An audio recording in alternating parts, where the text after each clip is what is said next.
What's up, guys? It's your man, Donovan Sharp, and welcome to the show. Thank you guys very, very much for tuning in today. We will get to all of the announcements and the official TSR live introduction with the Friday advice and all that good stuff. But I'm going to go ahead and start things off. Listen, man, it does not look good for Karmelo Anthony. It does not look good for Karmelo Anthony. This kid's going down. This kid's going down. He's going to prison. It's really not a matter at this point. It's really not a matter of if he is going to be found guilty. But really a matter is what he is going to be found guilty of. It could be at this point. It really looks like murder one. It really, really looks like murder one, y'all. Big time. Like, holy moly. We got a lot to cover today. Because Karmelo Anthony he's in serious trouble. He is in serious trouble. He might want to buy a new toothbrush, man, because that kid is going to spend a substantial amount of time in prison. Before we get to any of that, though, I'm going to play you guys a couple of clips of Karmelo Anthony supporters. You guys are absolutely, positively not going to believe the way these people are acting outside of the courtroom. You guys are just not going to believe this. And I'm sure there's plenty more where all of these came from. But just listen to this.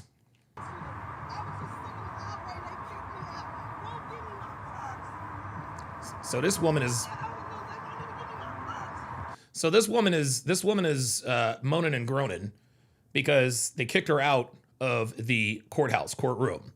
And she's whining, oh, they won't give me my purse. They won't give me my purse. They won't give me my purse. You can already tell just by the way she's acting. She was unruly. Look at her making a scene. Look. Yeah, see, I was just sitting, minding my own business, and they came and kicked me out. Get out of here. Get out of here. It's never the case. It's never the case with these people. Sweetheart.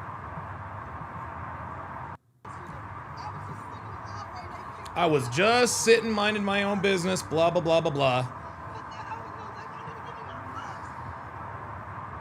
Yeah, cry harder, lady. Oh, but it gets better and worse. Watch and listen.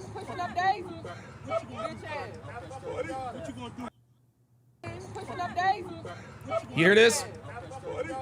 Listen to this.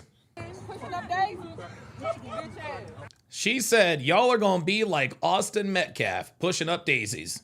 This is actually by Savannah, and I've already forgotten her last name, but I've got her followed. It reads, one of the most shocking things I witnessed today was this woman in pink screaming, you gonna end up like Metcalf, you gonna be pushing up daisies. I caught the tail end of her saying this to Metcalf supporters in the clip below. I also witnessed several Karmelo supporters get extremely aggressive when any media tried speaking with them. King Life, don't sweat it. You just got here. This is literally the beginning. I literally just started. One female reporter, she continues, went up to the group to ask questions, linked below, and they immediately got angry, saying, we told y'all to stop coming the F over here. This was her first attempt at speaking to them. At this point, I started warning every reporter who was trying to speak with this group, as earlier, another local reporter had tapped on the shoulder of the man who leads their chants. This man immediately squared up and acted like the reporter had punched him. I've been covering protests for 7 years, and this is some of the most violent and racially charged rhetoric I have ever encountered. This woman, listen again. She said,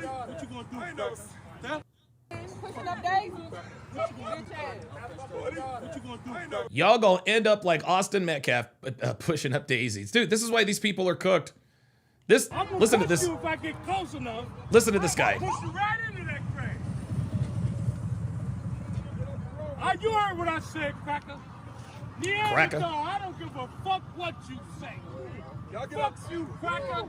Fuck you. Listen to this guy. Listen to this guy. Now, here's the thing. Let me back this up a little bit. Hold up.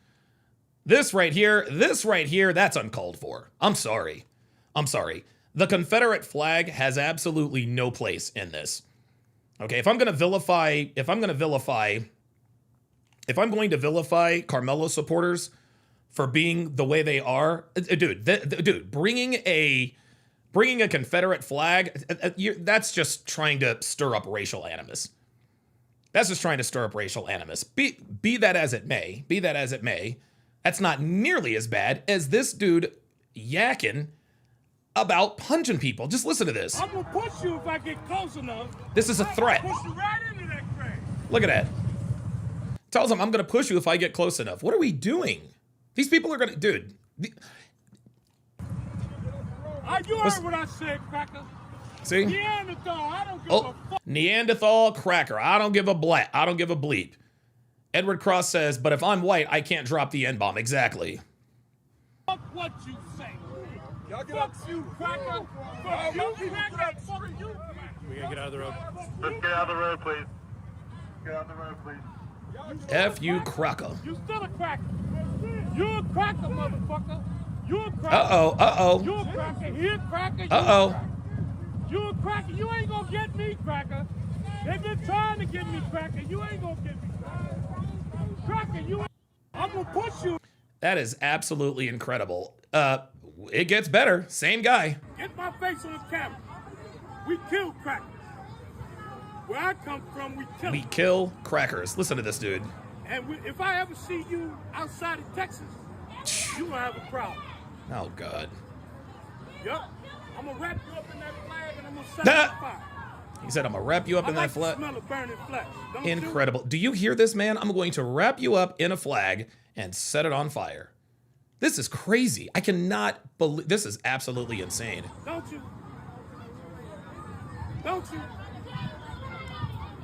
See, the time of you having fear on us is over, cracker. It's over, cracker. We ain't scared of you. We gonna do some Nat Turner shit on you, motherfuckers. Oh, my God. King Life says, the Karmelo family, in my opinion, ruined their child's possible chance at freedom. I think you could be right, King Life. I think you could be right. I think listen, just based on the evidence that we have so far, I think he's going to be convicted anyway. But I think the way his parents have the way his parents have behaved, the way these people are behaving, that's really, dude, he's going away for a while, y'all. Get my face on the camera. Listen to this guy. We kill crackers. We kill crackers. Where I come from, we kill them. And if I ever see you outside of Texas, you gonna have a problem. This dude says, we kill crackers. And then this is interesting. The caption says, the black protesters at the Karmelo Anthony trial telling white men, we kill where I come from, we kill crackers. It makes sense now why they support a black man killing a white student. Well, there you go. There you go. This is just all bad. This is incredible. This is insane. Yup. I'm gonna wrap you up in that flag and I'm gonna set it on fire. I like the smell of burning flesh. Don't you? Don't you? Don't you? See, the time of you having fear on us is over, cracker. It's over, cracker. We ain't scared of you. We gonna do some Nat Turner shit on you, motherfucker. These people are literally threatening. And you want to know what the most tragic part about this whole thing is? Look at this. The man here on the right-hand side is holding a child. Look at this. Let me back it up a little bit. This is a child listening to this. This is the child listening to this. Listen. Get my face on the There it is. There's the kid. camera. Get my face on... Where I come from, we kill him. This dude is trying to clout chase. And if I ever see you outside of Texas, you gonna have a problem. Yeah, man. Yup. I'm gonna wrap you up in that flag and I'm gonna set it on fire. Listen to this guy. I like the smell of burning flesh. This is just, guys, this is outright racial. This is outright racism. This is just racism to the core. There's no other way to describe this. Don't you? Don't you? See, the time of you having fear on us is over, cracker. It's over, cracker. This We is ain't so scared of crazy. you. We gonna do some Nat Turner shit on you, motherfuckers. More threats. Get my face on camera. So this is and guys, this isn't. I want you guys to understand. This isn't the. This is the norm. This is the way these people are acting. This is the way these people are acting. I got one more clip to show you, and then we will start the show. Let me. So she was the one telling everybody. Yeah, this guy too. I'm talking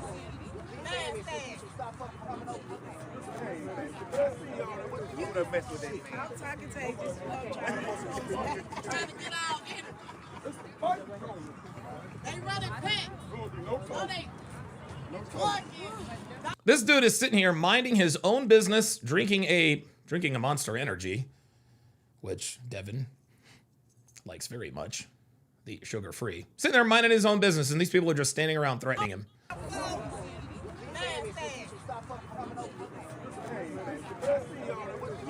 to you. Trying to get out. They running quick. So They run in packs? Well, that's projection 101. You people run in packs. Holy God. Ay. I'm gonna tell you what, man. I'm gonna tell you what, dude. These people are only making it worse for Karmelo Anthony. Let's get into it. A woman never belongs to you. It's just your turn. You lost your edge, she lost attraction for you. That's how it works. What'd you think she was gonna do? Tell you she cheated? Men cannot afford to get complacent in relationships. Get your fat ass off the couch, start lifting weights and learn game. You're welcome. And now your man, Donovan Sharp.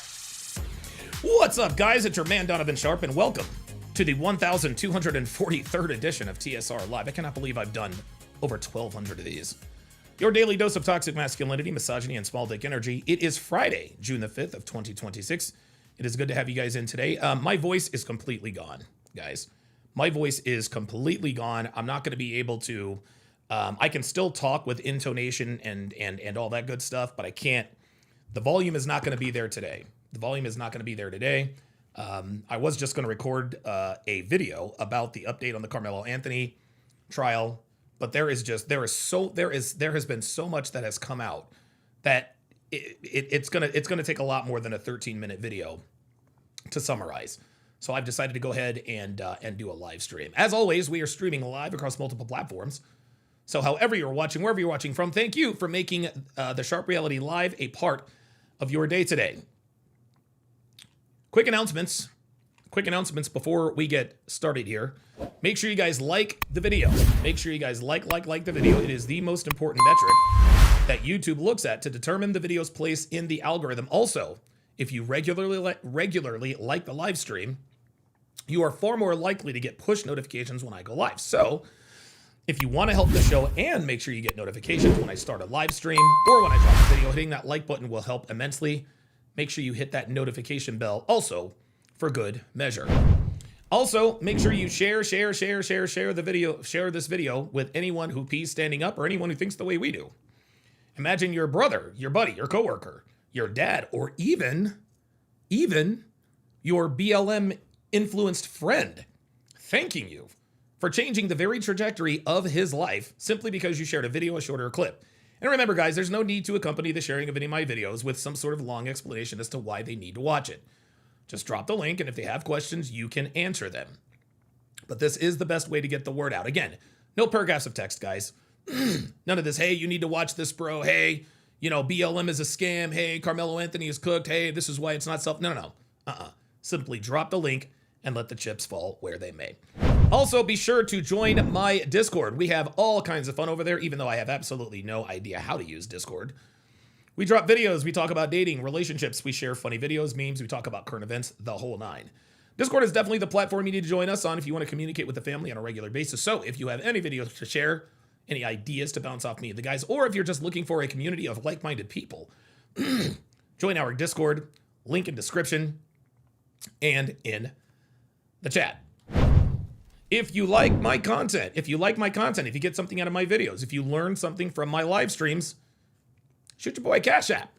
This way you support the show directly. Just go to $Donovan Sharp on Cash App, or you can scan the QR code on the screen.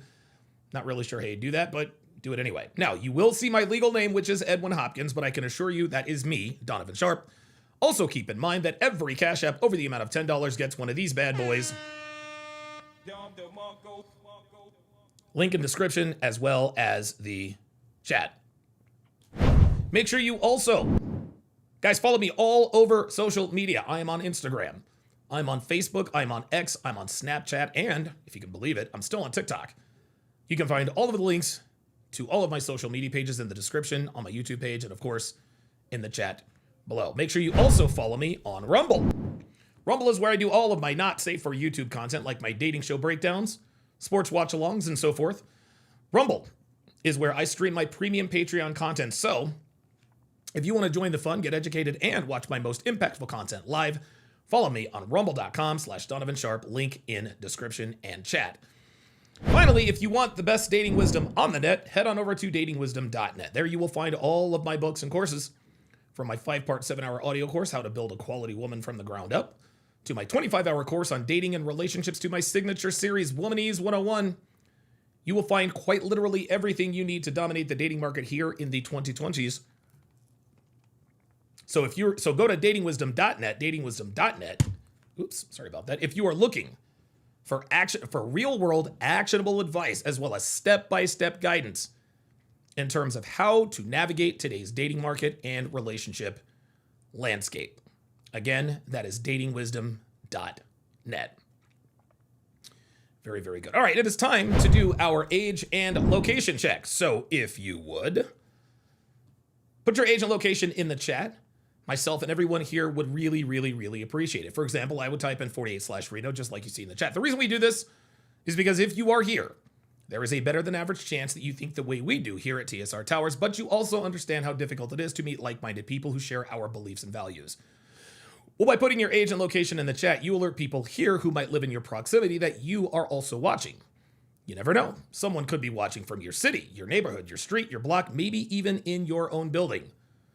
So this check is how we build communities of like-minded people. So put your age and location in the chat if you are interested in building relationships with people who think the way we do. All right, that is it for the announcements. But as you guys know, it is Friday.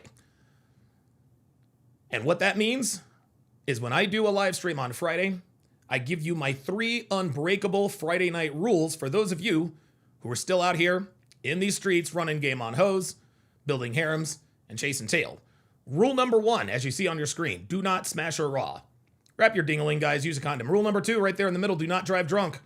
Call an Uber. Rule number 3, send her a text and tell her how much you enjoyed hanging out with her right after she leaves your place or right after you leave her place. Do not wait until the next morning. The reason why I give you guys these 3 weekend rules is because when you chase women, there are quite a few pitfalls that can turn your life completely upside down if you're not aware of them and do not plan accordingly. But there are 3 pitfalls in particular that will almost instantaneously destroy your life, not to mention setting you back financially, which can severely handicap your progress and eventual success. The first one's obvious. Not gonna have a chick who belongs to the streets. The second one is a DWI or a DUI, and the third, and the most detrimental trap, is the false rape accusation. Most of us have heard the old proverb, an ounce of prevention is worth a pound of cure, and in most cases, that's probably true. But given the dating climate here in 2026, an ounce of prevention is worth a lot more than that. It's worth 18 years of child support, at least 5 figures in attorney's fees, not to mention having your driver license suspended, and being dragged into court on a false rape accusation where you will most assuredly be presumed guilty till proven innocent. All that's probably worth somewhere in the neighborhood of $250,000. That is $250,000, gentlemen. That is a lot of money for anybody. You have to ask yourselves these questions, guys, truthfully. Is 18 years of child support really worth blasting your load in her because sex feels that much better without a condom? Is losing your license and having to pay attorney's fees into the tens of thousands of dollars worth driving drunk? Is having your name, your reputation, and your career completely destroyed worth being too lazy to send whatever her name was a short text to establish consent? I'd like to think I know the answer, but we see and hear stories all day, every day about men who get caught up in these impossible situations simply because they did not protect themselves and use common sense when dealing with modern women. If you wrap your ding-a-ling, you smash, then put hot sauce in the condom right before you flush it down, you got nothing to worry about. If you call an Uber to take you home rather than driving junk, you got nothing to worry about. If you send her a smash after text, you drastically decrease the odds of being a victim of a false rape accusation. You decrease your odds substantially more by installing cameras at your place and recording everything. So to all my players out there, my womanizers, my thought chasers, be smart out there tonight. Wrap it up, call an Uber, and text her that you had a great time right after she leaves. Do not wait until the next morning because a lot can happen during that time. Make sure you send it right after she leaves, not a minute after. Good stuff. Good stuff. So yeah, I'm gonna tell you what. Your boy Karmelo is cooked, man. We're only a few days in. We are only a few days in, and it is like the testimony has already. I do, and I'm glad. I don't know how this kid walks. I really don't. I'm glad that it appears he is going to be guilty. We'll figure it out. We'll find out. All right, let's get to the super chats here, and we will do our age and location shout outs. Got 109 in here watching, guys. Make sure you hit that like button.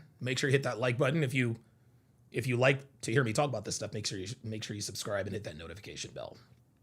Ay. Mac with the $10 super chat says, "How do you spell cook?" Karmelo. You better believe it. King Life says, "That's right. They are advocating for violence, and that's why I now think he's going to get 54 years, bro. This dude's going to get some time, and the people outside are not. They are not helping at all. They're not helping at all. I mean, I still can't believe it. This is crazy." Deborah Chicks says, "Karmelo supporters are very disrespectful." Yeah, they're animals.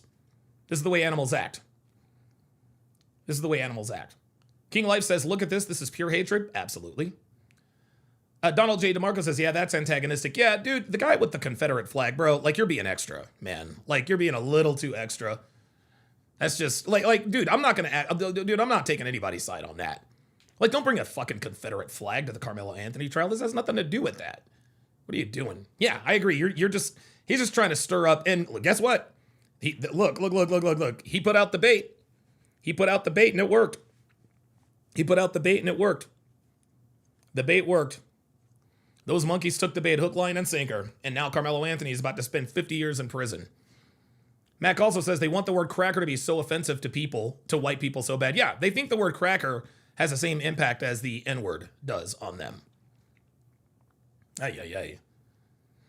BS Profile says, "I was born and raised in the South. Love it with all my heart, but the Confederate flag is stupid." Absolutely.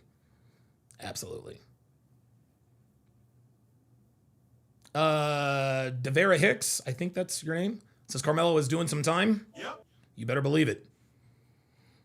Alaskan K says he said something worse too. Okay. I mean, listen, if you have any intel, let me know what he said. Send me a link. Infinite Loop, welcome to Chat Privileges. At Infinite Loop to welcome him or her to the family. If you would, Infinite Loop, go ahead and put your name and location, or not your age and location in the chat. Jay Blaze with the $5 super chat says the coach's testimony should be the nail in Karmelo's trial. It's over for him. This is Black community sisterhood from being led by women for decades. Absolutely. It is over with. We are going to get to the coach's testimony because it is riveting. Absolutely riveting. King Life says people don't realize that at the end of day 2, children had their life changed over nothing. That's right. Over something stupid. Devera Hicks says it pissed me off when they got all in front of that young man face. I have no idea what that means. What young man? You're talking about the white dude. Yeah. Molten Mage Gaming says, "How do you think the Black community will act when Karmelo is convicted? The same way they'll react if he's acquitted." I want to make this very clear. Very clear. Okay, and by the way, if you have a disagreement, disagreements only. If you have a disagreement, pull up and listen. We can have a respectful conversation, okay? I can't yell at anybody right now. I got to keep it quiet. I got somebody in the chat. I got somebody in the pull up studio now. But I thought I had this up here. Hang on a second. I'm going to bring you up in a second. But virtual camera. Oh, there it is. Got it. Okay, sorry about that. Yeah, I can't bring what was I saying? I lost my train of thought. Yeah, if you have a disagreement, pull up. And like I said, guys, I don't want to yell. I don't want to argue. Let's just I understand. Debates like this can get a little bit heated and a little bit contentious. I'm fine with that. Okay, we can disagree. That's perfectly fine. Let's be respectful of one another. Let's not get into the name calling. We can have a respectable conversation. We can both present our sides. Let's try not to talk across each other too much. And I think we might be able to have a conversation. All right, so let me bring up Jay Prince. Jay Prince, how you doing, man? I'm doing pretty good. Well, I ain't doing so well. Okay, what's on your mind, I was praying that I'm praying that Karmelo Anthony get off, but it's already like this is what happens to black men all the time. This is why our criminal record seems like we commit the most crimes, because the jury, all of the jury is everybody else but him. And you could say people of color, no, Mexicans is still white. Puerto Ricans, still Asians is white. And then you got white people. So it's not no black woman. It's not no black man. And it is so crazy that black people like to be extremely honest. Those tests that they take for the jury trial, it's the same type of test that you go for certain employers, right, where you have to pretend like you won't steal. You see $500,000 laying on the ground. I'm sorry. Did you wait? Let me wait. Hold on. Let me stop you right there. Did you say you have to pretend you're not going to steal? Did you hear what you just said? Absolutely. You just said you have to pretend. Okay, well, this is exactly what I'm talking about, guys. This is the black community. This man just sat here and said on a job application, I have to pretend that I'm not going to steal, presumably because you are going to steal. Is that what you're saying? Well, if somebody dropped it and I pick it up, it's not stealing. Find keepers, losers, sweepers. Fair enough. Continue on with your Karmelo. Okay, so now when it comes to the case, I truly believe that. First off, those white boys who came over there looking for trouble. The boy, Karmelo Anthony, was trying to get out the rain. And he found the tent, the only tent that was out there. And so the white boy was trying to make an ass out of the opposite team. And try to be, white people got this thing where they feel like they could come and control black people. And black people are supposed to listen to them. As if they some dictator has some type of authority. So what he did was try to make an ass and try to make a clown out of him by trying to make him get out from under the tent so he could suffer in the rain. And so they could sit back and laugh and hee about it. Does that justify killing somebody? So does that justify pulling out a knife and killing him? Well, what justify is, first off, in order to get stabbed, you have to be in close range. When that white boy walked up, at some point, he was at a distance to the point where he couldn't have been stabbed. Right. And he shoved him once.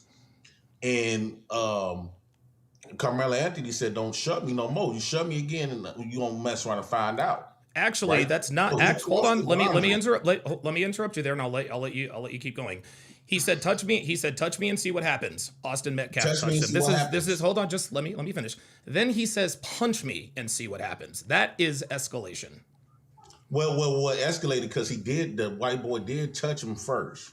Okay. And then Karmelo Anthony didn't do nothing. And so he said, punch me and see what happens, right? And so, and once he did it, he don't know what this white boy gonna do outside there. He run back up and woo out the band, right? And so it was a quick reflex. If Karmelo Anthony was really trying to really destroy that boy like I would have, he would have kept jabbing him. He jabbed one, hit quick reflex, bow, and like, oh shit, and got spooked. And he wasn't like he went to hide it. He told people what he did. He even asked if the white boy was okay and woo out the bam. So it wasn't like he was intentionally he didn't even know if the boy was dead or not. He didn't know how hurt he was. All he knew was boom. That right there tells me that he wasn't really trying to look for trouble. They was looking for trouble. The white boy was looking for trouble, but since the world keep trying to make white people as the gatekeepers of America, and as if they supposed to sit up here and we supposed to listen to what white people say, just because I guarantee you that boy would have been alive if he did have a problem with Karmelo Anthony sitting there. If he all he could have did came nice like white people used to do with the fake smiles. Hi, how you doing? Hi, my name is Justin. I was just walking up to see you can't sit here. These tents is allocated for only the team players. Allocated. And you might have There's no to such find thing as somewhere. I allegation. guarantee you, Karmelo Anthony would have said, "Okay, my bad. I was just sitting up here to get out the ring." But the boy came aggressive. He came like a gang member. He came banging and felt like he could put his hands. You don't got no right to put your hands on people.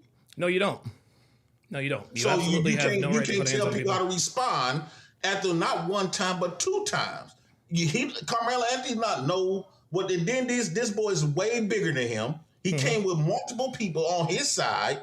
Karmelo Anthony just sitting there by himself, or he fought the friend he was sitting up there talking to. And then why he didn't tell the friend to move around? I don't know. He It's a went good point. directly targeting Karmelo Anthony. I hate to say this.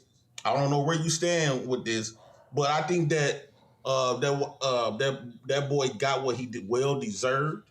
I don't feel bad. Just like when white people say the black people that died in the hands of whites, they got what they deserve. Well, you got what you deserve. You can't put your hands on people. We are not like our ancestors. And the YNs today is not going to let you do that to them. And I'm not going to let you put your hands on me and what I mean retaliate. It might be with a fist, it might be with a knife, it might be with a firearm. You is not going to do what you want to me. And I just had to sit there and take it. Absolutely not. Okay. All right.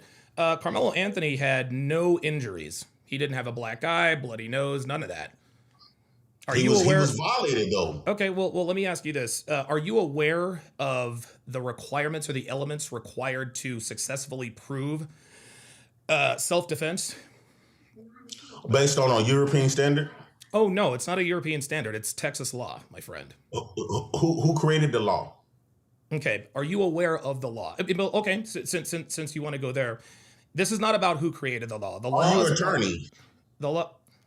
No, but I mean, I can. Well, neither read. one of us is aware of the laws. Okay, You sir. got bits and pieces, Sir, but sir, you, sir, it was an sir, attorney, so he do have certain things. sir. If we're gonna have a conversation, we can't talk over each other. Okay, I let you talk yeah, you right, my respectfully. bad. That's all right, sir. It's no problem. I mean, I get it. And listen, these are gonna be contentious conversations. You know, emotions get high. I get it. I understand. So I'm not gonna hold you on that. But one of the elements required to successfully prove self-defense is that the retaliation has to be commensurate with the action, right? So, and it actually says this on the Texas law. You can't just take out a gun and shoot someone for simply shoving you, right? Just like you can't take out a knife and stab someone just for pushing you or whatever the case may be. Not only that, Karmelo had absolutely no injuries on him. If he had like maybe a black eye, maybe a broken nose, maybe a broken rib, okay, then maybe I could see, okay, maybe he did have to retaliate with deadly force. But by all accounts, and I would strongly encourage you to stick around, because I don't think you've been updated on a lot of these things, man.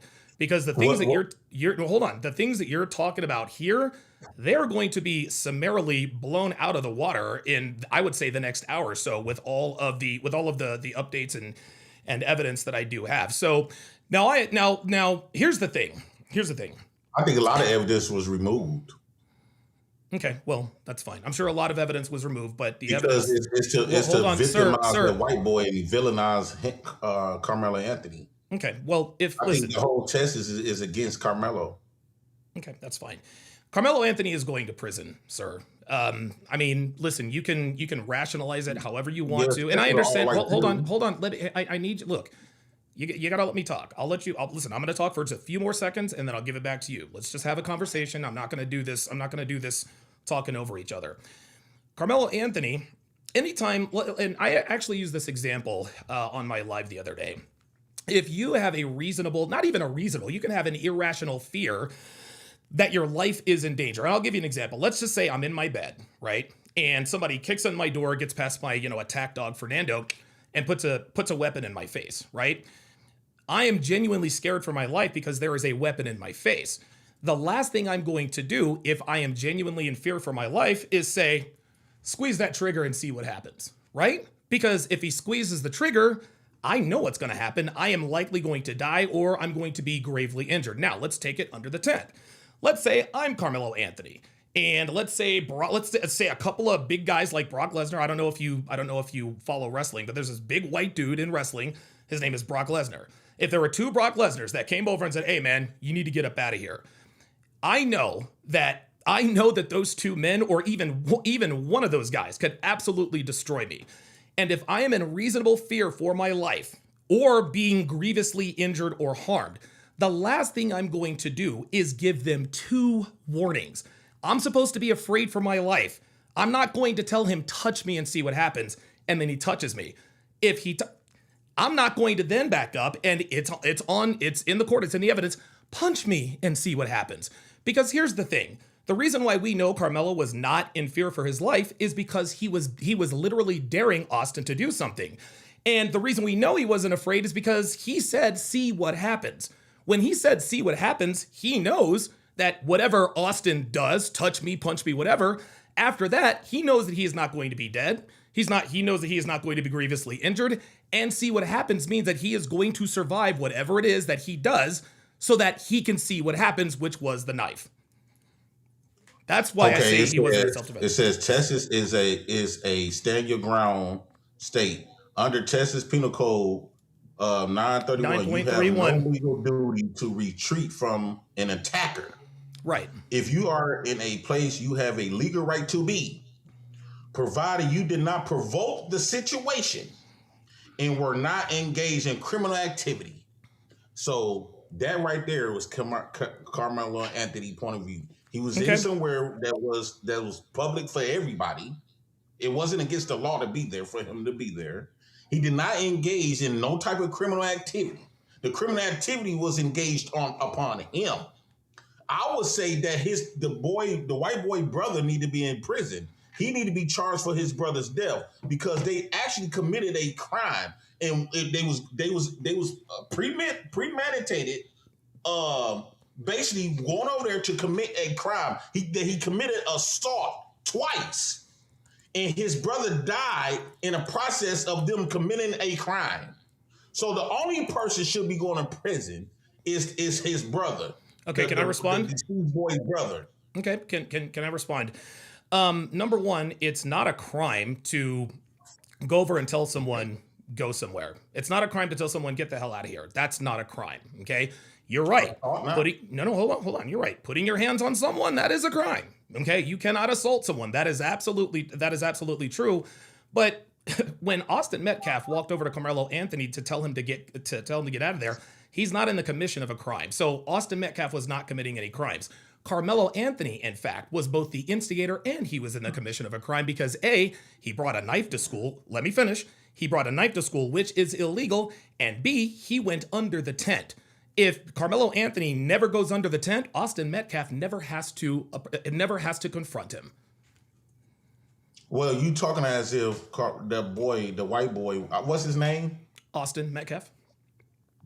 You talking as if Austin was some sort of authority figure. No, he wasn't. And I'll actually, hold on, I'll agree with you here. Here's one thing. Hold on. And I'll let you go. One thing that I would say, one criticism of Austin and anybody else under that tent, he should not have gone over there and confronted Anthony. If he really felt some type of way about that, he should have just left the tent and got somebody, hey, coach, whatever. Hey, man, there's somebody under our tent who doesn't need security, right, whatever the case may be. But again, right. He told him to leave. That does not justify stabbing him to death. No. See, when y'all retreat this story, you keep stopping at. He told him to leave. No, he came over there aggressive. He came over there. He took it upon himself. Not a crime. Not a crime. Not a crime. He took matters into his own hands. I do want to see the history of that boy Austin because it sounds like he was a bully. it seems like he was a bully, right? He was Okay. bullying on other kids. He didn't just start doing this type of stuff. This is trying to no. punk people out Listen, there. sir, I have to step in. That's incorrect. Austin Metcalf was Why not a that's bully. incorrect? Do you know Austin? I'm sorry. Do you know Austin? If I don't know Austin's not a bully, then how can you say that he is a bully? Behaviors. Even if he, let's just say for the sake of argument, he was being a dick. Let's just say for the sake of argument, he is being a dick, right? He's in there bullying people. Da da da da. Hey, black boy, get out of here. Blah blah blah blah blah blah blah blah blah. He assaulted them. Say what now? He assaulted Karmelo Anthony. Okay. Karmelo Anthony was Okay, hold minding on. his business. You're absolutely right. But Karmelo Anthony didn't have any injuries. That's my point. Okay.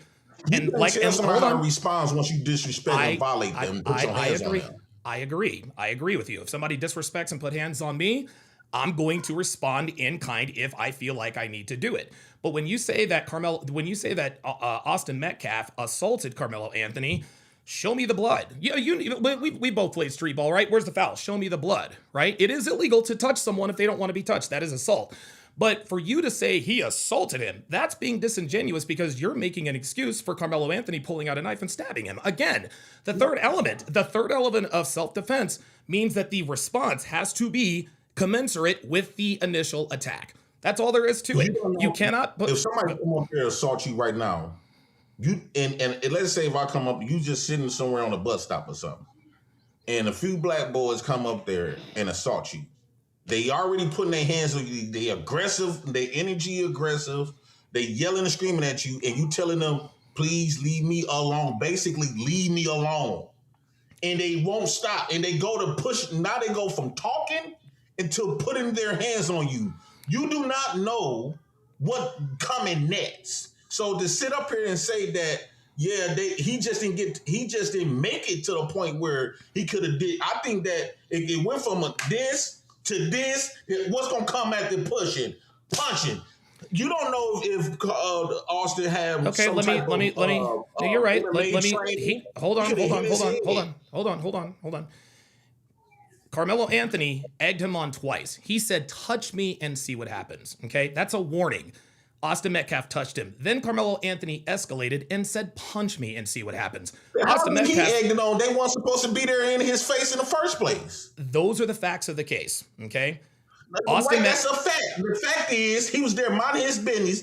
Austin came over there. How you just excusing that all of that? Yes, if you come in, he violating my space. So yes, bro, and threatening me. So yes, I say you touch me. He didn't threaten. He don't know Austin. If you touch me, keep it on. He touched him. Okay. So okay. Hold on. Let me respond. Again, if I am in reasonable fear that the person or people in front of me are going to either kill me or injure me, or somehow maim me, I'm not going to if I really do feel like my life is in danger, I'm pulling out that knife right now. I'm not going to say touch me and see what happens. He touches him. That's assault number one. Then he says punch me and see what happened. Karmelo Anthony was the one who escalated it. That's what happened. He brought a knife to school, my friend. That's illegal. The boy didn't have to listen. The boy is the one that didn't have no self-control. No, so Karmelo Anthony didn't have self. No. No, Karmelo Anthony is the one. Threats. My friend. Austin was the one that was giving threats. Why is the boy touching him in the first place? Why is he over there in his face in the first place? Because he wasn't supposed to be under the tent, my friend. Well, he ain't. Austin not the one supposed to go up there and pass out orders. Absolutely right, but that does not mean that he deserved to be stabbed and killed. You can't just go past that. Okay, let's not go past that. Let's keep it here. So you're telling me that hold on. Let me ask the question. So you're telling me that Austin Metcalf deserved to die for his role in what happened at the track at the track meet? I think that it's a yes or no question. Stopping the threat. He stopped the threat. It's a yes or no answer. It's a yes or no question, sir. What was the question?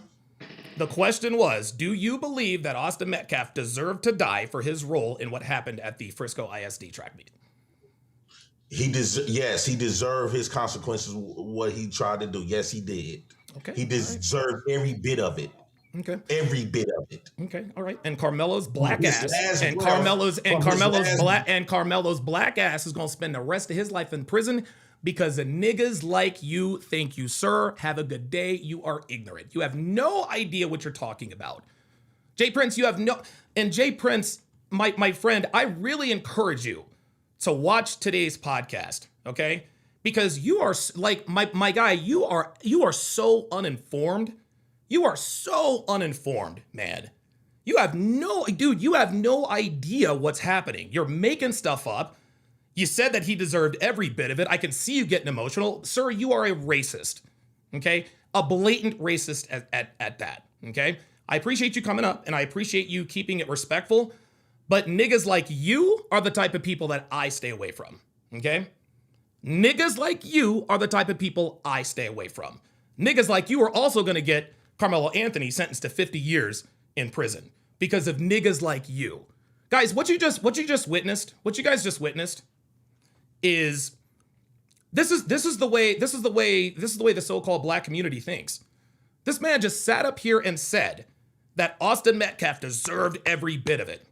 That's racism. Yes, listen, and listen, I've said it before and I'll say it again. Austin Metcalf should have gone and went and got somebody from security, a teacher, principal. Okay. So he handled that situation the wrong way.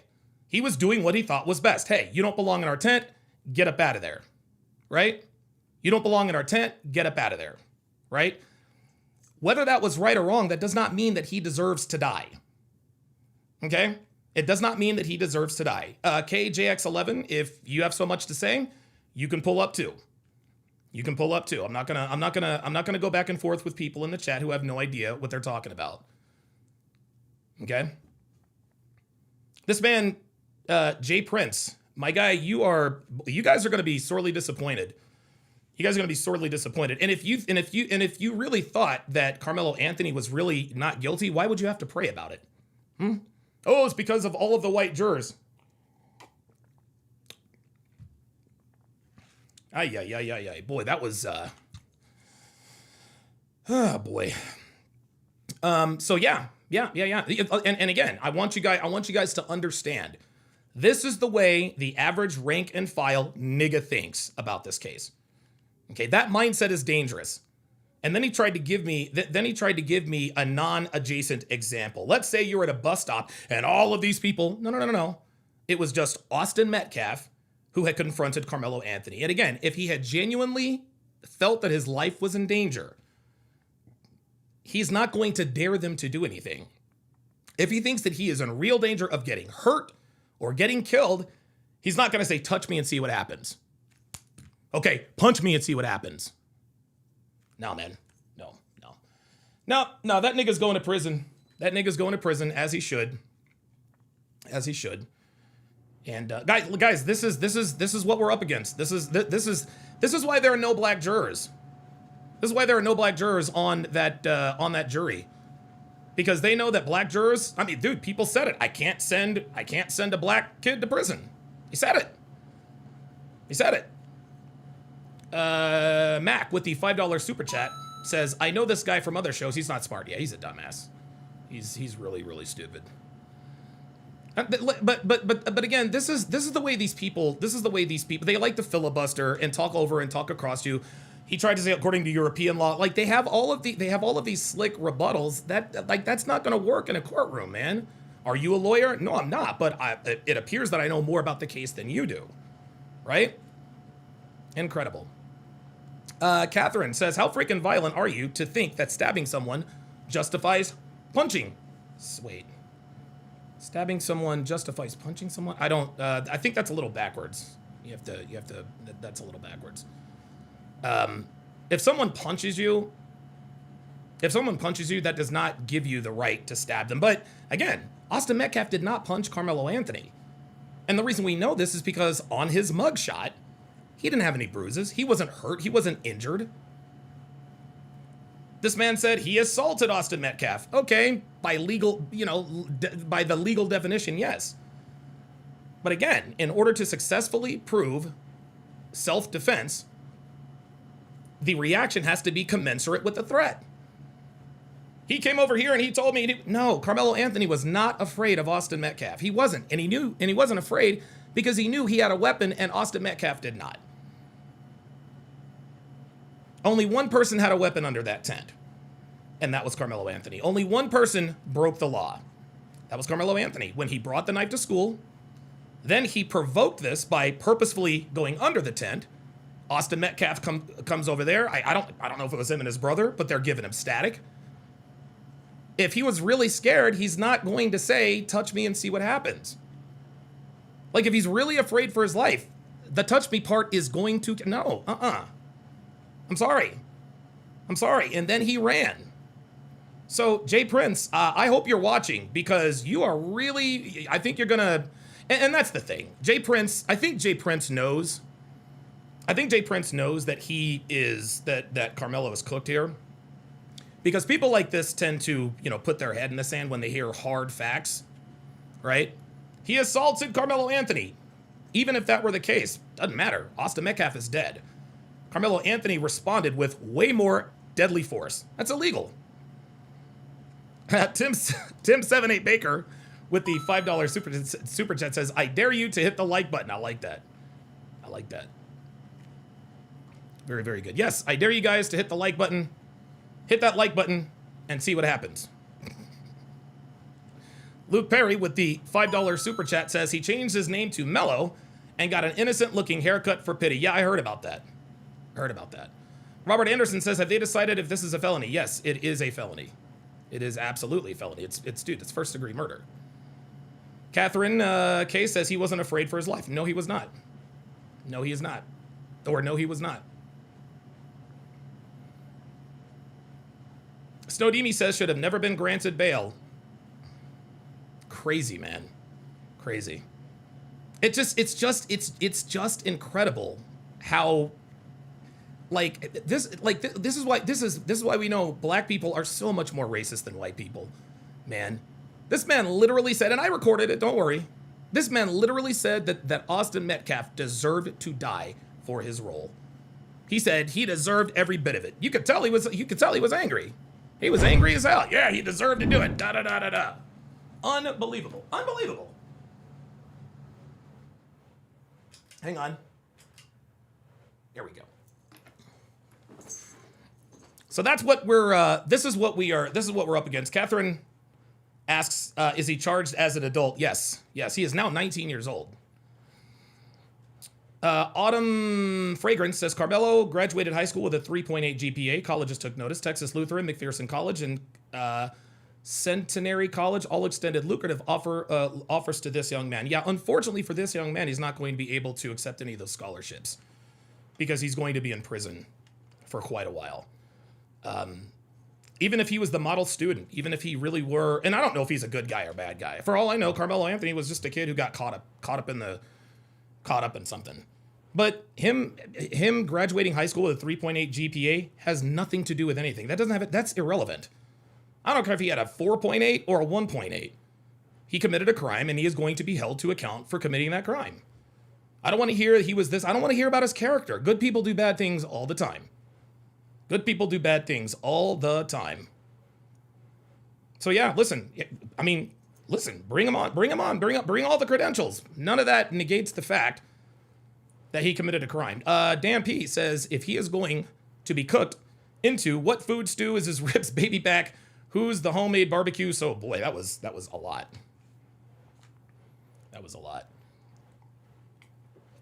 The Reppin' Magazine OG says, Donovan, yeah, you're right. Us black tripping now, but they had their moments. LMAO. Dorkster81 says, no such thing as a cleat cleaning pick. They have brushes for that. James Smith says, all this is hearsay and bias. They need to release the footage. Keep watching, James. Keep watching, because this is real bad. This is real bad. This is real bad. All right, so this is the witness testimony. And again, shout out to Anthony Brian Logan for this. And this is a minor, a witness that was sitting under the Memorial High pop-up tent with his team near the victim. James Smith says all this is hearsay and bias. No, this is not all hearsay and bias. A lot of, like, dude, there is, like, dude, this kid is cooked. There is, there is insurmountable evidence to suggest that he is guilty. Insurmountable evidence. Looks like we've got, oops, sorry about that. Hold on. All right. Okay, Top Dog, you're on live with Donovan. What you got for me? Hey, man. Remember me from a couple months ago? I don't. We talked about the immigration issue a little bit. But anyways, I have a case. It's not from the U.S. It's not directly on this, but it's a lot of similar parallels going on over in the U.K. Yeah, look, hold on. I'm not interested in other cases. Not only that, you're talking about a case from the UK. I'm not interested in that, man. Actually, I do. You know what? I think I do remember you. Didn't you say that you grew up around niggas or something like that? Like you're in Detroit or Michigan or something like that? Or am I getting that wrong? I don't know if I said that, but that is accurate. Kind of. Okay. All right. Okay. I lived around them for a while. Okay. Yeah, I remember talking to you briefly. Yeah, I remember that. Yeah. I'm the German guy. I don't remember what your nationality was, but I think I do remember talking to you. All right. Well, you know what? Humor me. Tell me about the adjacent case in Europe or whatever. Yeah. So basically, you know, like there's a mass immigration problem going on in Europe, right, including the UK, obviously. Yeah. And so, instead of putting criminals in jail, they just banned knives. Like you carry a kitchen knife straight to jail, right? Yeah, I know where you're going with this. You're talking about this Sikh Indian who killed this kid. Yeah, the Henry Nowak case. Yeah, man. And wait, the guy on the ground who's bleeding out. Now it's handcuff him. Yep. Not the guy who's standing up and literally holding a sword. That was incredible. Yeah, what he's talking about, I'm sure a lot of you guys have heard about this, the Henry Nowak case.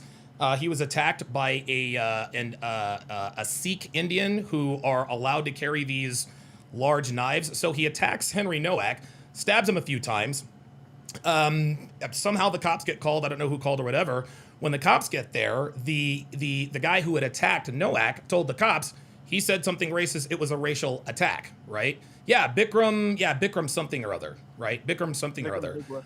Yeah, Bikram Digwa. Yeah, good, very good. I'm glad somebody knows. Bikram Digwa told the cops it was a racial incident. So instead of checking out Henry Nowak for, stab wounds or whatever, they actually put handcuffs on him. Incidentally enough, Henry Nowak, his last words before he bled out were, "I can't breathe." He says, "I've been stabbed," or I think he said, I've gotten stabbed, I can't breathe. The cops are actually caught on the body cam telling him, "You don't look like you've been stabbed to me." And just a few minutes later, he literally bleeds out. And now people are protesting in the UK because that was clearly a racially motivated crime. Does that sound about right? Yeah, he is what the left pretended George Floyd was. There you Except go. he wasn't even it's not even did he commit a crime? Did he deserve that? He never actually did anything at all. Not even minor. Just walking down the street, and the guy's like, "Yeah, I'm a bad man." He literally said, "I'm a bad man. I'm a bad man," and then he stabs him multiple times. And he not only there's not even a self-defense claim. No, because he literally chased him down and he kept chasing him while stabbing repeatedly. By the way, that's him or one of the family that called the cops, actually, ironically. Oh, okay, okay. I've just been racially attacked by a white man. Literally, it's incredible. The audio's out. Well, it's not 911 over there, but the equivalent. Callers, audio's like that, right? The body cam is out. I don't know if you watched that. No, I have not. I've seen part of the body cam on PJW's channel, but I might check that out. But yeah, it's a sad story, and I think what you said a little earlier is spot on. Henry Nowak is who America tried to turn George Floyd into. Henry Nowak was genuinely attacked and stabbed and killed. George Floyd, on the other hand, he took enough freaking fentanyl to kill an elephant, and then he resisted arrest and ended up dying of a drug overdose. Big difference. Yeah, and the irony, he was already on the ground when the cops showed up. Incredible. Already. Incredible. And here's the even. I'll have to add this last part because I don't want to go on too long. Well, sure. One, maybe, I don't know, it's your show, you do what you want, but maybe watch the body cam on a stream or something like that. Yeah, maybe I will. Review it or, yeah. And the second thing I would say is, maybe add in the 911 call too. Well, it's 999 over there, I think. I don't know. I'm not from the UK, but Sure. The second thing I'd say, after George Floyd, it wasn't just America that reacted crazy. Over was the everywhere. UK, right? They had like a minute of silence in Parliament, and Keir Starmer, I call him Queer Stalin, had a queer Stalin. It's true. He's like, oh, a minute of silence for George Floyd. We can't let him be just another name. We need sweeping change. That tweet aged like milk. Oh But my then, God. but then this real George Floyd happens, aka Henry Nowak. Yep. Oh, this is kind of sad and like kind of vague stuff. After Yeah, trying to right. cover up for months, by the way, happened in December. But like, wait, Happened in December. so Yes, that's this is exactly right. this is an actual George Floyd case. Like this is the Absolutely. real version of what George Floyd was supposedly. Barely any mention. Nope. No, Some, it was like, complete. It's when been New York Times completely. wrote, It's like, been a little completely article- ignored by the national media, legacy news, all that good stuff. Thanks for coming up. I gotta run because I've got somebody else I got you. who wants to come up. But got thanks for coming up, brother. I appreciate it.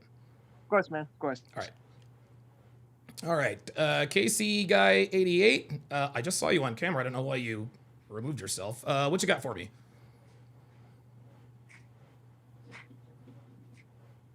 KC guy, can you hear me? Yes or no? Oh, there he is. Can you hear me? Can you hear me? Oh, I can't hear you. I can hear you. I can hear you. Hear you. Oh, there we go. Yeah, I got you. Can you hear me? Yeah, he can't hear me. He can't hear me. Bro, what the fuck? I can hear you. I can hear you. Okay? I can hear you. I can't hear you. I can't hear you. Okay. Jump out and then jump back in. Okay? Yeah, jump out and then jump out and then jump out and then jump back in. Hold on. Let me go to the private chat. Hold on. Yeah, jump out and then come back in. Jump out and then come back in. Let me see if I can hear him now. Let me see if he can. Okay, can you hear me now? No, he still can't hear me. Okay, all right, yeah. Jump out and then jump back in, and we'll hopefully we're able to have you come up. Okay, very good. Yeah, good call. Very good call. Let's continue. Austin Metcalf. The suspect, Karmelo Anthony, was from Centennial High and was sitting under the Memorial High tent. Austin told Karmelo that he needed to move out from under their team's tent. Karmelo grabbed his bag, opened it, reached inside, and proceeded to tell Austin, quote, "Touch me and see what happens." No one really thought Karmelo... There we go. Touch me and see what happens. All right, let me see if I can... All right, Casey guy, can you hear me? Can you hear me now? I can hear you now. Ah, perfect. All right. What's on your mind, man? I mean, with this topic that you're talking about. I mean, I'm gonna start it off with saying that, to be completely honest, I genuinely don't know most of the facts of this case. I've only seen people talk about it online. Right. I know the gist of it, right? I know some kid. The other kid, somebody got stabbed. The kid got stabbed. He died. The whole deal. Right.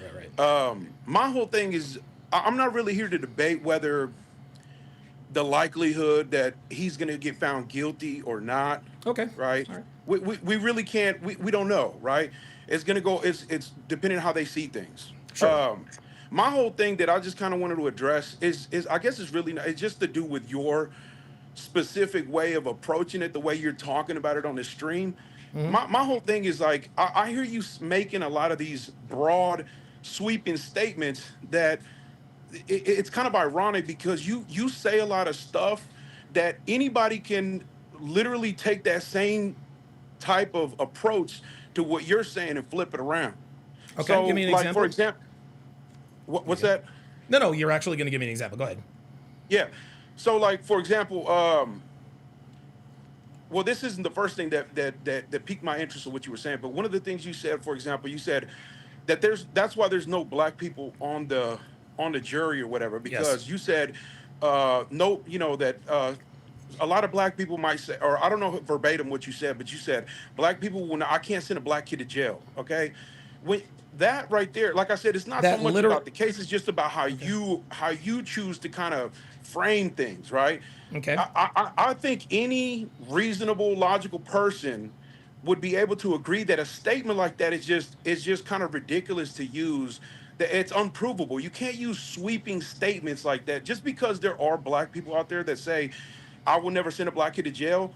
Is kind of ridiculous to frame it as if that all black people would, no black person would ever send a black kid to jail. Well, That's my hold issue on. with Wait. I mean, okay, I understand that. But how is the prosecution supposed to take that? Hold on. So wait, let me get back to what I was saying. The reverse of that, right, is if there's only white people on the jury, anybody could say the exact opposite of that. Right. So if you're saying there's no black people on the jury, I can't send a white boy to jail. Right. No. I'm saying the white people more likely to send a black kid to jail because they're all white and there's no black people on the jury. Yeah. Number one. But listen. But my point is that would not be true, right? No, we cannot say that because white people are on the jury that they will automatically send a black kid to jail. And that's what I'm saying. You can't use these sweeping statements because they're just not true. And anybody who's reasonable and logical and objective, is not going to make those kinds of statements. That's what I'm saying. Okay, right. And hold on. Now you're going to let me talk. You said anybody who's rational and reasonable. My friend, they said this in the questionnaire. They said he looks too young for prison. I can't send it. If you're a prosecutor and any race, let's just say it was a Mexican, right? And you get a Catherine Sanchez. Okay, Miss Sanchez, blah blah blah blah blah. I'm sorry, I just can't send a Hispanic man to prison. They're going to strike her because they already know that woman is racially biased. There were three people who didn't imply, they didn't insinuate. They flat out said, I cannot send a black person to prison. The prosecution has how else are they supposed to take it? Okay. Oh, they might have meant it. They might have meant. That's just how it is. When you get people that say that stuff, you have to take them at their word. I'm not going to sit here and deny that. Okay, I will acknowledge if that's the fact of the matter. But my point is that is those people. So I'm not here to say, oh, prove it to me, show me where, can I look that up? I really don't care. I'll take your word for it because it's believable. I understand. If you're saying it's there, I believe it.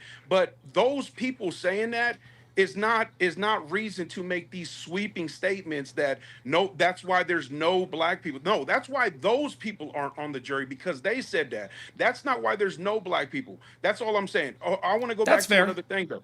Well, hold on. We'll go back to the other thing in just a second. You're absolutely right. What you said is right. You can't make broad sweeping generalizations. I get that. I don't know if you're familiar with the OJ case, okay? But there were 9 black jurors on the OJ jury, and every single one of them voted to acquit for payment for Rodney King. They admitted it. So much so that after everything was dismissed, a person stood up in the jury box who was on the jury and raised his fist in Black Power. If you go online, especially right around in Texas, it really does appear that most black people in that Frisco area are in favor of Karmelo Anthony, regardless of what the evidence shows. So when you get people from this region, three black people telling you I can't put a black person in prison, that's the only way they can respond. Okay. And I think, and I think what they want to do is they want to prevent another O.J. Simpson thing from happening. I understand that, but listen, since you're using the OJ, first of all, we're talking about something from 30 years ago. I understand that there's a lot of circumstances where we can use precedent, things that have happened before, to try to use as so-called proof of this or that, but it's not, okay? It doesn't matter. That OJ, actually, it doesn't really matter that it was 30 years ago. It could have been last year, okay? Once again, we cannot use examples of things that happened. Everybody's an individual, and regardless what the pattern seems to be there, you cannot make those generalizations. People are individuals, no matter how much we claim to. So that's why I take issue with that. Okay, I hear what you're saying, and I'm not denying, because everybody knows that a lot of black people celebrated that OJ got acquitted. Okay, a lot of people, and I mean, Dave Chappelle made a whole sketch about it, right? About like black jurors, not, how they would react to white celebrities versus black celebrities. Okay, we know that, but I'm saying we can't make generalizations like that. But the other listen. This is my show, and I'll make all the generalizations I want. I have not seen, the only people that I have seen that appear to be reasonable about this, and not just saying it's going to be Karmelo Anthony getting off, are me Anthony Brian Logan and other people like me. I have not seen one person in that area who appears to be at least a little bit, and we're all going to be a little bit biased, right? I mean, that's just human nature. But to me, I applaud the prosecution, man. I applaud the prosecution. I'm glad that there are no black people on that jury. That's insane, bro. Well, call me insane. Yes, I am glad. Crazy. I am glad that there are no black people on that jury. I mean, how do if anything, that just comes down to some people being more careful with what they say when they're being chosen for jury than other people. So you're saying that they were misleading them or just being too honest? What I'm saying is that those people that made it to the jury, obviously we have no way of proving what their intentions are or how they really, right. But when they put on the questionnaire, I can't send a black kid to prison. That's all they have to go on. What else are they supposed to do? Run background checks on people? If a black person says, I can't send a black kid to jail in that, then of course they shouldn't be on the jury. That's ridiculous. And there you go. You're outing yourself to have an open bias. Why would anybody put you on the jury? I'm not disputing that. What I'm saying is that happens to be that those individuals happen to not be, whether we say maybe they didn't actually want to be on the jury. It's not really up to you to get called to jury. Maybe they didn't want to be on the jury. That makes sense. Maybe they aren't intelligent and have the foresight to realize that that's going to keep them from the jury from saying that. Maybe, whatever it is, okay? But that's those individuals. It doesn't mean that any black person that gets called up to be processed through to go through that whole process to be selected for the jury, that the majority are going to go like that. But listen, I don't want to stick to that. Well, no. I know you don't want to belabor the point, but I will say this, and you can respond, and then we can move on. There were almost 600 people who were eligible for that jury, okay? 600 people. Not one of them was black. So we can sit here and we can talk about what was these three individuals. But there is a reason why there are no black people on that jury, because I believe the prosecution said, you know what? These people are clearly showing a bias, and that's why they selected the jury that they selected. I'll let you have the last word on that. I mean, what can I really say? I really don't. Like I said, listen, I wasn't trying to. I'm not trying to debate. No, I hear you. I was really more just addressing some of the statements that you personally are making on the stream, is what I'm saying. And I wasn't trying to attack you. No, I was just trying to say, we have to try to stay objective. And there's certain things, it doesn't matter what the topic is, there's certain things that I feel aren't valid when we're trying to discuss and debate things with people. I just don't think it's valid to make these sweeping, generalized statements based on, even when seemingly there's patterns. It's just not. I don't see it as valid. Listen, that's all I wanted to say. Okay, that's fine. That's the difference between you and me. You just sat here and said, look, I don't want to make sweeping generalizations, even if there appears to be a pattern. So you're telling me to ignore what I'm seeing and hearing? Come on, man. Come on. I'm not going to do that. And neither did the prosecution. They've been seeing and hearing the same things that we all have been seeing and hearing. And and here's the thing. If anything, if I were black people, I'd be upset with the defense, because the defense had their reasons to strike as well. It wasn't like the prosecution was the only side picking the jury. No, the defense had just as much power as the prosecution did. It just so happens that the prosecution happened to outplay the defense, and that's what happened in this case. But you just said so you want me to, you're saying, you're trying to use what I said against me. You're saying so you want me to ignore what I'm seeing. Yeah, the patterns. Fact of the matter is, when you see patterns, okay, just because someone sees a pattern, seeing an individual seemingly or an individual being convinced that there is a pattern from what they're seeing, right? You seeing a pattern is not necessarily proof of. It's not evidence of a pattern, of a likelihood of an outcome or whatever it is. It's just that you are focusing on that. But regardless, no, sir, hold on. Let me. Wait, listen. Even if there are patterns, even if someone thinks that they are seeing patterns, the reality of life is there is no constant, there is no across the board reality to any group of people, whether we're talking about, ethnic or Sure. whatever. Yeah. Somebody, you could have a house full of people, you could have a room full of people, they don't even agree on what pizza toppings because they're going to order pizza for the entire room. Okay. Okay. So that's what I'm saying. It doesn't matter what the patterns are. The truth, the reality of life is you cannot use patterns to make these broad sweeping statements Yeah, about my friend, a race or whatever else. this is a fundamental difference between you and me, right? If I walk through a neighborhood, an unknown neighborhood, and I get beat up and robbed, okay? And I say, you know what? I'm not going to pay attention to the pattern. Maybe it was just a one-off. I can't just make broad sweeping generalizations based on what happened to me. And I go back and I get beat up and robbed again. How stupid would it be for me to go home and say, well, you know what? Even though I've been to that neighborhood twice and I've been beaten up and robbed twice, I'm not really going to pay attention to the pattern. Pattern recognition a lot of times dictates the way we make our decisions, right? If somebody sees and experiences something from even if it's white people or Mexican people, I mean, again, we are all biased. And if people I think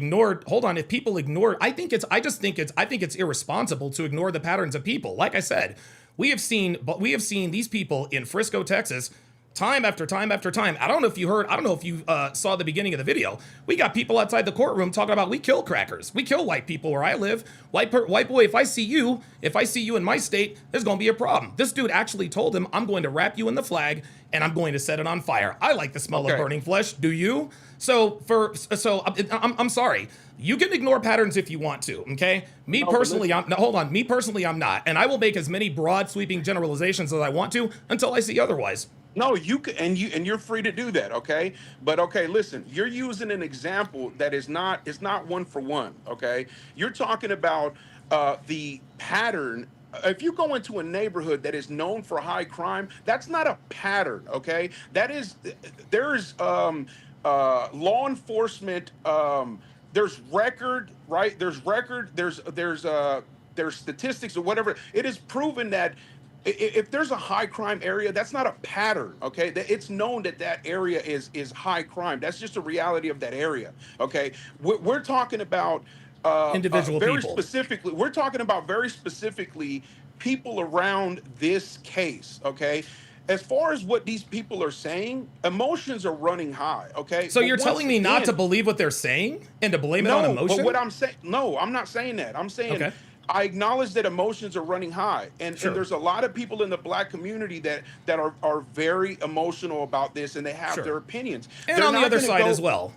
The vast majority of these people that are going to be saying these things, I think anybody, it doesn't matter who you are. I think if you try to dissect it objectively, I would say anybody who's making statements like that is not necessarily somebody who gives a lot of thought to give an appropriate response to an answer. You know, and what I'm that's saying? exactly why people like that were left off of the jury. I agree with you. If somebody really, because I agree with you on another level, there are some people who might not just wanted to be on the jury, right? I think it's funny. I saw this one commercial where this guy was for a murder trial, and he's dressed like the Grim Reaper, and he's got like the little staff, and he's like, oh, am I dismissed? So I totally understand where you're coming from in that regard. But if a person is so emotional to the point that they can't hide their own racial biases, those are the kinds of people that are not on the jury. That's fair, and they shouldn't be. They shouldn't be. Those people shouldn't be. But to make a statement to just say, I'm glad that no black people are on this jury, that's just wild. Now, you're free to say it. I'm just saying that's just wild to say that. That's just wild because like I say, those people that we both agree shouldn't be on the jury, or those emotional people outside or wherever, protesters, I don't know what you're talking about, but those people that are saying these wild statements, they shouldn't be on the jury, but they also don't. My whole point is, regardless of all these people that we're bringing up in these statements that you're citing and all this stuff, they don't represent black people. They don't. Yeah, they do. That's what I'm saying. Yeah, they do. That's all I'm saying. No. Well, then we disagree. They do represent black people. That's why there are no black people on the jury. What was your next? That's cool. Okay. Call it what it is. So the other thing. Okay. when you were brought up how so the kid walked up to the other kid and started the whole confrontation, right? I'm not some kind of legal scholar. I'm not a Me lawyer. neither. I'm Me not neither. claiming to be, okay? But I mean I'm pretty knowledgeable about a decent amount of things, okay? Sure. Sure. From all the I'm 37 years old, by the way, so I'm not Okay. some young guy. I've been around. I've Okay. seen a lot of stuff. I've seen a lot of precedent.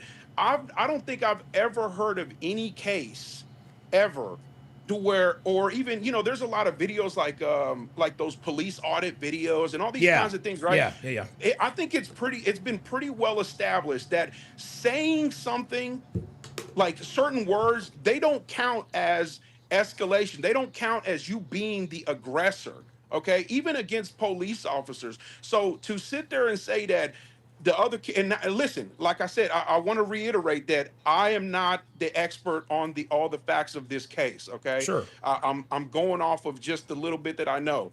And I'm not defending either side. I'm not saying that the Okay. kid You're just should making an be innocent. observation. I really don't know. Okay. I'm Right. going off of just general stuff here. I've not ever heard of any instance where somebody saying touch me and you'll see what happens. When somebody else approached them, that I don't see any court equaling that to escalation.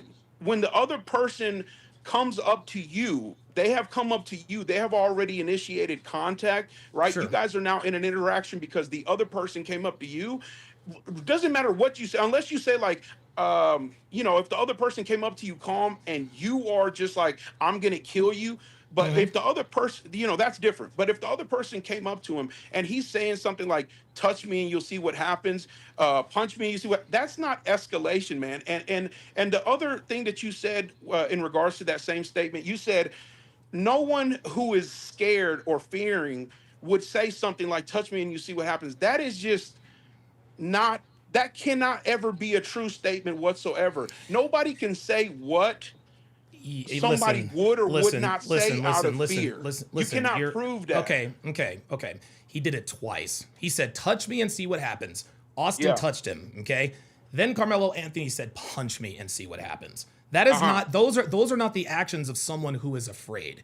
He literally dared Austin Metcalf to do something to him. And when he said, hold on, and when he said, and see what happens, he knew that whatever happened, he was going to survive long enough to be able to exactly what happens. You're not, like, again, if you are in genuine fear for your life, you are not going to warn, you are not going to threaten, you're not going to dare the other person to make the first move. You're just not going to do that because you're afraid, you're in fear for your life.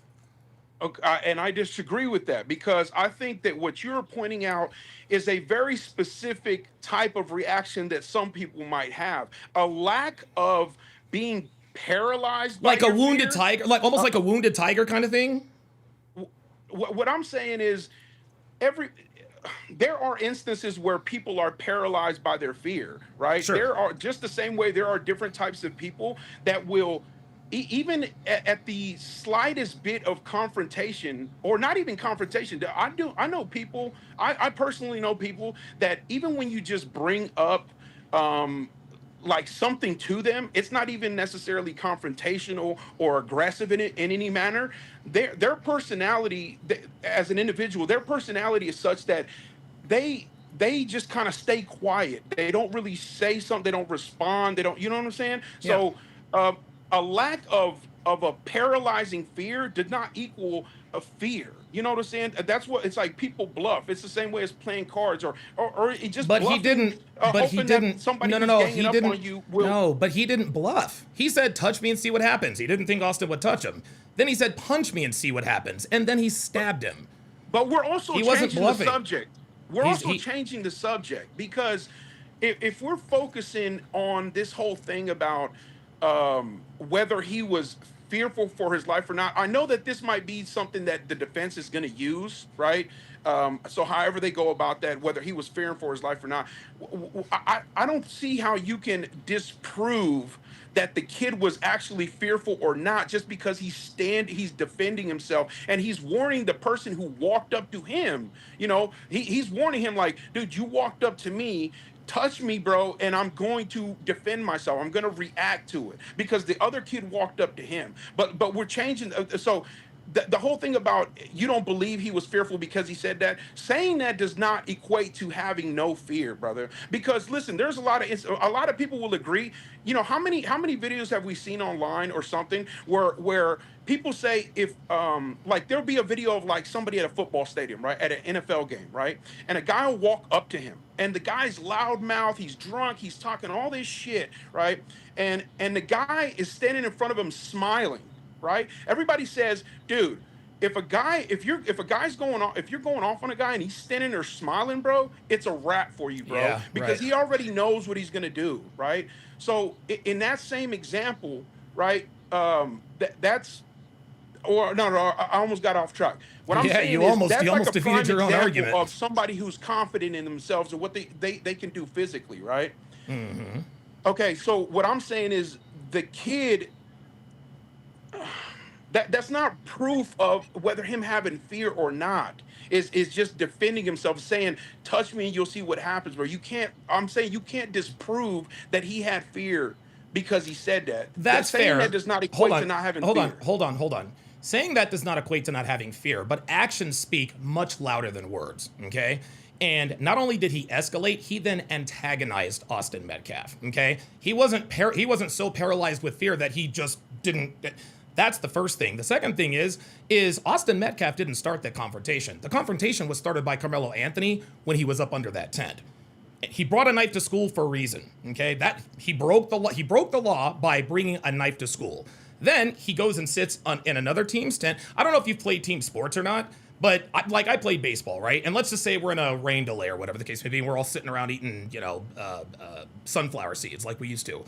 If another kid comes over and sits in my dugout, I'm gonna give him some smoke too. Hey man, like what are you doing? Like get out of here, right? Okay. And right, exactly. And so if him and I get into this little confrontation, well, okay, well who started it? Well, he started it because he came over and told me to leave. Well, wait a minute, why did he have to tell you to leave? Because I came and sat in his dugout. That's when the confrontation started. Okay. Here's what I'm gonna. Okay. So I want to, before we keep going any further, I want to make it very clear that regardless of what the circumstances were, well, there's a lot of things that we might be able to debate. I just want to let it be known to everybody watching and to you that I don't condone anybody dying over some stupid petty argument. Okay. I don't give a fuck who came up to who, Right. who got offended first or whatever. Nobody deserves to die, get stabbed and die. So don't think I'm somebody who is like thinks that this kid should. And that viewer and that person who was on here earlier with you, it's crazy. That dude, it's something for you to listen. I completely understand if you feel that the kid was justified and like he was the one that was antagonizing all this, but to say that the kid deserved to die is just crazy. Okay, I don't. Nobody deserves to die, stabbed and get die over. I don't give. Listen, I know we all understand what this is about, but dude, these are kids. This is some sports. This is petty shit. This was all irrelevant shit. It could have all been avoided. Nobody deserves to die over that. So I just want to make that very clear. No, I'm with you. Okay. Okay. So if we say that, what's the kid's name? Karmelo Anthony. He's the one that stabbed the other kid, right? Yeah, Karmelo Anthony is the one on trial. Yes. Okay. If you want to, you or anybody, I'm using the general you, if you want to say that Karmelo is the antagonizer because he decided to go sit. Now, actually, let me go back to that knife thing. You said he brought a knife to school. Yes. I don't know where this happened. I don't know what the laws are. Frisco, Texas. It happened it happened in Frisco, Texas, ISD track meet on school grounds. It is illegal to bring a weapon to school.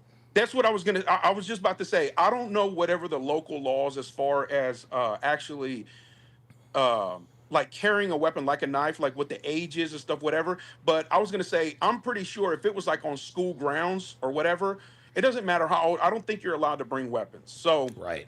You might know better than me. I don't know. So There's no probably. He should not have had a weapon at school. Yeah, and well, the that's reason what, why I'm he only shouldn't have saying had that is because to as full transparency that I'm not claiming to know Okay, the got it. rules Okay. of the laws. That's all fair. I'm saying. Okay, that's fair. So I'm saying he probably shouldn't have had the weapon on him. Okay, But okay, so now let's go back to what I was saying.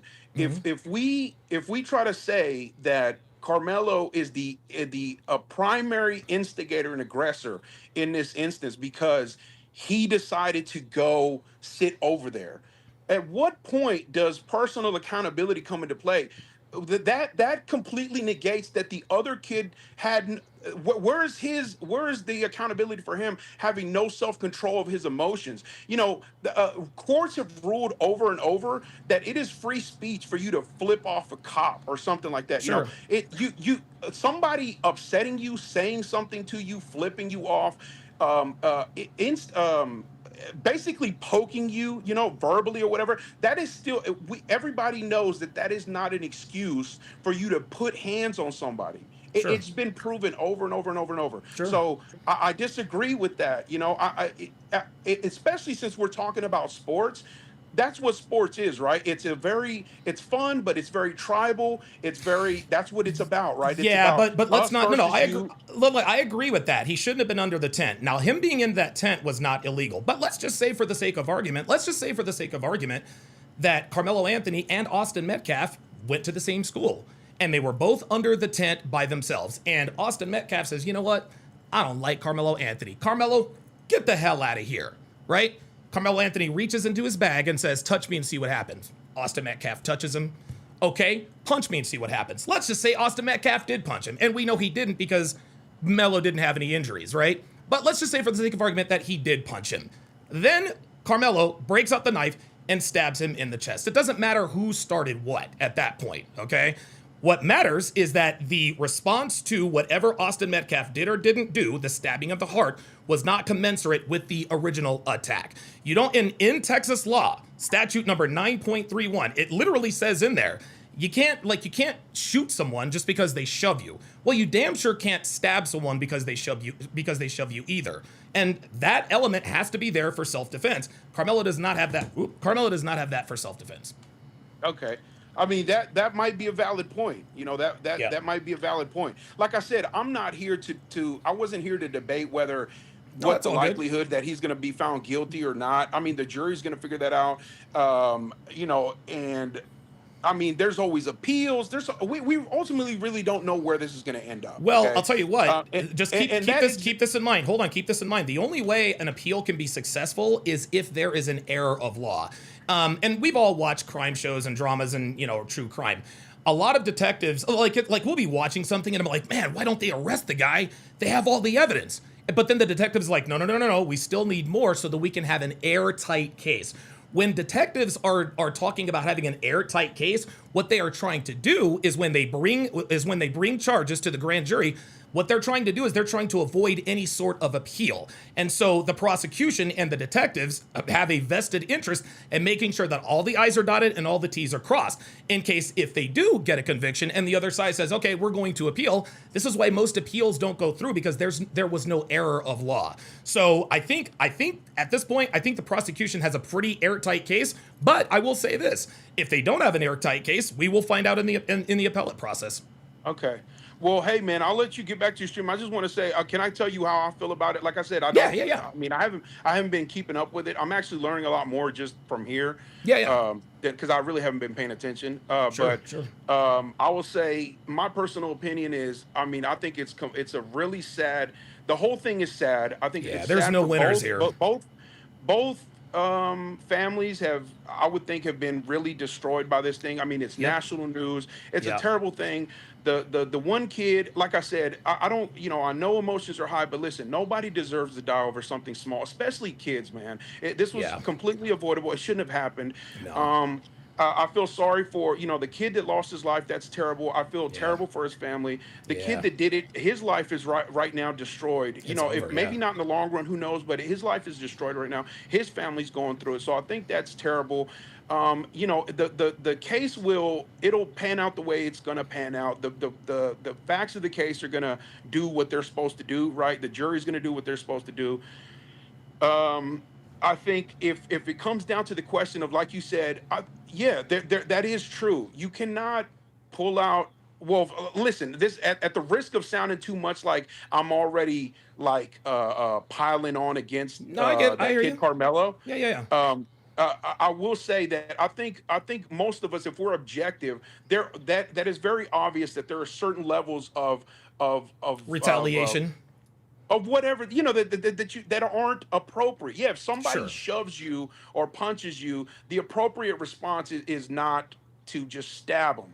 Right. But then it comes down to, that's why we have juries and this whole thing. It's up to everybody else that's who that the task is put on, right, to decide whether they believe in their minds if the kid really felt like he was in danger. Maybe they want to take into account, The their size of the height, boys. each of them, Right. of their height and their weights or whatever it is, right? Sure, Whatever. yeah. But I think everybody can agree, if you are objective, that there are certain things. Yeah, if somebody slaps you across the face, it's not appropriate to pull a gun out and shoot them. If somebody course not. slaps you across the face, it's not, stab them in the neck or some shit Sure, like that. right, So that's where I stand. Okay. Well, Well, listen, like I said, keep up I with just it. kind of wanted to get on here and just Yeah. kind of speak up for the kind of like a little Yeah, bit just of to, devil's advocate a Nazis little that bit. we are, a little bit of whatever you Yeah. kind of, I just kind of wanted Yeah. to get on here and just, I don't know, just give my 2 cents, bro. Yeah, no, listen, man, it was this was a good conversation, and I guess I'll leave it here. You make a very good point in terms of we don't really know what was inside Carmelo's head when that whole thing went down, right? There's a lot of subjectivity that comes with it. A guy my size, I'm not going to be as afraid as maybe a guy Carmelo's size, right? Because the Metcalf brothers were bigger than he was, and of course we'll find out what exactly went on in that tent. But all of the subjectivity and all of the mitigating factors is exactly the reason why the standard of proof in criminal court is guilt beyond all reasonable doubt. It's not, see, and I think a lot of people, and I used to be this way myself, we've watched all the crime shows, the dramas, the lawyer shows, the cop shows, and all of the evidence that they have, it's always ironclad. They prove beyond the shadow of a doubt that that person is guilty. That's in TV land. In real life, it is guilt beyond all reasonable doubt. Okay, so maybe, oh Jesus, I can't even think of an element that would even, maybe he has a personality that just causes him to freak out at the slightest fear, right? Just like you were talking about earlier, some people just get paralyzed with fear. Maybe that's the case, maybe it's not. But that's where the guilt beyond all reasonable doubt happens. Is it possible that he wasn't, is it possible that he might have been afraid of Austin Metcalf? Absolutely. But based on his actions, clearly he was not, because he egged him on, he warned him not once, but twice. I'll give you the last word. Well, hey, listen, my last word is, debate and discussion. It's something fundamental. It's something that is fundamental to our society, to civility. But with that comes that word, civility, and we need to be able to. This is just my opinion, just to say goodbye to everybody. We need to be able to, regardless if it's this or anything that we discuss, because the there's been so much tension and politics and everything for a really long time now, and we have to, I just want to tell everybody, try to maintain, and I'm guilty of it too, man. Listen, I was losing my cool. I'm going to acknowledge right here, because I was in the comments before and I was talking reckless, man, because I was getting upset. Okay. So Okay. I'm not going to act innocent, bro, okay? But we do need, I'm saying it for us, for everybody. We do need to try to remain level-headed and civil. Listen, that's the whole thing, is we can discuss, we can disagree, we can debate, but we have to try to remain civil, because if not, man, that's where it just starts escalating. It starts gaining that momentum of ugliness and shit, and next thing, like you and I, we're sitting here having a civil discussion about it, where if we don't actually address each other in a civil manner, then it digresses into this whole thing of just talking shit and calling names and all that stuff. And that doesn't help anybody. Right. Okay, very good. So, all right, man. Well, thanks for coming up, man. Thanks for coming up. I appreciate it. And listen, very good conversation. I'll give him a Don DeMarco for coming up. Listen, man. I would advise. Oh, there it is. Late Don DeMarco. I would advise you to stick around and to listen to all of the evidence and things that we know. Because I think with the last guy who was just on, the guy who was just on, I think there were a lot of holes in terms of what his knowledge of the case was. So maybe when he does a little bit more research, maybe if he watches this, maybe he'll sort of come around and say, okay, now I understand why Donovan says this, or maybe I understand why Donovan thinks that. Edward Cross, member for 13 months, says, are you black? You don't look black to me. Yeah, last I checked. Last I checked. Very good. Very good. Okay, let's get back to, oh, and by the way, let me just reiterate what the last caller talked about. He said, listen, man, we have to have these civil discussions. We have to have these civil discussions because if not, it devolves into this. And there's only one side that this sort of animus is coming from, and it's the black side. White people aren't doing this. This is black people. Take a look. We kill crackers. We kill crackers. Where I come from, we kill them. And if I ever see you outside of Texas, you gonna have a problem. Look at that. Yup. I'm gonna wrap you up in that flag and I'm gonna set it on fire. Listen to that. I like the smell of burning flesh. Don't you? Don't you? Don't you? Yeah, Zero Rex says civility was only understood by one side. It's the Karmelo side that are making excuses. Absolutely. Listen to this. This is crazy. The time of you having fear on us is over, cracker. It's over, cracker. We ain't scared of you. We gonna do some Nat Turner shit on you, motherfucker. I even know. And again, keep in mind, let me just rewind it a little bit. Keep in mind, and this was the saddest part about this, is that there's a child. This is a child. Look, this child is looking right at this man. He's looking right at this man. It's incredible.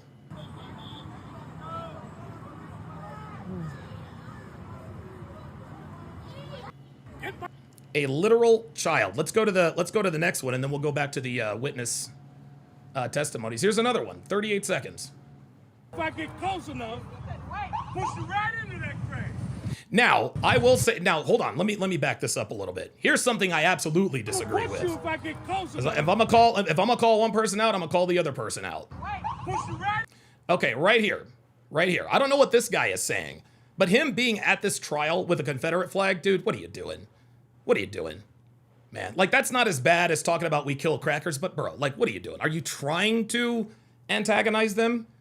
And this, again, what this guy is doing here, is he is highlighting how easy it is to control these people.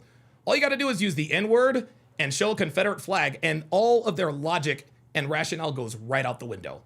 All of them go right out the window. It's insane. But this right here, having a Confederate flag, this is wrong. MGTOW Soldier says, Don is correct on a lot of points with modern women and has helped a lot of men. However, one thing you should not do is be in a relationship with any woman. They are for bedroom fun only. Okay, MGTOW Soldier 3. I am, thanks for the input. I look forward to seeing your YouTube channel. You heard what I said, cracker. Neanderthal, I don't give a fuck what you say. Fuck you, cracker. Fuck you, cracker. Fuck you. We gotta get out of the road. Let's get out of the road, please. Get out of the road, please. You still a cracker. You still a cracker. See, look at this. Like, this is the way black people respond all the time. You a cracker, motherfucker. You a cracker. You a cracker. He a cracker. You a cracker. You a cracker. You ain't gonna get. Yeah, but if that white dude said you're a nigga, then we'd have a problem. Me cracker. They've been trying to get me cracker. You ain't gonna get me cracker. You. Yeah, easy to say that to somebody who's sitting in a wheelchair. Yeah, that's very brave of you. These people are cowards. Let's watch one more. Oh, that's just the woman freaking out about her purse or whatever. Okay, so this is back to and again, I want to make this clear. This is witness statement number 1. Okay? Witness statement number 1, and remember, these people are under oath. Under oath. This is their testimony from people that were actually under the tent. And this is a minor, a witness that was sitting under the Memorial High pop-up tent with his team near the victim, Austin Metcalf. The suspect, Karmelo Anthony, was from Centennial High and was sitting under the Memorial High tent. Austin told Karmelo that he needed to move out from under their team's tent. Right. And this is the thing that black people are holding on to justify the killing of Austin Metcalf. He shouldn't have told him to move out from under the tent. How dare he? How dare he? He has no right to tell me what I can or cannot do. He has no right to tell me, leave us alone. We can sit and stand anywhere we want. No, you can't. This is why there are designated areas for different teams. Okay? Austin Metcalf should have gone to get an adult. All right? Fine, that was his mistake. But I don't blame him for trying to resolve this. I don't blame him for trying to resolve it. Hey, look, man, get up out of here. Get up out of here. I see no problem with that. And if black people are using the fact that Austin Metcalf confronted Karmelo Anthony to get out of the tent as a reason to be, quote unquote, scared enough to pull out a knife, this is what these people do. Like, guys, these are savages, guys. Okay? These are the kinds of people we can't have in our society. Karmelo JD Cruz says niggas are predictable. Yes, they are. grabbed his bag, opened it, reached inside, and proceeded to tell Austin, quote, touch. Do you guys hear this? Listen to this. I thought Austin Metcalf was the one that touched him first. Listen to this. A minor, a witness that was sitting under the Memorial High pop-up tent with his team near the victim, Austin Metcalf. The suspect, Karmelo Anthony, was from Centennial High and was sitting under the Memorial High tent. Austin told Karmelo that he needed to move out from under their team's tent. So Austin Metcalf says to Karmelo Anthony, you need to move out from under our tent. Karmelo grabbed his bag, opened it, reached inside, and proceeded to tell Austin, quote, touch me and see what happens. So a kid walks up to him and says, hey, you need to leave this tent. According to the witness, Karmelo then reaches into his bag and says, touch me and see what happens. That is not someone who is in fear for his life, guys. That is not someone who is in fear for their life. MGTOW Soldier, let's try to keep it on topic. I'm not going to debate a nobody on women. Listen, if you want to be a MGTOW, that's fine. You know, I just don't want to. No need to vet women. Okay, fine. Just let's just keep it on topic. If you wanna debate about women, we'll do that another time. Today is not the time. White people. I'm sorry, Mac with the $5 super chat says white people are more offended their blonde kids comes out a redhead than the word cracker will ever be. That's exactly right. So let's go through this timeline. Metcalf tells Anthony, hey, you need to leave. Karmelo Anthony reaches into his bag and says, touch me and see what happens. This kid is cooked. No one really thought Karmelo really had any weapons in his bag, and Austin proceeded to touch Karmelo. Then Karmelo told Austin to punch him and see what happens. That's where the escalation comes in. Touch me and see what happens. Austin called his bluff. Touched him. Karmelo in his mind was like, okay, I need a justification for stabbing this kid. Touch me and see what happens. He touched him. Okay, well, if I stab him, I'm gonna go to prison, right? Oh, wait a minute. If I stab him, I'm gonna go to prison. Wait a minute. Let me escalate this even more. Punch me and see what happens. Yeah, if he punches me, then I'm justified in stabbing Austin in the chest. A short time later, Austin grabbed Karmelo to tell him to move, and Karmelo pulled out what this witness recalled as a black knife and stabbed Austin once in the chest and then ran away. Oh boy. All right, wait a minute. Oops, sorry about that. All right, Lucas Engel, you're on live with Donovan. What's on your mind, brother?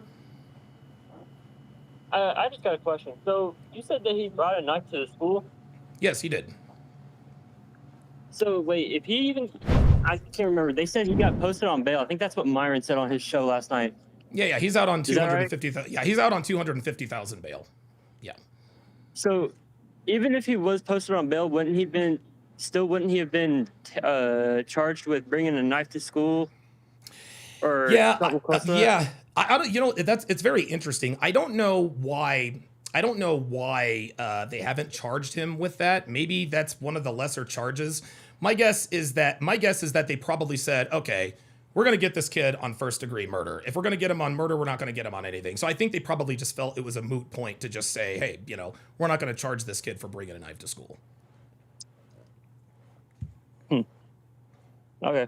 Well, that's all I had to ask. Thank you. Okay. No problem at all. All right, let's get back to it. Thanks for chiming in. Oh, by the way, Lucas, you didn't help that girl cheat on her boyfriend, did you? I hope he didn't. I really hope he didn't. Because I think Lucas was the one that called me and told me that this girl wants to her boyfriend. She wants his help. Let's talk about what that's. Yeah, exactly. So he stabbed Austin Metcalf in the chest once and ran away. Stabbed him in the chest once and ran away. If you thought you were justified, then why would you run away? If the threat is new, don't guys. Let's not time people out quite yet. Just wait. Just wait. Fireman the Philosopher says, free Karmelo Anthony. Okay, on what grounds, my friend? On what grounds? Listen, I'll let you respond. I'll let you respond. Free Karmelo Anthony. Okay. And I'm saying, no, we're not going to free Karmelo Anthony. Karmelo Anthony deserves to be in prison. Okay? Statement means all sitting on the bleachers under a Memorial High. Witness number 2. Tent when another male he did not know walked over and sat under the tent. That would be Karmelo Anthony. Austin told this male that since he didn't go to Memorial, he had to leave the tent.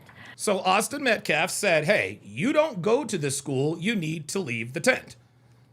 Austin and the male went back and forth. Then Austin stood up and pushed the male to get him out of the tent. There you During go. the time of the arguing, the male was reaching around in the bag that he had. It was at this time that the male took out the knife and stabbed Austin and then left. There it is. There it is. There it is. They went back and forth verbally. Austin pushed Karmelo Anthony to get out of the tent. Karmelo Anthony reaches into his bag, pulls out the knife, and stabs him to death. That's not self-defense, guys. That's not self-defense. That's first-degree murder. That is first-degree murder. This is not manslaughter. This isn't involuntary manslaughter. This is not, no. This is first-degree murder. This is murder 1. He brought a knife to school. That was illegal in and of itself. He brought a knife to school. He put himself in a situation where a confrontation could occur. He knew that him being in that tent, would cause a confrontation. They go back and forth. And as soon as he pushed him, he's like, all right, I now have my reason. To stab Austin Metcalf. Notice so far in the 2 witness statements, no one has said a gang of people rolled up on him, like the first dumbass caller said, trying to give me that inaccurate the bus stop analogy. No, that's not what happened. Karmelo Anthony was not accosted by a gang of giant white people. That's not what happened. We have 2 witnesses so far that don't verify any of that. And see, guys, this is what Karmelo supporters are doing. They're just making up stuff. It wasn't a knife. It was a cleat sharpener. No, it wasn't. It was a black knife because they found it on the scene. Fireman the Philosopher says, keep that same energy for Rick Chow. See, there it is. Always bringing in other cases. Rick Chow has nothing to do with this. Fireman the Philosopher. It has nothing to do with this. Happened in a different state. Whether I agree, honestly, I don't really know much about the Rick Chow case. I think Rick Chow should have been convicted. I think maybe it's because I don't know all of the facts, but if you shoot someone in the back, like if you're chasing someone and you shoot him in the back, to me, that's murder. So, but be that as it may, the Rick Chow case has nothing to do with this. Guys, this is what the so-called black community likes to do. When one, because let's just be honest here, guys. Let's just be honest. The Collin County District Attorney's Office, they've got Karmelo Anthony dead to rights. They've got him dead to rights. They've got all the evidence, all the witnesses. Austin Metcalf is dead. He's going to jail. He's doing prison time.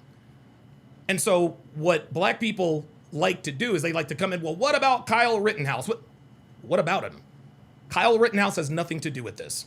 O.J. Simpson has nothing to do with this. Rick Chow has nothing to do with any of this. Just because Rick Chow should have been convicted does not mean Karmelo Anthony gets to walk. 2 wrongs don't make a right. And I think that's what black people, I think that's their general message. Well, what about this incident? You're literally saying 2 wrongs makes a right, and 2 wrongs don't make a right. I'm sorry. You're not gonna come in here and start mentioning other cases as a defense for Karmelo Anthony. You're just not going to. The L Factor with the $10 super chat says, if the races of these young men were reversed, black people would be calling this a hate crime. There you go. Donald J. DeMarco says, if he was in fear, he would have done the running away first. Instead, it was the knife first. Fireman the Philosopher says you're wrong about this. You're wrong. This is about Chow. You've spelled that wrong. You've spelled that wrong. It's Y-O-U''RE. You people really need to learn to spell. You people really need to learn to spell. He says if Chow is innocent, then Karmelo is innocent. No. No, that's not the way it works, Fireman the Philosopher. Maybe with nigga law, that's the way it works, but that's not the way it works. See, that's the thing. What Fireman the Philosopher is talking about, these are the policies in third world countries. This is how third world countries come about. Well, if this guy was innocent, then we need to make this guy innocent too. Because one of ours got one of theirs, then one of theirs can get one of ours. No, it doesn't work that way. We live in a civilized society. We live in a civilized society. What you were talking about is you're being uncivilized. He says too many wrongs and not enough rights. He's still going to prison, my friend. He's still going to prison, my friend. Fireman the Philosopher, I need you to make a coherent argument, please. I don't mind going back and forth with you, but it really just looks like you're just talking gibberish. If it continues, I'm going to ban you. Or, if you are so inclined, you can actually come up and talk to me about it. You can come up and talk to me about it. Listen, say whatever you want about the first caller. At least he had the balls to come up and tell me what was on his mind. All right? At least he had the balls to come up and tell me what was on his mind. But if you're gonna go back and forth with me in the chat and just being incoherent, come up and talk to me about it. I'm not afraid to talk to people, as you guys have seen. Let's continue. The scene. They're substantially the same, Mark, in terms of what they are saying. There are a few differences, but what's your take on whether or not, from those witness statements at the time that this happened, where do you think the jury would land on a case like this?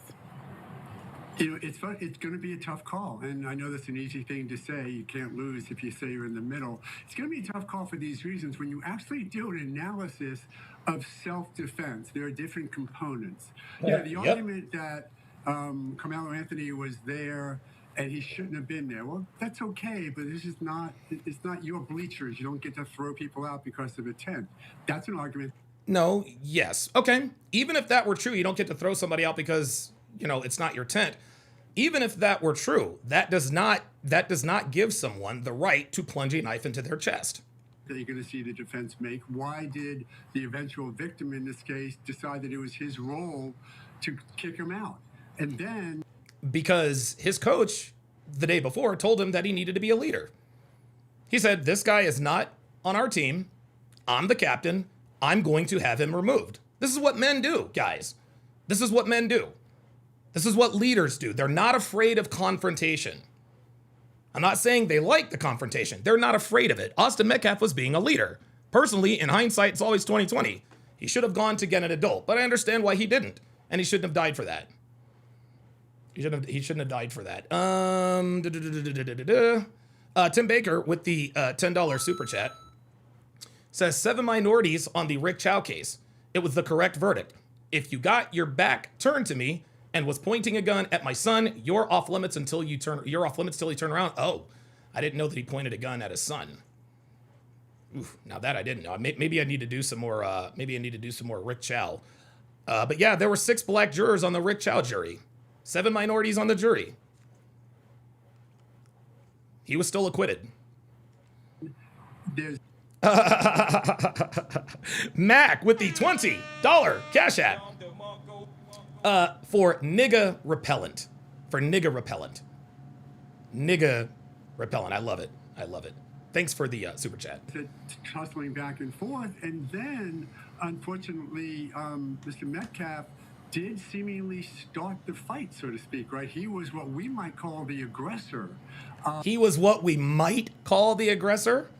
No, he is either the aggressor or he is not. Do you see how this lawyer is being very careful? He is what we might call the aggressor. No, it is guilt beyond all reasonable doubt, not guilt beyond the shadow of a doubt. Even if Austin Metcalf were the aggressor, Karmelo Anthony is still guilty of first-degree murder. You do not have the right to stab someone in the heart if they push you. You don't. and pushing him out or grabbing him and touching him. So under Florida law and also Texas law, and when you're the aggressor, when you first start the fight, so to speak, you may lose the protection. If it was Carmelo who started, you may lose the protection. No, see, this guy has no idea what he's talking about. And I guess maybe they have to bring some. I mean, listen, man, they have to be. They've got to be fair about the coverage, right? Like at this point, I think he's on here because he represents sort of the other side. He's a defense attorney, whatever the case may be. But the points he's making are ridiculous. He's someone we might call the aggressor, even if he was the aggressor. That does not give you the right to stab someone who simply pushed you. And if he really, and if he pushed him that hard, then how was Karmelo Anthony able to regain his balance quick enough to reach inside his bag and stab him? So the push clearly was not that bad. Even if it was a really big push, I'm sorry, you can't stab someone. You can't stab someone. You could have just got up and left. He said, touch me and see what happens. He touched him. At that point, all you had to do was leave, Karmelo. Karmelo egged this on. He wanted Austin Metcalf to put hands on him so that he could stab him. That's what he did. And then he ran away. And the reason he ran away and threw away the knife is because in his mind, he knew he was already in trouble. CCL 5853 with the $5 super chat says Chow was overcharged. He should have went in on manslaughter. Murder needs malice. Chow performed CPR and they said that eliminated malice. Okay, all right. Fireman the philosopher says keep your hands to yourself. Again, guys, this is nigga law, nigga culture. If somebody touches you, you have a right to smoke them. You can stab them, shoot them, whatever. This is nigga law, y'all. We have people in this country like Fireman the philosopher. Keep your hands to yourself. That's crazy. That's crazy. Mac with the $10 super chat says it's simple. Austin pulled Carmelo's card after his provocation. Pride and humiliation drove him to rage, in my opinion. I think we're gonna have to pull down the Periscope. I think we're gonna have to pull down the Periscope. Yep. Fireman the philosopher, the Niggadar has, we have picked up a nigga in the chat. And the reason why we know Fireman the philosopher is a nigga is because, well, he's talking like niggas talk.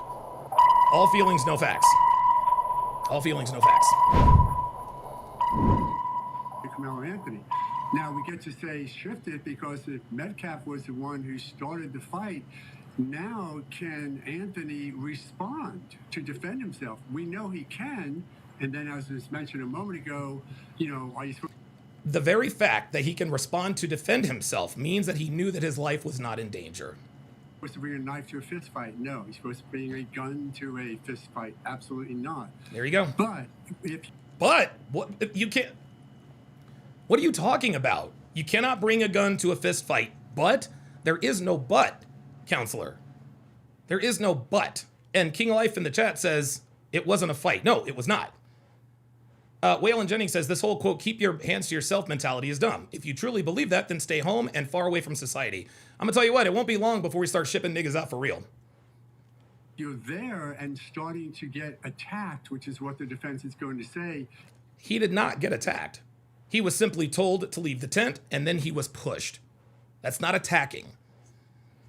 Can you defend yourself? And what they're going to say is, Anthony doesn't need to wait until the first nasty strike, the first injury. He can presuppose what might happen, and he's yes, he doesn't have to wait for the first strike, but the fact that he warned Austin Metcalf twice, touch me and see what happens. Austin called his bluff. Then he said, punch me and see what happens. Okay, touch me. Okay, fine, whatever. Oh, he touched me. All right. No, I need a reason. I need a reason to stab this guy. That's what happened. About to defend himself. Oh boy, that was, dude, that is, Jesus Christ, man. That was crazy. All right, Danger Close with the $5 Rumble rant. Says, push that Rumble rant and see what happens. Yeah, right. All right, let's see. Fireman the Philosopher says this guy is like a Dave Chappelle skit. Oh, he's just talking about Clayton Bigsby. Thinking about Clayton. You're talking about Clayton Bigsby, I assume. Yeah, listen, you can have your opinion of me, Fireman the Philosopher. I need you to, I don't mind that you disagree, but if you're going to disagree, tell me why you disagree. All right? If you continue with the ad homs and fucking with people, I'm going to ban you. I really wish that you would just come up and talk. I really wish that you would just come up and talk. But niggas like you are cowards, right? Niggas like you are absolute cowards. You guys like to troll from afar. MGTOW Soldier 3 says, I agree, he shouldn't have assaulted Karmelo. No, he shouldn't have. He shouldn't have. And Karmelo Anthony shouldn't have stabbed him. So, just because you push someone does not give them the right to stab or shoot you. That's how it goes. All right. So this is the New York Post article about the coach. Okay, so MGTOW Soldier 3 is a nigga. All right. So now you want to listen. If you want my attention, MGTOW Soldier. Oops. Well, wait a minute. MGTOW Soldier 3. I'm gonna tell you what I'm gonna do. I'm going to put the link in the chat. I'm gonna put the link in your chat, and then I'm gonna ban you because I think all you want to do is I think you just want to disagree with me and talk shit, which I have no problem with. But you're not gonna do it. You're not gonna do it from the chat. You're gonna do it face to face. So here you go, MGTOW Soldier 3. And I know you won't pull up because you're a coward. You're gonna come up with a million different excuses, right? But that's that. You're out of here. You're done. If you have anything else to say, you can either pull up or you can shut the fuck up. It's that simple. And you're gonna shut the fuck up. See you later. Trolls think they're slick. They really do. I agree with what Donovan says, but, and then, you people are all the same. You people are all the same. Karmelo Anthony, because a black man pushed a white man. Donovan, you were the coward. All right, Fireman the Philosopher, that's it. You're done. That's it. Why don't you, listen, Fireman the Philosopher, why don't you come up and say that to me face to face? It's not even face to face. If you have so much to say, come up and talk to me about it. No. You're a fucking coward. Niggas are always cowards. And Fireman, the Philosopher, is just another in a long line of cowards who have no idea what the fuck they're talking about. As you were, sir. As you were. So this article from the New York Post by Priscilla Gregory, was posted yesterday. The title is Coach of Karmelo Anthony's teen victim sobs. Oh, wow. As he recalls the chaos after fatal attack Oh, my God. Oh, my God. Listen to me. I'm over here trying to correct people's grammar. I can't even talk today. Fatal track meet stabbing. The coach of a Texas high school jock that was allegedly stabbed to death by Karmelo Anthony sobbed as he recalled, realizing the teen, quote, was gone just moments after the knifing. Victim Austin Metcalf's family was brought to tears as Frisco track and football coach Robert Starr recounted seeing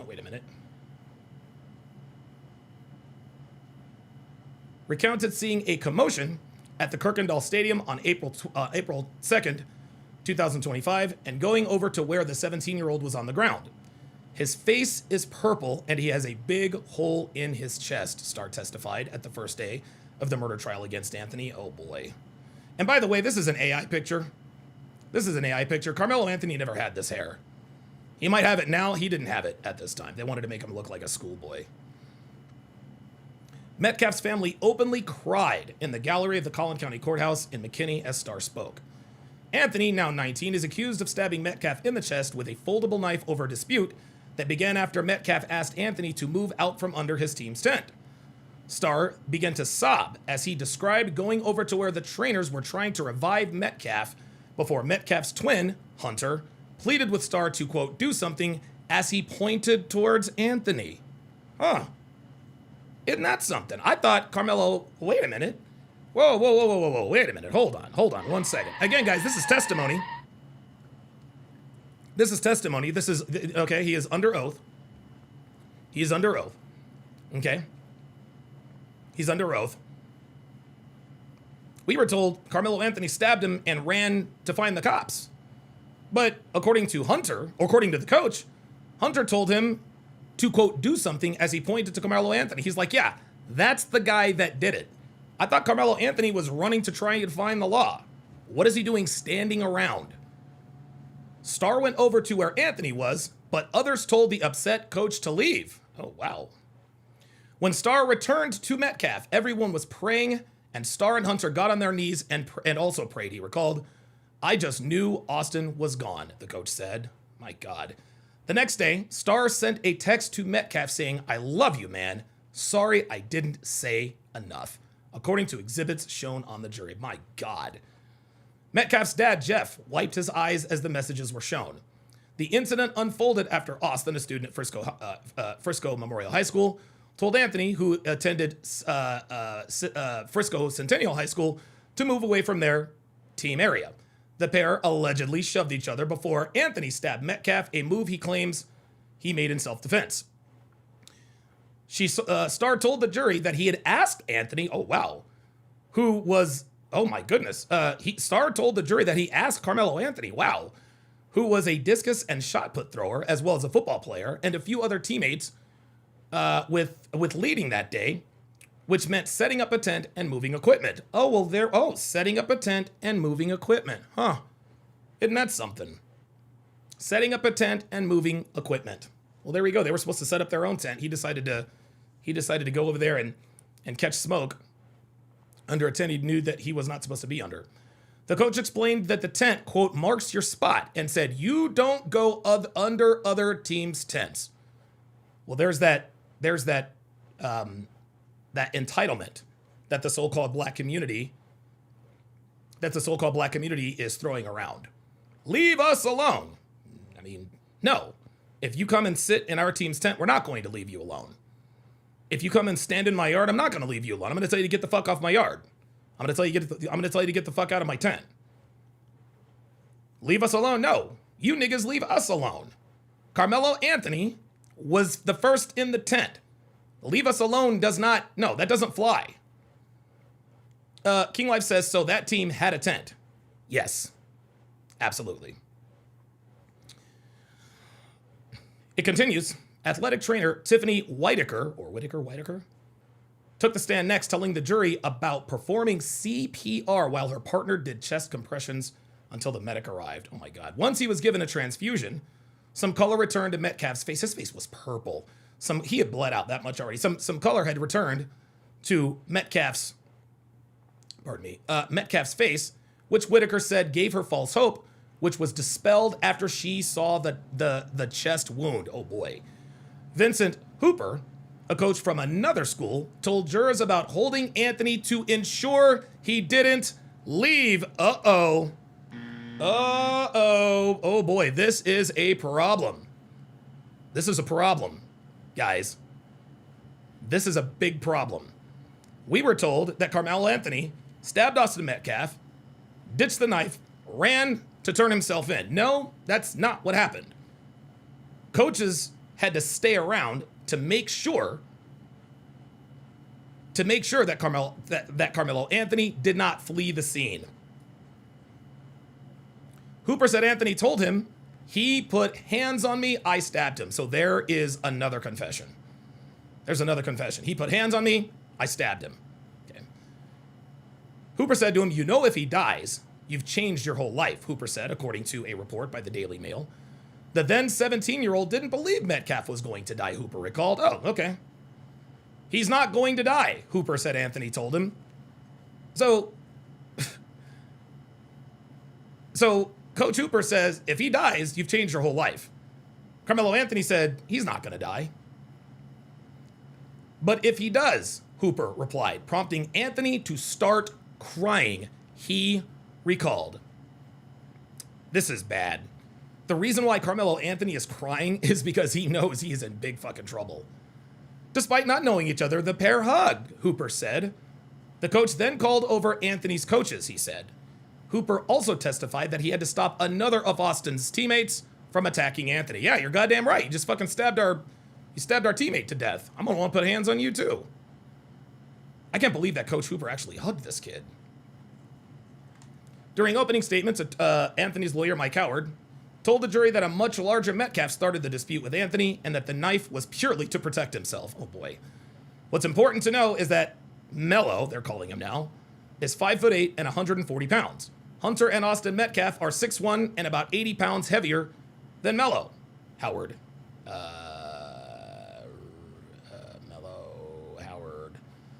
Howard claimed. Anthony, quote, remained seated even when Austin and Hunter stood up. The defense attorney said, it is uncontroverted that Austin makes the first physical contact. Austin grabs, punches, pushes. In that split second, Melo has a decision to make, how and when to act. But prosecutor Bill Werski told the jurors in his opening statements that Anthony carried out the, quote, senseless crime before ditching the knife and trying to flee the stadium. If you're scared and running away in self-defense, why toss the knife? Uh-oh. Oh boy. Uh-oh.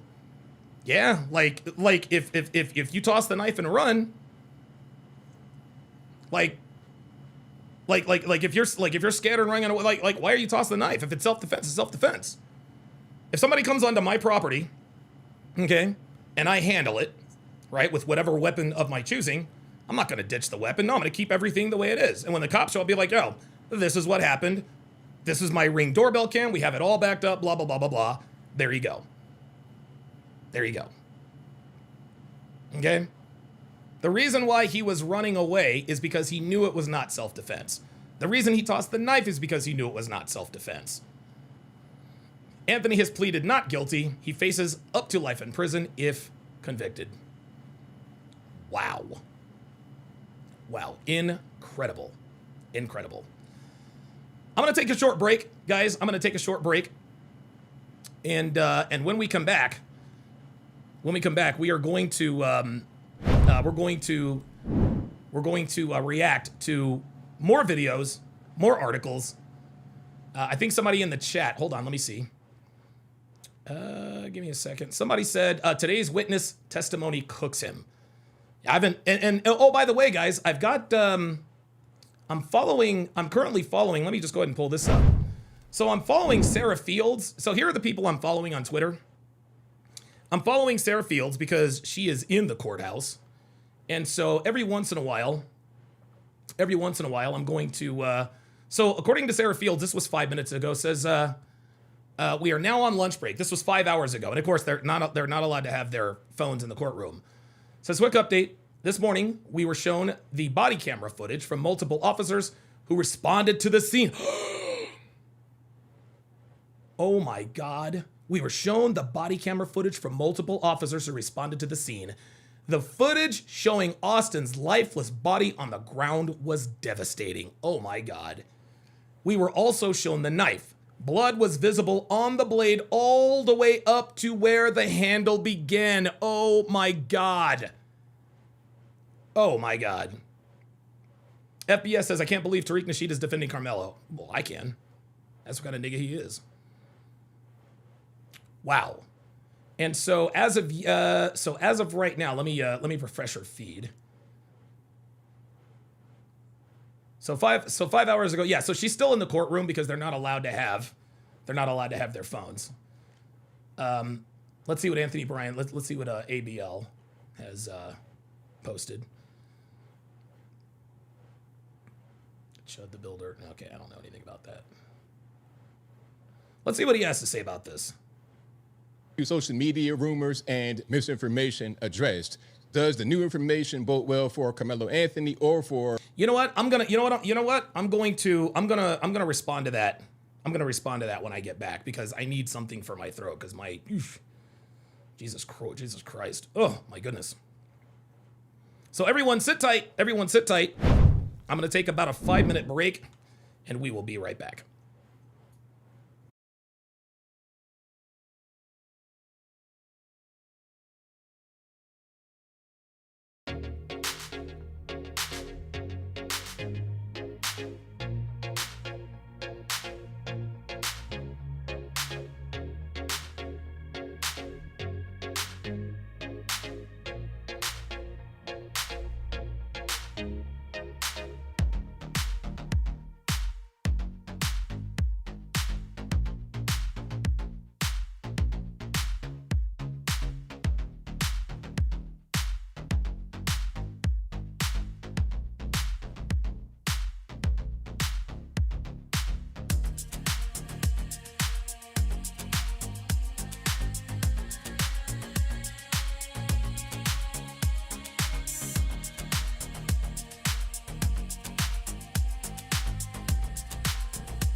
There we go. Sorry about that. The only reason why, Devin was actually the one that was like, we can't hear you. Anyway, welcome back to the show. Thank you guys for sticking around. Thank you guys for sticking around. Had to get me some lunch. Had to get me a quick lunch. Had to get a quick bite because I was absolutely starving. I hadn't eaten anything all day. I dropped half of it on the floor where Fernando made sure to play cleanup duty. Before we react to the Anthony Brian Logan Twitter post, I'd like to replay the quote unquote debate that I just had with this particular individual, and to say that this man is a racist, probably an understatement.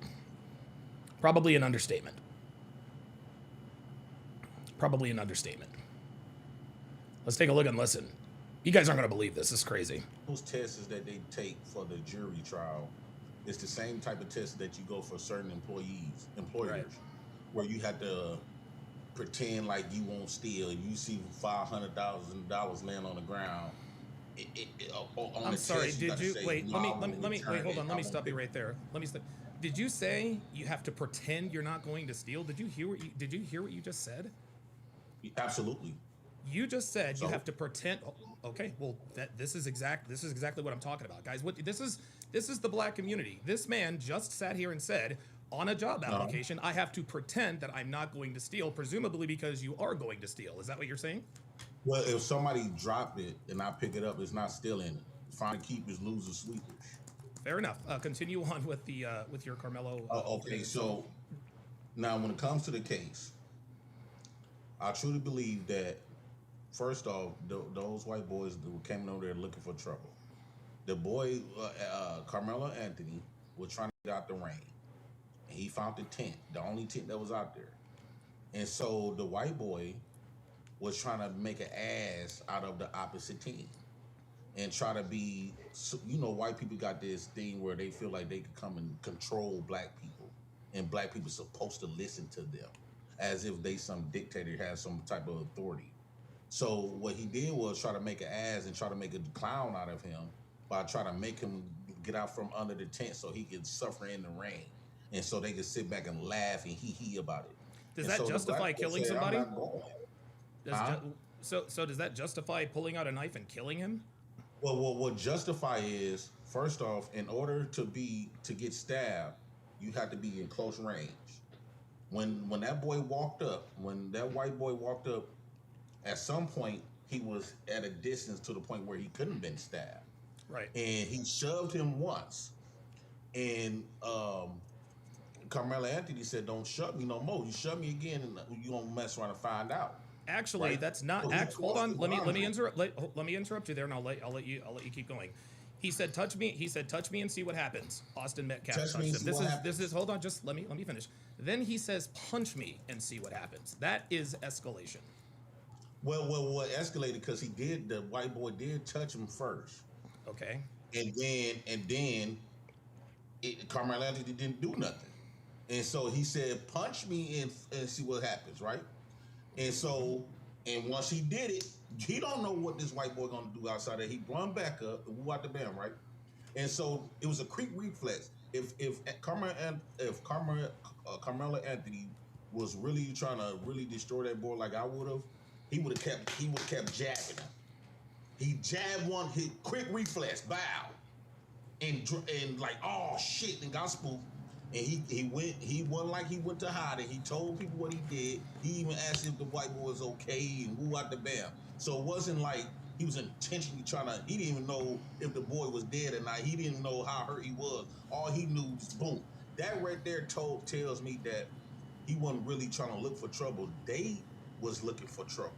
The white boy was looking for trouble, but since the world keep trying to make white people as the gatekeepers of America, and as if they supposed to sit up here and we supposed to listen to what white people say, just because I guarantee you that boy would have been alive if he did have a problem with Karmelo Anthony sitting there, if all he could have did came nice like white people used to do with the fake smiles. Hi, how you doing?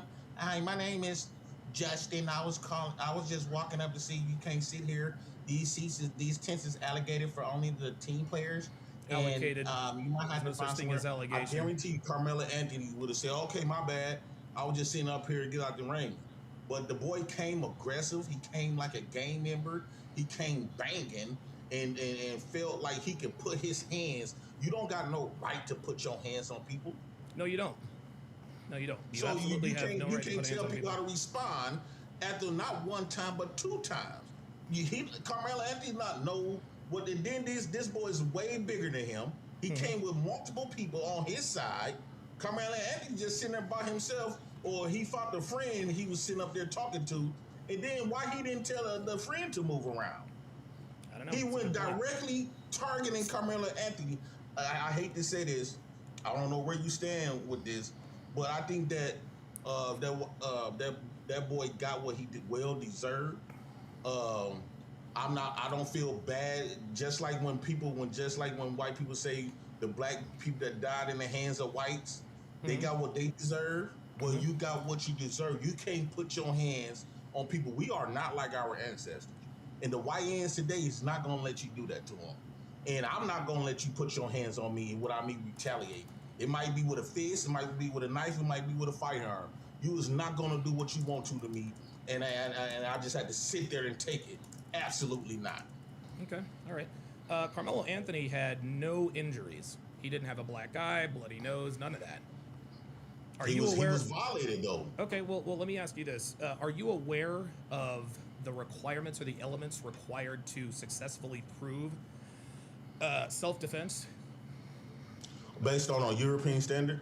Oh, no, it's not a European standard. It's Texas law, my friend. Who created the law? Okay, are you aware of the law? Okay, since you want to go there, this is not about who created the law. The law. Are you an attorney? The law. No, but I mean, I can. Neither one of us is aware of the laws. Okay, you sir. got bits and pieces, sir. But sir. If we're gonna have a conversation, we can't talk over each other. Okay, I let you talk respectfully. No, sorry, it's no problem. I mean, I get it. And listen, these are going to be contentious conversations. You know, emotions get high. I get it. I understand. So I'm not gonna hold you on that. But one of the elements required to successfully prove self-defense is that the retaliation has to be commensurate with the action, right? So, and it actually says this on the Texas law. You can't just take out a gun and shoot someone for simply shoving you, right? Just like you can't take out a knife and stab someone just for pushing you or whatever the case may be. Not only that, Karmelo had absolutely no injuries on him. If he had like maybe a black eye, maybe a broken nose, maybe a broken rib, okay, then maybe I could see, okay, maybe he did have to retaliate with deadly force. But by all accounts, and I would strongly encourage you to stick around, because I don't think you've been updated on a lot of these things, man. Because the things the things that you're talking about here, they're going to be summarily blown out of the water in, I would say, the next hour or so with all of the updates and evidence that I do have. So now here's the thing. I think a lot of evidence was removed. Okay, well, that's fine. I'm sure a lot of evidence was removed, but the because evidence... it's to victimize the white boy and villainize Karmelo Anthony. Okay, well, I think the whole test is against Karmelo. Okay, that's fine.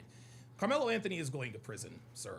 I mean, listen, you can rationalize it however you want to, and I understand. Hold on. I need you. Look, you gotta let me talk. Listen. I'm gonna talk for just a few more seconds, and then I'll give it back to you. Let's just have a conversation. I'm not gonna do this talking over each other. Karmelo Anthony, anytime, and I actually used this example on my live the other day. If you have a reasonable, not even a reasonable, you can have an irrational fear that your life is in danger. And I'll give you an example. Let's just say I'm in my bed, right? And somebody kicks on my door, gets past my, attack dog Fernando, and puts a weapon in my face, right? I am genuinely scared for my life because there is a weapon in my face. The last thing I'm going to do if I am genuinely in fear for my life is say, squeeze that trigger and see what happens, right? Because if he squeezes the trigger, I know what's going to happen. I am likely going to die or I'm going to be gravely injured. Now, let's take it under the tent. Let's say I'm Karmelo Anthony. And let's say a couple of big guys like Brock Lesnar. I don't know if you follow wrestling, but there's this big white dude in wrestling. His name is Brock Lesnar. If there were two Brock Lesnars that came over and said, "Hey man, you need to get up out of here," I know that those two men, or even one of those guys, could absolutely destroy me. And if I am in reasonable fear for my life or being grievously injured or harmed, the last thing I'm going to do is give them 2 warnings. I'm supposed to be afraid for my life. I'm not going to tell him, touch me and see what happens, and then he touches me. I'm not going to then back up and it's in the court, it's in the evidence, punch me and see what happens. Because here's the thing. The reason why we know Karmelo was not in fear for his life is because he was literally daring Austin to do something. And the reason we know he wasn't afraid is because he said, see what happens. When he said, see what happens, he knows that whatever Austin does, touch me, punch me, whatever, after that, he knows that he is not going to be dead. He knows that he is not going to be grievously injured. And see what happens means that he is going to survive whatever it is that he does so that he can see what happens, which was the knife. That's why I say he wasn't self-defense. It says Texas is a stand your ground state. Under Texas Penal Code 931, you have no legal duty to retreat from an attacker. Right. If you are in a place you have a legal right to be, provided you did not provoke the situation and were not engaged in criminal activity. So that right there was Karmelo Anthony's point of view. He was in somewhere that was public for everybody. It wasn't against the law to be there for him to be there. He did not engage in no type of criminal activity. The criminal activity was engaged upon him. I would say that the white boy brother need to be in prison. He need to be charged for his brother's death because they actually committed a crime and they was premeditated. Basically going over there to niggas just be making crime. Shit up, man. He committed assault twice, and his brother died in the process of them committing a crime. So the only person should be going to prison is his brother. Okay, can I respond? The boy's brother. Okay, can I respond? Number one, it's not a crime to go over and tell someone go somewhere. It's not a crime to tell someone get the hell out of here. That's not a crime. Okay. You're right. Hold on. You're right. Putting your hands on someone, that is a crime. Okay, you cannot assault someone. That is absolutely true. But when Austin Metcalf walked over to Karmelo Anthony to tell him to get out of there, he's not in the commission of a crime. So Austin Metcalf was not committing any crimes. Karmelo Anthony, in fact, was both the instigator and he was in the commission of a crime because A, he brought a knife to school. Let me finish. He brought a knife to school, which is illegal, and B, he went under the tent. If Karmelo Anthony never goes under the tent, Austin Metcalf never has to confront him. Well, you talking as if the white boy, what's his name? Austin Metcalf. You talking as if Austin was some sort of authority figure. No, he wasn't. And I'll actually, hold on, I'll agree with you here. Here's one thing. Hold on. And I'll let you go. One thing that I would say, one criticism of Austin and anybody else under that tent, he should not have gone over there and confronted Anthony. If he really felt some type of way about that, he should have just left the tent and got somebody, hey, coach, whatever. Hey, man, there's somebody under our tent who doesn't need security, right, whatever the case may be. But again, he told him to leave. That does not justify stabbing him to death. No. See, when y'all retreat this story, you keep stopping at. He told him to leave. No, he came over there aggressive. He came over there. He took it upon himself. Not a crime. Not a crime. Not a crime. He took matters into his own hands. I do want to see the history of that boy Austin because it sounds like he was a bully. It seems like he was a bully, right? He was bullying on other kids. He didn't just start doing this type of stuff. Listen, sir, I have to step in. That's incorrect. Austin Metcalf was not a bully. Incorrect? Do you know Austin? I'm sorry. Do you know Austin? If I don't know Austin's not a bully, then how can you say that he is a bully? Behaviors. Even if let's just say for the sake of argument, he was being a dick. Let's just say for the sake of argument, he is being a dick, right? He's in there bullying people. Da da da da. Hey, black boy, get out of here. Blah blah blah blah blah blah blah blah blah. He assaulted them. Say what now? He assaulted Karmelo Anthony. Okay. Carmelo Anthony was minding his business. You're absolutely right. But Carmelo Anthony didn't have any injuries. That's my point. Okay. And like, and hold on. Responds once you disrespect and violate them. I agree. I agree. I agree with you. If somebody disrespects and put hands on me, I'm going to respond in kind if I feel like I need to do it. But when you say that Austin Metcalf assaulted Carmelo Anthony, show me the blood. We both played street ball, right? Where's the foul? Show me the blood, right? It is illegal to touch someone if they don't want to be touched. That is assault. But for you to say he assaulted him, that's being disingenuous because you're making an excuse for Karmelo Anthony pulling out a knife and stabbing him. Again, the third element of self-defense means that the response has to be commensurate with the initial attack. That's all there is to it. You cannot. If somebody come up there and assault you right now, and let's say if I come up, you just sitting somewhere on a bus stop or something, and a few black boys come up there and assault you. They already putting their hands on you. They aggressive. They energy aggressive. They yelling and screaming at you, and you telling them, "Please leave me alone." Basically, leave me alone. And they won't stop. And they go to push. Now they go from talking until putting their hands on you. You do not know what coming next. So to sit up here and say that, yeah, he just didn't make it to the point where he could have did. I think that it went from this to this.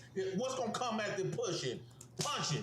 You don't know if Austin had. Okay, let me. You're right. Let me. Hold on. Carmelo Anthony egged him on twice. He said, "Touch me and see what happens." Okay, that's a warning. Austin Metcalf touched him. Then Carmelo Anthony escalated and said, "Punch me and see what happens." Austin Metcalf. He egged him on. They weren't supposed to be there in his face in the first place. Those are the facts of the case. Okay. That's a fact. The fact is, he was there minding his business. Austin came over there. How you just excusing that all of that? Yes, if you come and he violating my space. So yes, bro, in threatening me. So yes, I say you touched me. He did. Keep in mind, this dude has a daughter. This dude has a daughter. I've seen his daughter in the background. His daughter is listening to her father have this conversation. He don't know, Austin. If you touch me, keep it on. He touched him. Okay. So okay. Hold on. Let me respond. Again, if I am in reasonable fear that the person or people in front of me are going to either kill me or injure me, or somehow maim me, I'm not going to if I really do feel like my life is in danger, I'm pulling out that knife right now. I'm not going to say touch me and see what happens. He touches him. That's assault number one. Then he says punch me and see what happened. Carmelo Anthony was the one who escalated it. That's what happened. He brought a knife to school, my friend. The boy didn't have to listen. The boy is the one that didn't have no self-control. No, so Carmelo Anthony didn't have No, Carmelo Anthony is the one. Threats. My friend. Austin was the one that was giving threats. Why is the boy touching him in the first place? Why is he over there in his face in the first place? Because he wasn't supposed to be under the tent, my friend. Well, he ain't. Austin not the one supposed to go up there and pass out orders. Absolutely right, but that does not mean that he deserved to be stabbed and killed. You can't just go past that. Okay, let's not go past that. Let's keep it here. So you're telling me that hold on. Let me ask the question. So you're telling me that Austin Metcalf deserved to die for his role in what happened at the track meet? I think that it's a yes or no question. Stopping the threat. He stopped the threat. It's a yes or no answer. It's a yes or no question, sir. What was the question? The question was, do you believe that Austin Metcalf deserved to die for his role in what happened at the Frisco ISD track meet? Yes, he deserved his consequences, what he tried to do. Yes, he did. Okay. He deserved every bit of it. Okay. Every bit of it. Okay. All right. And Carmelo's black ass and Carmelo's black ass is gonna spend the rest of his life in prison because the niggas like you think you, sir. Have a good day. You are ignorant. You have no idea what you're talking about. Jay Prince, you have no. And Jay Prince, my friend, I really encourage you to watch today's podcast, okay? Because you are like my guy, you are so There it is. There it is. There it is. Guys, you can't reason with these people. You can't reason with these animals. You can't reason with these people, man. It doesn't matter. It doesn't matter what evidence comes out that clearly shows that Karmelo Anthony was not acting in self-defense. They're going to defend this kid all because Karmelo is black and he killed a white kid. That's it. That's it. That's it. This dude was clearly racist. You can see the anger coming. You can see the anger coming. You can see the anger coming. Midwest Kevin says, yep, go to hell, Jay Prince. No, he's already there. He's already there. I think what you guys need to understand is that these people live a tortured, miserable existence. Like, these people are just not happy. Like, they are fucking miserable. They're miserable. They're not happy with themselves. They're not happy with life. Right? I mean, what else do you expect from a group of people that victimizes themselves all the time? Right? And Waylon Jennings says, that's why the jury was selected as such. Absolutely. Absolutely. Absolutely. This is why there are no black people on the jury. This is why there are no black people on the jury, is because of niggas like that. That's it. I got a couple of people who disagree. I don't mind you disagreeing in the chat. I don't mind you disagreeing in the chat, but I'm not going to let you do it but for so long. Oh, Dominic Miller. All right, good stuff. All right. Okay. All right, Dominic, you're on live with Donovan. What's on your mind? Oh, so you can see me? Oh, you can see me? You can hear me? I can see and hear you. Hey, what's up, bro? What's going on, man? Not First off, listen, I want to say that as a black American in America, I want to say even though that we may be divided as a country, I want to say that I do love you. Okay? I want to start off there. You're telling me that you love me? Oh, I'm sorry. Can you hear me? Yeah, you said my phone down. I'm sorry. That's cool. I You was said saying that as no. Hold on. Let me respond. I don't know what you said. You said even though we're divided, blah blah blah, you're going to tell me that you love me? Yes. No, I don't believe that. No, I don't believe that for 1 second. I think that's disingenuous. I think you're trying to set me up. Listen, just say what you feel, say what's on your chest. Whether you love me, like me, hate me, or not is immaterial. So let's just dispense with the fake theatrics and just go ahead and get it all out. Please continue. Okay, so I don't hate you. Okay, I wasn't raised to hate. I think that if we all walk with Jesus, I think we all could find a way to try to find a middle ground. You're probably right. This situation, to find a middle ground in the situation. Yes, I believe that he should not have had the knife on him. Okay, even though you're at a track meet, maybe my culture, my community may can learn from that. But at the same time, I think that on the other side, you guys could maybe just learn to leave people alone. You know, like, and I'm not saying that. No. Let me step in right there. See, there's this. Hold on. There's this leave people alone. Okay. Carmelo Anthony went and purposefully sat under a tent he knew wasn't his. So when you say leave people alone, that's like me. That's like somebody coming onto my property, me knocking him out, and me going to trial, and people leave me alone. No, you were somewhere you were not supposed to be. You were somewhere you knew you were not supposed to be. Okay. So Carmelo Anthony went under that tent himself. They're not going to leave him alone, and I'm glad they didn't leave him alone. I'm glad they told him to get the hell out of the tent. Okay. Even if that is not the right thing, that is not a crime. Okay. You going under the tent, getting out of some rain, trying to get ready to actually run track and keep not at all. Like this is. Listen, you're right. That's not a crime. You didn't break any rules. Yeah. If I'm running track and I'm trying to get ready, and keep in mind, Karmelo is the one that's actually getting ready to run track. They said that, and I want to just say this too, prayers to the Metcalf family, but Austin wasn't there to run track. I'm not saying what happened was right, but Austin was there to help set up and get ready for the event. So I feel as though I'm not saying what he did was right, because I don't want I really don't like. My spirit is not compelling me to take up for killing, but at the same time, people have a right to defend themselves if they feel like there's a threat to their lives. And we don't know how. We're all different. We're all different as people, no matter what color we are. We are all different. We all have different spirits. We all feel different type of Different ways. levels, different levels of fear. Yeah, different levels of fear, Yes, right? yes. And so, Everybody's okay, different. hold on. Let me stop you right there. That's bullshit. And this is why there is the standard guilt beyond all reasonable doubt. If people use their subjective feelings as proof that they were or weren't afraid, we would be in a lawless society. Karmelo Anthony can tell us whatever he wants. His lawyer can say whatever he wants, okay? He told Austin Metcalf 2 times, touch me and see what happens. Then he said, punch me and see what happens. Austin Metcalf called Karmelo Anthony's bluff, and Karmelo Anthony was not bluffing. That is not goading someone, daring someone to make the first move. That's not self-defense. Self-defense is them making a move on you and you responding. He said, touch me and see what happens. Hold on. Happened, bro. Okay, hold on. I will let you talk, okay? Touch me and see what happens. Austin touched him, okay? And this is according to the witness. That was on the stand yesterday. Austin touched him, okay? Anthony said to him, punch me and see what happens.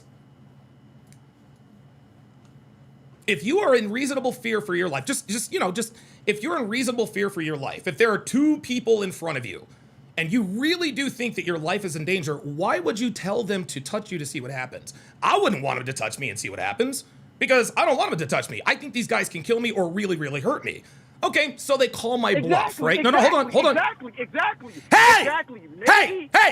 In that moment, bruh. No. We're not doing this. If we're going to have a conversation, we gotta let each other finish talking. If you let me finish, I'll let you finish. Just I apologize. Jesus. This is your live. My bad. Jesus Christ. Go ahead. Anyway, if I am in reasonable fear for my life, I'm not going to dare someone to touch me because I'm afraid of what's going to happen if they do touch me. He did it not once, but twice. He warned Austin Metcalf 2 times, touch me and see what happens. Punch me and see what happens. He was telling a man that he presumably was afraid was going to kill. He told him to punch him. Why would I tell a man that I'm afraid could possibly kill me to punch me? Because I'm not afraid, because I know that I have a weapon in my pocket. That doesn't necessarily mean that he wasn't in fear. Like I said, we don't know what reasonable he was doubt. thinking. We don't know what he was thinking. This is why there are laws on the books. Actions speak louder than words. I get it. And I don't know. Me, I'm done as a black American. You can call us niggers, you can call us monkeys, animals, tell us to chimp out, whatever you want to say. Like, I'm gonna stop being divided, and stop planning to hate and actually be logical about things, okay? Like, as a country, we need to, this situation, as people on both sides, we need to take control of our kids on both sides. That is what nobody is getting. On both sides, we need to take control of our kids. Austin Metcalf had good parents. He was a good kid. This is what happens. On both sides, anybody could have got hurt. Anybody. No. Sorry, I'm not gonna let anybody try to do anything. Not gonna let you get away with that. Austin Metcalf was a good. Listen, here's the thing. Carmelo Anthony, I've heard, was also a good kid, right? He had I think he graduated with like a 3. Hold on, let me finish. Let me finish. Carmelo Anthony, it doesn't matter what his character is or was. He committed a crime. Good people do bad things all the time. I'm not going to blame the parents of Austin Metcalf. If we're going to blame parents, I'm blaming Karmelo Anthony's parents because they're the ones that raised their son who has killed someone. So I'm not going to 2 sides the argument. Well, there's consequences on both sides. There's only one side to blame here, and that is the person who is on trial for murder. That's not, listen, as an adult and as a human being, you have to understand that's not true. There's always 2 sides of a story. Okay, we don't know what happened for him to try to, I'm not saying what he did was right because he killed somebody, and I feel sorry because it just seems like I just know It's an like, he's just unfortunate not getting situation, off. man. It really is an like, he's just unfortunate not getting situation, off. man. It really is an I just know unfortunate. he's not. I just know he's not getting off. And why do you know he's not getting off? You think he's not going to get off because he's black? No, I think he's not gonna get off because he killed somebody. Because somebody's dead. Yeah. It's a set, man. It's. And Like, the thing it's is, very man, is like unfortunate, bro. it is. It's And I used to be, unfortunate, and bro. listen, man, I've been in trouble with the law many times myself. So, you know, I wasn't 17, but the very first time I ever got arrested, I got caught street racing. I was 19 years old. I was absolutely scared out of my mind, shitless. I didn't know what the fuck. I didn't know what was going to happen. So I can't imagine. Mine was just a street racing thing, right? I can't even imagine how this kid. I can't even imagine how this kid must be feeling. But when I say that, now I say, well, I can't even imagine how Hunter is feeling. He had to watch his brother die in his watch arms. his brother die in his arms. Yeah, that's crazy, man.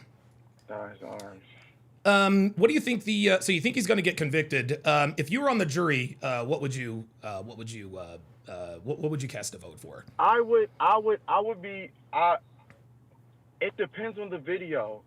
It depends on the video. So they're saying that first-degree murder. So it has to be no point in doubt that he was trying to kill them, correct? Or some shit like that, right? I think you're talking about premeditation, or is that? Or reasonable doubt, or whatever. Whatever first-degree murder is, that's what they have to prove. So what is first-degree murder in the state of Texas? Good question. Hold on. First degree murder elements in Texas. It sounds to me like you want him to get off. And if you do, that's fine. I'm just putting it out there. I think that's what this is. No. I just, like I said, I think, and that's what I'm so scared about, because I think this is what's gonna. I think there's outrage. There's gonna be outrage on both sides. And I think that's what we need to understand. If he gets off, it's going to be outrage. If he don't get off, it's going to be outrage. And here's the difference in outrage. Black people are allowed to show their outrage. Non-black people are not. Are allowed to? Yes, they burned down the city of Minnesota. Man, Not they where I'm burned down. from. They Hey, burned. listen, Well, hey, listen. white I'm people from don't riot in Baltimore this. City. Well, either way, white people don't get away with rioting in this country. Okay, it's only niggas and in the black community doing nigga shit.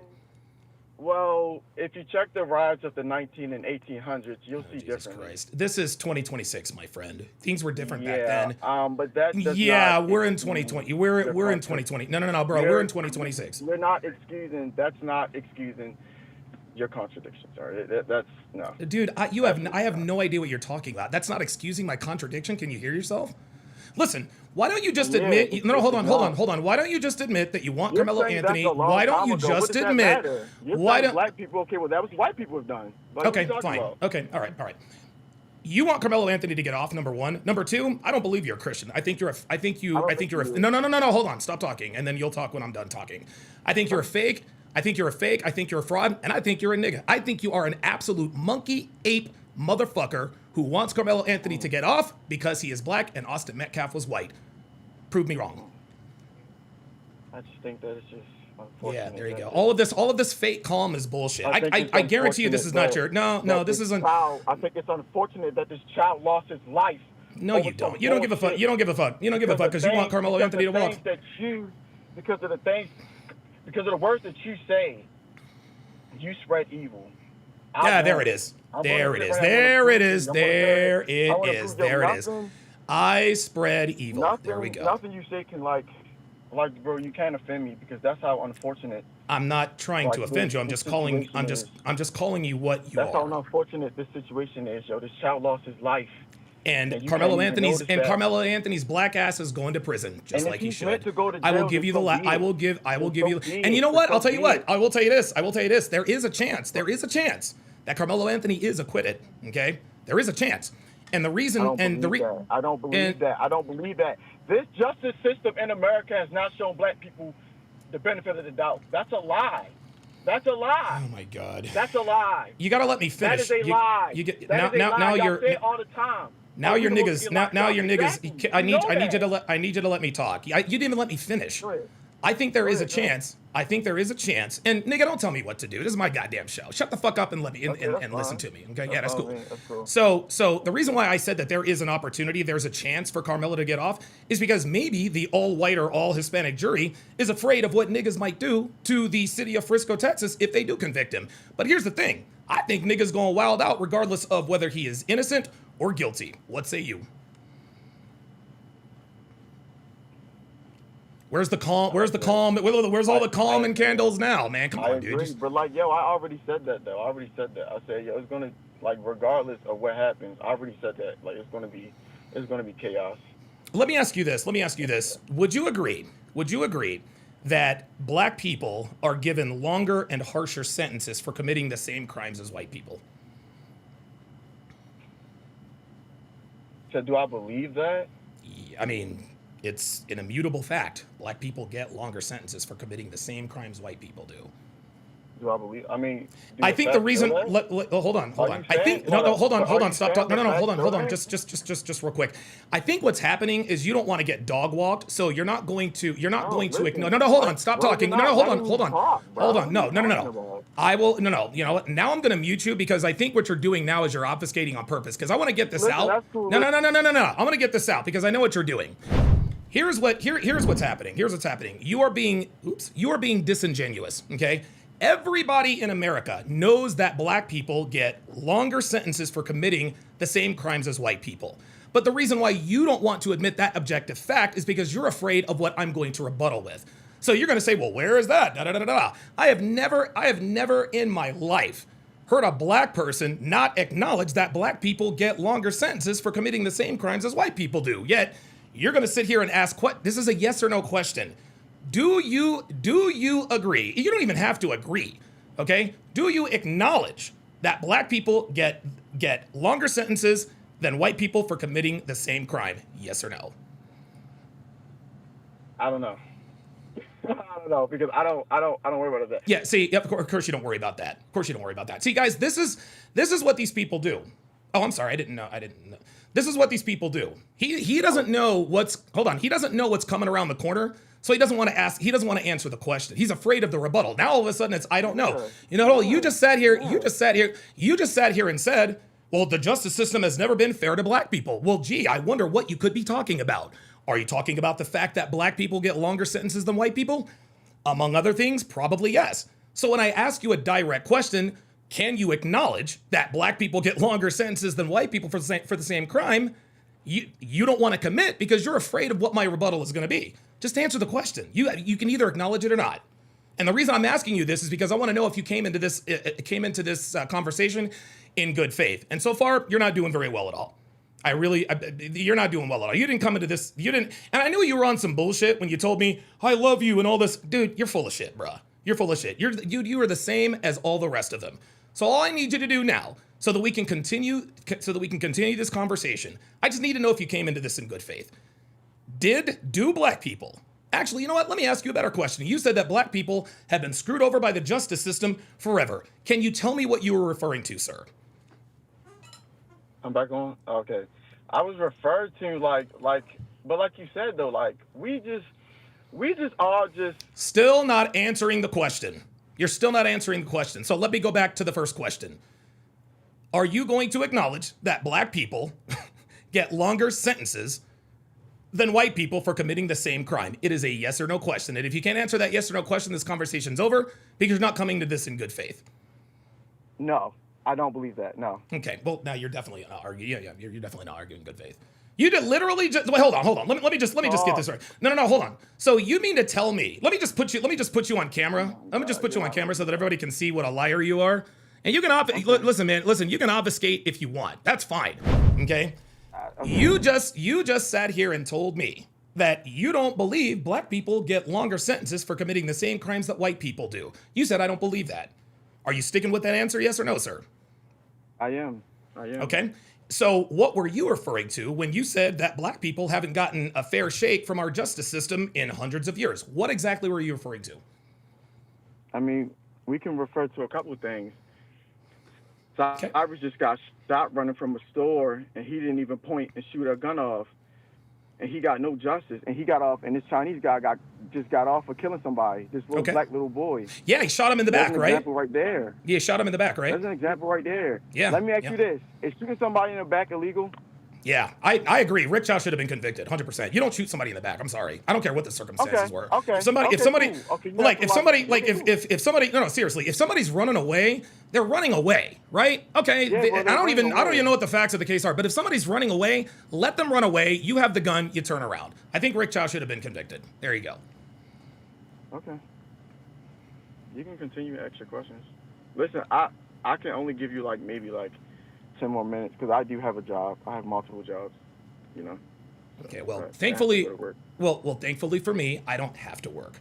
Dominic Miller, I appreciate you. I appreciate you calling in. That was obviously a conversation that he wanted to have in bad faith. Guys, listen, I knew he was going to be on some bullshit. As soon as he said, "We're all together and I love you," I knew he was going to be on some bullshit. I knew he was going to be on some bullshit, man. I knew he was going to be on some bullshit, man. I knew it. I asked him a direct question. He says, black people have been getting screwed over by the system for years. Okay, so black people get longer sentences than white people for committing the same crimes, right? He wouldn't acknowledge it because he knew that I had a rebuttal for him and he didn't want to walk into it. That's why he didn't answer.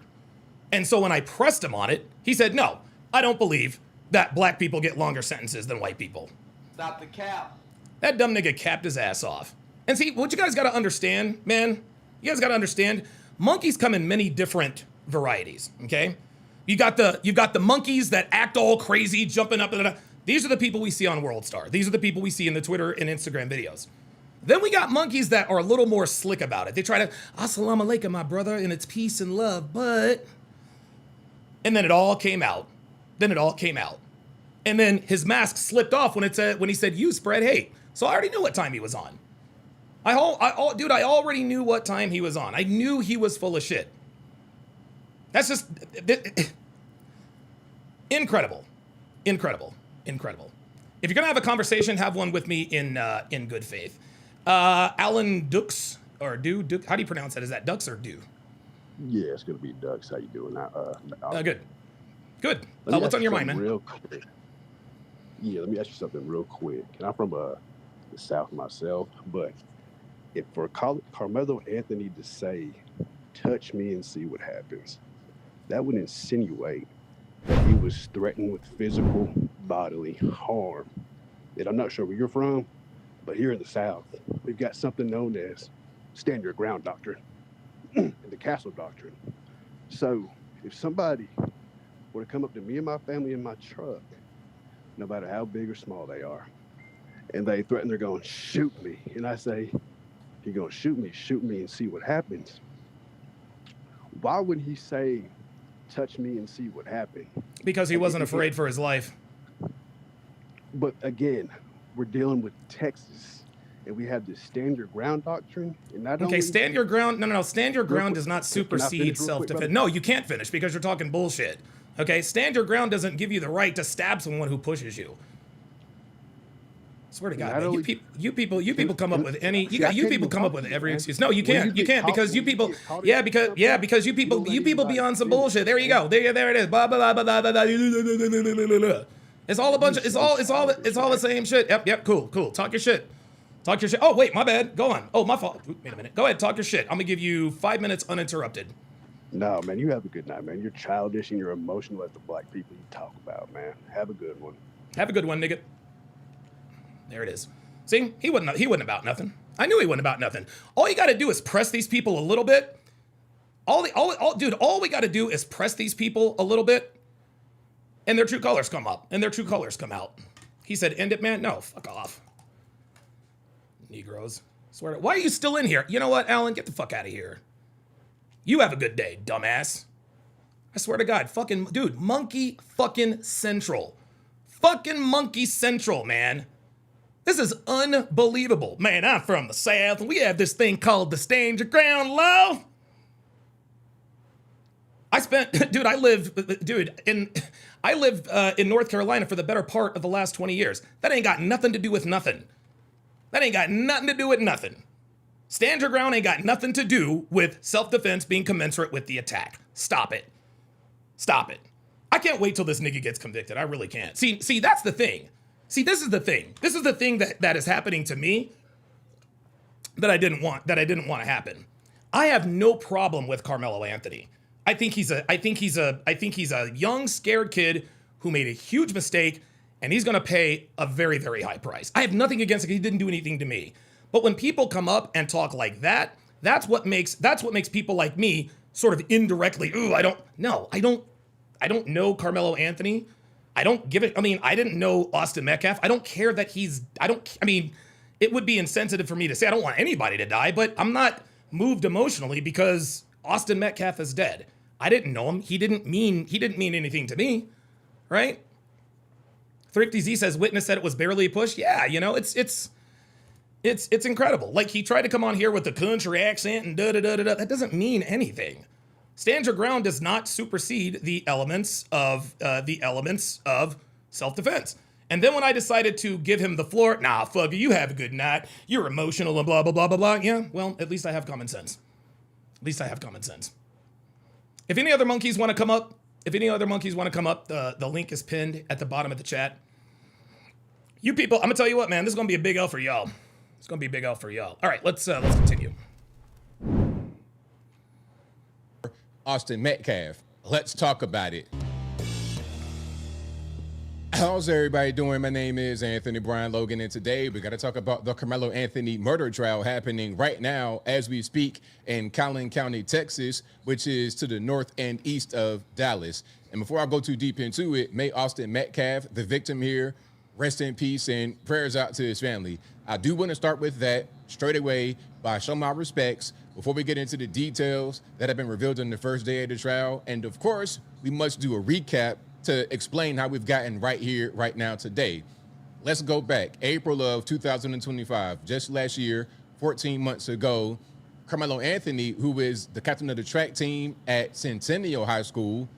Yeah, guys, this is no longer black fatigue. This is black exhaustion. This is black exhaustion. People are exhausted with this. And unfortunately for Karmelo, it's not even unfortunately. Like, it would be one thing if he were accused of aggravated assault or even attempted murder. He went all the way. And killed this guy. He stabbed Austin Metcalf to the hilt. He is going to prison. He is absolutely going to prison. In this area, was at a track meet at Memorial. Thrifty Z says, can't come up, I'm eating bananas. Actually, you know what? I'm kind of a monkey myself because I happen to love bananas. Memorial High School. Austin Metcalf and his twin brother, these are football players at Memorial. They are there with friends. Karmelo Anthony, at a certain point, goes to a tent branded with Memorial High School logos. He sees a friend, they begin to talk. The total time he was under this tent, from when he got there to when the fight ended, was 4 minutes, just 4 minutes. At some time during those 4 minutes, Austin Metcalf and at least 3 of his friends or more approached the tent. Alan Duxfuck says that I'm white, by the way, man. Just because people don't agree with you doesn't make them the niggas you say. Yeah, actually they do. And Alan, you're not white. You're not white. I'm sorry. I don't believe that for a second. There's a That's why you weren't on camera. Confrontation about whether or not Karmelo Anthony should be there. A fight happens. There's pushing and shoving. We'll talk about who did what to who in a minute. But the way it ends is with Karmelo producing this 5-inch. Easy One says, I don't even disagree with his points. I just don't need to cry about blacks or use racial slurs. I will use as many racial slurs as I want. It's a free country. This is, listen, man, because I'm gonna tell you what, the other side uses racial slurs. Black people call people crackers all the goddamn time, and not a damn thing happens. I can call anybody whatever I want, whoever I want. And listen, if I gotta suffer the consequences, hey, it is what it is. Freedom of speech does not mean freedom from consequences. It is what it is. Knife and stabbing Austin Metcalf one time. Yeah, Brembo Pirelli actually is a little bit ahead of me. Says the castle doctrine, I thought, only applies to your home and property doesn't apply here. That's exactly right. Stand your ground. The castle doctrine means you have to be at your castle. You can't defend a property that does not belong to you. You cannot stand your ground if you are not in your castle. In his chest, he dies. And again, rest in peace. There's quite a few details that I did not mention, and there's quite a few details that we have just learned. And before I go any further, let's just roll some clips. Of course, I will link to everything in the box if you want to see it and hear it without my commentary. If you're on IG, Facebook, etc., visit the link in the bio, go to the corresponding article on the website. But without further ado, let's go ahead and roll it. Had a tent. Is that important? Is the reason that he was... Alan, you're still in the chat. If you want me to believe you're white, I'll tell you what. I'll tell you what, Alan. I'll tell you what. I'll tell you what. I'll tell you what, Alan. If you pull up, I'll give you a separate link. I'll give you a separate link. I don't want to hear anything you have to say until I see that you're really white, because I don't believe that you're white. If you are white, then we can have a discussion. But I know you're not. I know you're not. And that's why I know you're not going to come up. So I'll give you another opportunity. Dude, matter of fact, hold on. I'll give you a separate link. Because I know you're not white. I know you're not white. There's not one white person defending Karmelo Anthony. Hold on. Hold up. I'll give you a separate link. Hang on a second. I'll give you a separate link. And you know what? I'll tell you what. I'll give you a separate link. I won't put you on screen, but I'll be able to see you. I will be able to see you. And if I can see that you're white, I will issue you an apology, and I will, if you want to come back up, that's fine. But I don't believe you're white. I don't believe you're white, bro. I think you're a nigga just like all the rest of them. I think you're a nigga just like all the rest of them. And no, I don't call people niggas who disagree with my points. I call people niggas who act like niggas. That's what's up. So Alan Dux, Alan Du, whatever. Alan. There is your own separate private link. Pull up, show me that you're white. I want to hear your voice, and then we can have a conversation if you want to. But I think you're black. I think you're black. I think that's what this is. Under that tent important when we had this issue of the prosecution saying he went there to provoke a murder? Look, Julia, I can't agree with you more. I mean, it's more excuses, Alan. All right. Well, of course you're not going to show your face on the internet because you're not white. You're not white, bro. You're not white. You are black. Guys, the only white people defending Karmelo Anthony are on his defense team. That's it. That's it. And he was a little too Southern. He's like, something down here in the South, we have this castle doctrine. See, I can sound Southern too, Alan Dux fucks. I can sound Southern too, all right? I lived in North Carolina for the better part of 20 years. And I'll tell you what, I don't give a damn what your little castle doctrine says. I'll whoop your ass with the hose pipe you come under my tent. That's how that goes. So if you don't want to come up here and have a good faith discussion, if you want to use this bullshit ass excuse, I'm not showing my face on the internet, it's because you're a nigga. That's why. You are not white, Alan. You're not the only person who can sound like a Southern white guy. Nice try. Raining out, there's a tent, you seek shelter. I don't think that the fact that his school did not have a tent has anything to do with it. There was a tent, it was raining, he went there, and we just found out during the opening statements that he actually had a friend in the tent that he met and spoke to. So it's not like, there's no tent, and he went there with the forethought to start a fight, provoke a fight, and stab somebody. Let's pause right there. Now, the friend, from what I've been able to see, was a friend of his girlfriend, who is still his girlfriend right now. So he knew somebody there. They're having the chat. They're having the conversation. Right. Okay. So when the prosecution says he went to the tent to try and provoke a murder, that doesn't make any sense if you knew somebody right there. Robert Anderson says, good accent. Now you just need to work on your Texas Southern drawl. Oh, no. Well, look, let me just make this distinction. I don't know how to talk like a Southern gentleman. I do know how to talk like a redneck. I know how to talk like a redneck. Talk about the bonfires, call the girls, all that good stuff. NASCAR and Dale Earnhardt and Budweiser and NASCAR and trailers and, well, NASCAR. And you're talking to him. It's a high school track meet on the bleachers. You see your friend and you talking. That's not going to provoke a murder. I just don't see that this tent has anything really to do with anything. There you go. Yeah, that was new information that came out about why he was under the tent. The defense saying he had friends there. The state didn't mention anything about that. Joanna, the state did start with surveillance video that was very grainy. Up until this point, no one in the public has been able to see it outside of reporters who were able to go and look at it, take notes, handwritten notes, and then tell their viewers or their readers about what they saw. And now we're in the same situation because there are no cameras inside of that courtroom. What do you think about the prosecution really hanging their hat on this surveillance video? My understanding of the video is that it's difficult to make out like clear pictures of what's going on. But yeah, everyone, to a person, everyone says that the video is very non-conclusive. It didn't show anything. It didn't show anything that indicated definitive innocence or guilt. So. But I do think that it might highlight if there was chaos at the scene, how many people were around, and kind of shed some light, maybe even for the defense, on what was going through Karmelo's mind at the time. Terry Carroll says, if it rains at the beach, I'm not going under another person's tent unless they allow me to be there. But then again, rain has never hurt me. Exactly. And the reason why everyone's, oh, he took shelter from the rain. He wasn't taking shelter from enemy fire. It was raining. It was raining. That doesn't mean he has the right to go and sit somewhere he's not supposed to sit. When this incident occurred, because really what it boils down to was, did he perceive a threat in that moment that he might be subjected to some serious bodily injury? Molten Mage Gaming says Karmelo was asked to leave 15 times. Is that accurate?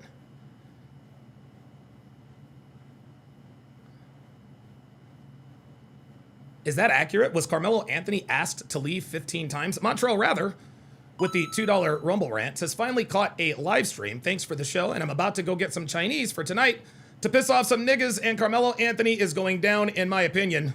Yes, sir. Yes, sir. Snowdemi says, incoming! Yeah, exactly. Like, what the fuck is this, D-Day? Come on, man. Fuck, I mean, dude, this was Frisco ISD High School. Not fucking Normandy. Fuck out of here. And if there is it brings to mind this case, Raul Valle, where... Now, pay attention right here. Okay, this case right here is very important. Before she gets into it, I want to set it up. Because from what I've been able to read, what I've been able to hear, he was a...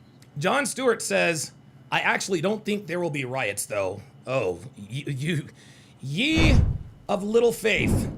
Ye of little faith. And listen... I appreciate your optimism.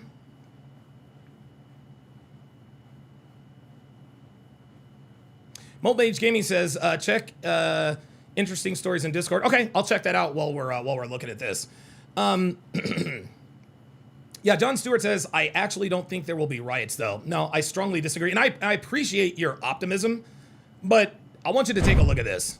This is happening outside of the courthouse. Face on camera. We kill crackers. Where I come from, we kill them. Yep, there you go. And if I ever see you outside of Texas, you gonna have a problem. Yup. I'm gonna wrap you up in that flag and I'm gonna set it on fire.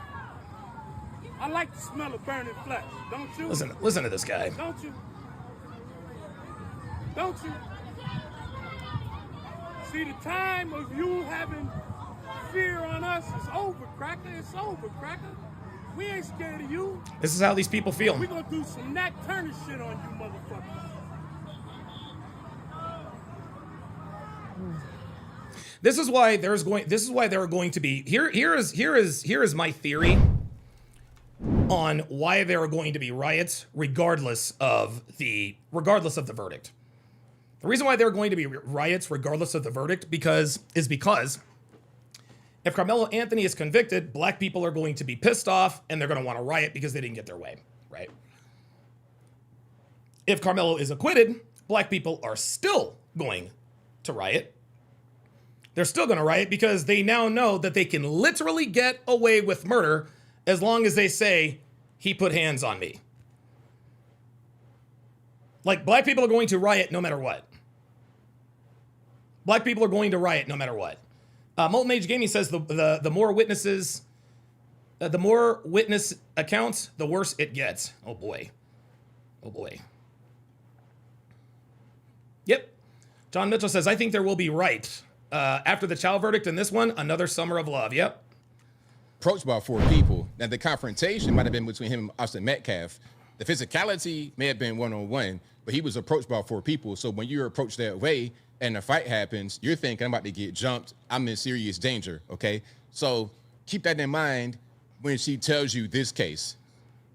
Raul Valle, where he was surrounded by a group of people. He ends up using a knife and stabs some of the victims there, and one of them dies, and he was acquitted of these charges. Oh, well, there's your precedent. There's your precedent, y'all. Well, there it is. There's your precedent. Top charges because of, his perceived fear in that moment. Perceived fear. And this is what I was talking to the other guy about. Perceived fear, that is subjective. Okay? That is subjective. Because anybody can say, and here's the thing. Keep in mind, on the police report, he told the cops, he put hands on me. He didn't say, they all ganged up on me. I thought they were going to jump me. No. He said he put hands on me. That's what he said. He, one person, put hands on me. Or his perceived threats. And I think this video, as grainy as it may be. Oh, yeah, I did miss a few supers. I do apologize. Let me go back and get these super chats that I missed. CCL5853 with the $5 super chat says, there's always 2 sides to the story. Yes, I annoyed the burglar with my nice looking house. My fault. Oh my God. It's like somebody comes into my yard. I kick their ass. I go on trial. Leave us alone. Niggas, stay the fuck out of my yard. Leave me alone. Tell myself, leave us alone. You can't just go and sit wherever the hell you want to sit, my guy. There was another one. Oh, here's another one. BC Method with the $5 super chat says, of course, there's going to be riots. Not for the cause, but just to get some free-ish. Yep. There it is. Yeah, King Life says he never was getting beat on. He was getting pushed out of the tent. Yeah, dude, he's done. May actually shed some light on the commotion and the activity that was taking place, and how that impacted Karmelo's thinking. Oh, yeah, absolutely. There we go. Okay. And shout out to Court TV for that video. Again, shout out to Court TV. Now, this right here is a reporter, again, for Court TV, talking a little bit more about what's going on. And of course, again, everything will be in the box for your convenience. Let's go.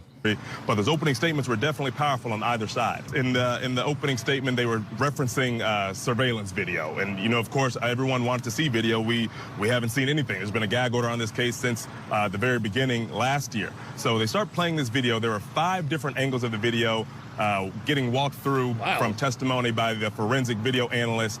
And they were very wide-angle videos, Julia. And the witness had to talk about how we had to use this software to zoom in and try to make the video as clear as possible. And even then, Julia, I won't lie, it still looked very fuzzy and hazy. It definitely sets the scene. You can see what's going on, but even the prosecution distinctly said that you won't be able to uniquely identify anyone, but they referred to Karmelo on the video as the person of interest, and they referred to Austin Metcalf as the victim. Of course, as the forensic analyst has digested this video and dissected it and pointed out everything that we need to know, going through shoes and the type of clothing they were wearing. So we identified who each person was in the video, even though they kind of just looked like humanoid blobs.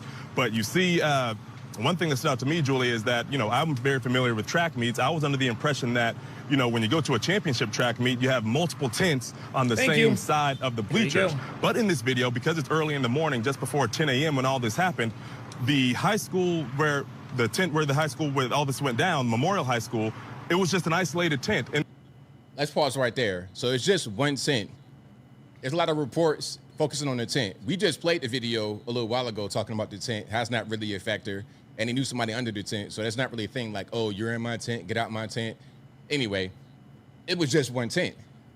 The bleachers by itself. Johnny Elegant says Castle Doctrine doesn't apply when the perpetrator has an illegal weapon.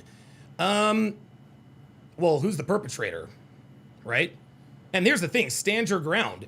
I mean, it sounded like Austin Metcalf was trying to stand his ground. He's like, hey man, get up out of here. Stand your ground. You're on my... He shouldn't have done that. He shouldn't have pushed him, but he didn't deserve to die. Like if let's say Austin Metcalf pushes Karmelo Anthony and he falls and gets injured, guess what? Austin Metcalf needs to be arrested. He needs to be arrested for assault. He needs to be arrested for assault. There were no surrounding, schools or anything in the general area. You saw some schools walking in, but I guess, the meet was just starting. But anyway, they identified Karmelo walking up the bleachers, kind of walking towards the tent. He kind of goes towards someone, and you see him standing there for a couple of minutes. Then you see Austin Metcalf, his twin brother, and his friends walking up and getting under the tent. And then once everything's happening under the tent, it just kind of looks like a blob of people. You can't really make out anything that's really going on for 5 to 6 minutes. And then you see a quick to and from. And they were implying that was like the push, the initial contact. You can't really see anything happening. Before then, you see people walking by. They're not really, turning heads as if something's loud and, something's catching their attention. But all of a sudden, you see that to and from, and then you see Karmelo, or who they identify as person of interest, who we're assuming to be Karmelo Anthony. He runs out from under the tent, and then he's running down. King23 says, I thought he was 100% guilty. Now, I think he's about 85%. Stop the cap. No, you didn't. No, you didn't. Like, guys, come on, man. I've been doing this for way too long. Just because you lie and say you felt one way and that you feel another way does not make your statement any more valid. Well, I used to think he was 100% guilty. Now I think it's just 85. No. You want him to walk. You want him to walk. You want him to get off on this murder. I don't buy this. Well, I think he's 85% guilty. Give me a break. The bleachers sprinting a ways away from the tent and out of the stadium onto the track and everything towards one of his coaches. And eventually after that, we see another angle of the video where Karmelo's been taken into custody by police. But the reaction, Julia, it wasn't a visceral reaction. When you saw the to and from, of course, that's the stabbing action, if you will.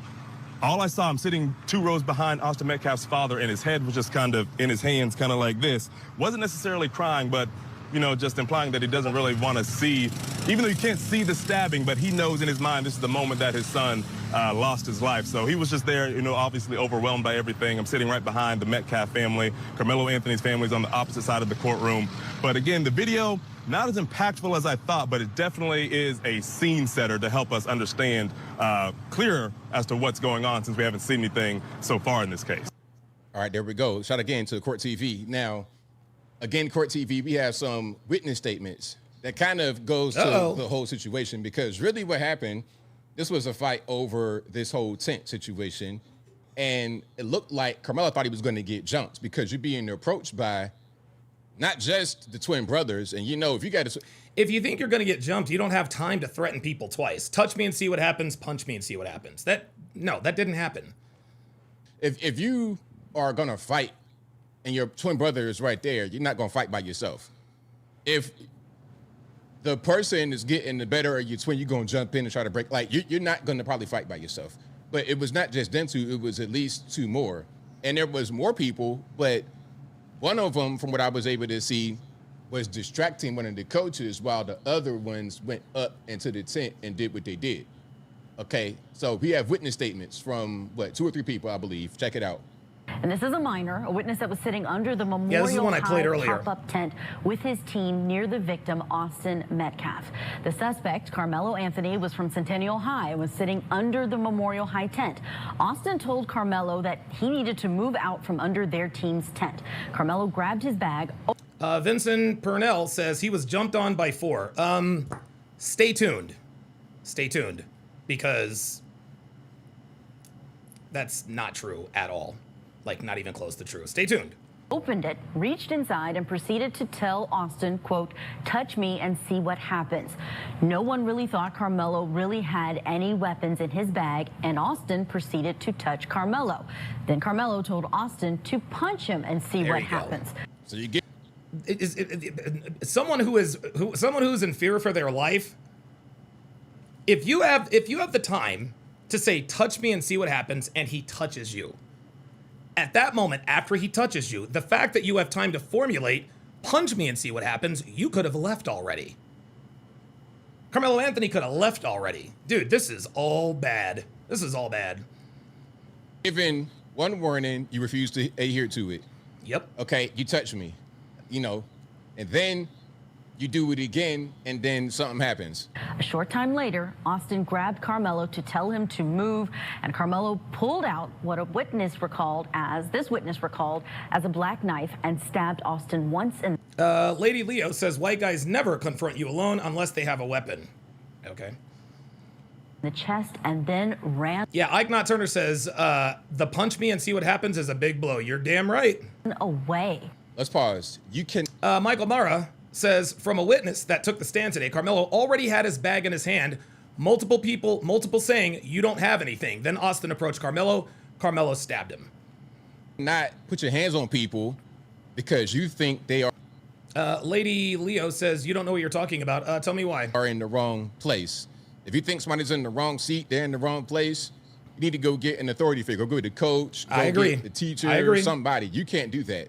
You cannot do that. Now, we can squabble about whether the knife was an overreaction, but the nexus of the confrontation was when you grabbed this man and tried to throw him out of the tent. You can't do that. You cannot do that. No, you cannot. Let's talk about what that statement means. All sitting on the bleachers under a Memorial High tent when another male he did not know walked over and sat under the tent. That would be Karmelo Anthony. Austin told this male that since he didn't go to Memorial, he had to leave the tent. Austin and the male went back and forth. Vincent Purnell says, mark on face. I hear a pull out picture of it. You're lying. That's cap. Stop the cap. Carmelo had no injuries because if he did, we would have known them. We would have known about them a year ago. Try again. This is what happens. People are just putting out lies. All kinds of lies. He did this and it was a gang. No, dude, you guys are all wrong. You guys are lying. And pushed the male to get him out of the tent. During the time of the arguing, the male was reaching around in the bag that he had. It was at this time that the male took out the knife and stabbed Austin and then left the scene. They're substantially the same, Mark, in terms of what they are saying. There are a few differences. Okay, there's more to that. There's more from his opinion, but you get the idea. Okay, you got two witness statements basically saying the same thing. It's all over this whole tent situation. Ultimately, if you think somebody's in the wrong seat, you're a student, he's a student, you think he's in the wrong seat, you need to go get somebody. You can ask him, and if he says no, you don't have the right to put your hands on him. That's called bullying. That's called bullying, and you can't do that. Now, the whole knife situation, the way it's going to play out in court is if he was in fear of his life or great bodily injury.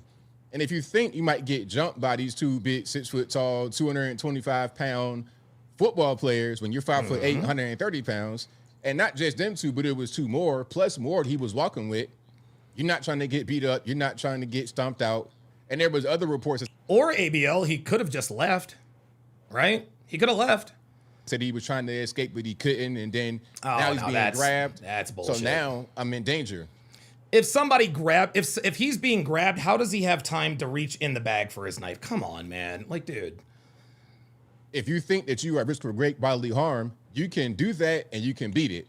So we're going to see. I think the prosecution is really thirsty and really ridiculous talking about he went to the tent and try and provoke a murder. Really? If he's sitting there talking to his friend and it's raining and it's the only tent available, how is that him going to the tent and try to provoke a murder? It makes no sense. The prosecution here, they're going to take an L on this case, in my humble opinion. I believe he's going to beat it. It's unfortunate that Austin Metcalf is dead, and again, rest in peace, prayers out to his family. But we can't ignore when people do something to somebody and then there's a reaction that happens. You can't ignore that. But I think I'll leave that right there for now. And what say you? What's your take on this whole Karmelo Anthony situation? Do you think he's a murderer? And see, here's the thing. Anthony Brian Logan is someone that I agree with on most points. I disagree with him here. I don't think the prosecution is thirsty. I don't think the prosecution's thirsty at all. I think this kid is done. All right, we got a couple of updates here, thanks to my guys. Thanks to my guys on Discord. And we'll do a quick Twitter check. We'll do a quick Twitter check because I do follow Sarah Fields, and I've already forgotten the other girl's name.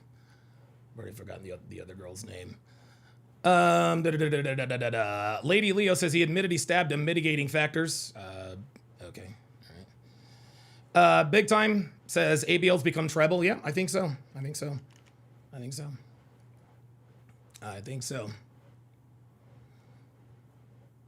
And it's interesting. I guess I should have, I don't know. Listen, I like Anthony Brand Logan, man. I really do. You know, we disagree on this particular case, but I like what he does. I like what he stands for. I like that he is. I like that he's pro-America. But I staunchly disagree. I staunchly disagree with him on this take. Midwest Kevin says ABL has always been tribal. I did not know that. I did not know that. Did not know that. Okay, let's take a look here. This is according to Fox News US. Witness in Karmelo Anthony trial testifies students repeatedly asked Anthony to leave the team tent before the confrontation with Austin Metcalf escalated. This is testimony. Lady Leo says, yeah, okay, because you want him guilty for first-degree murder without a trial. No, we definitely can't have that. Oh, no. Oh, no.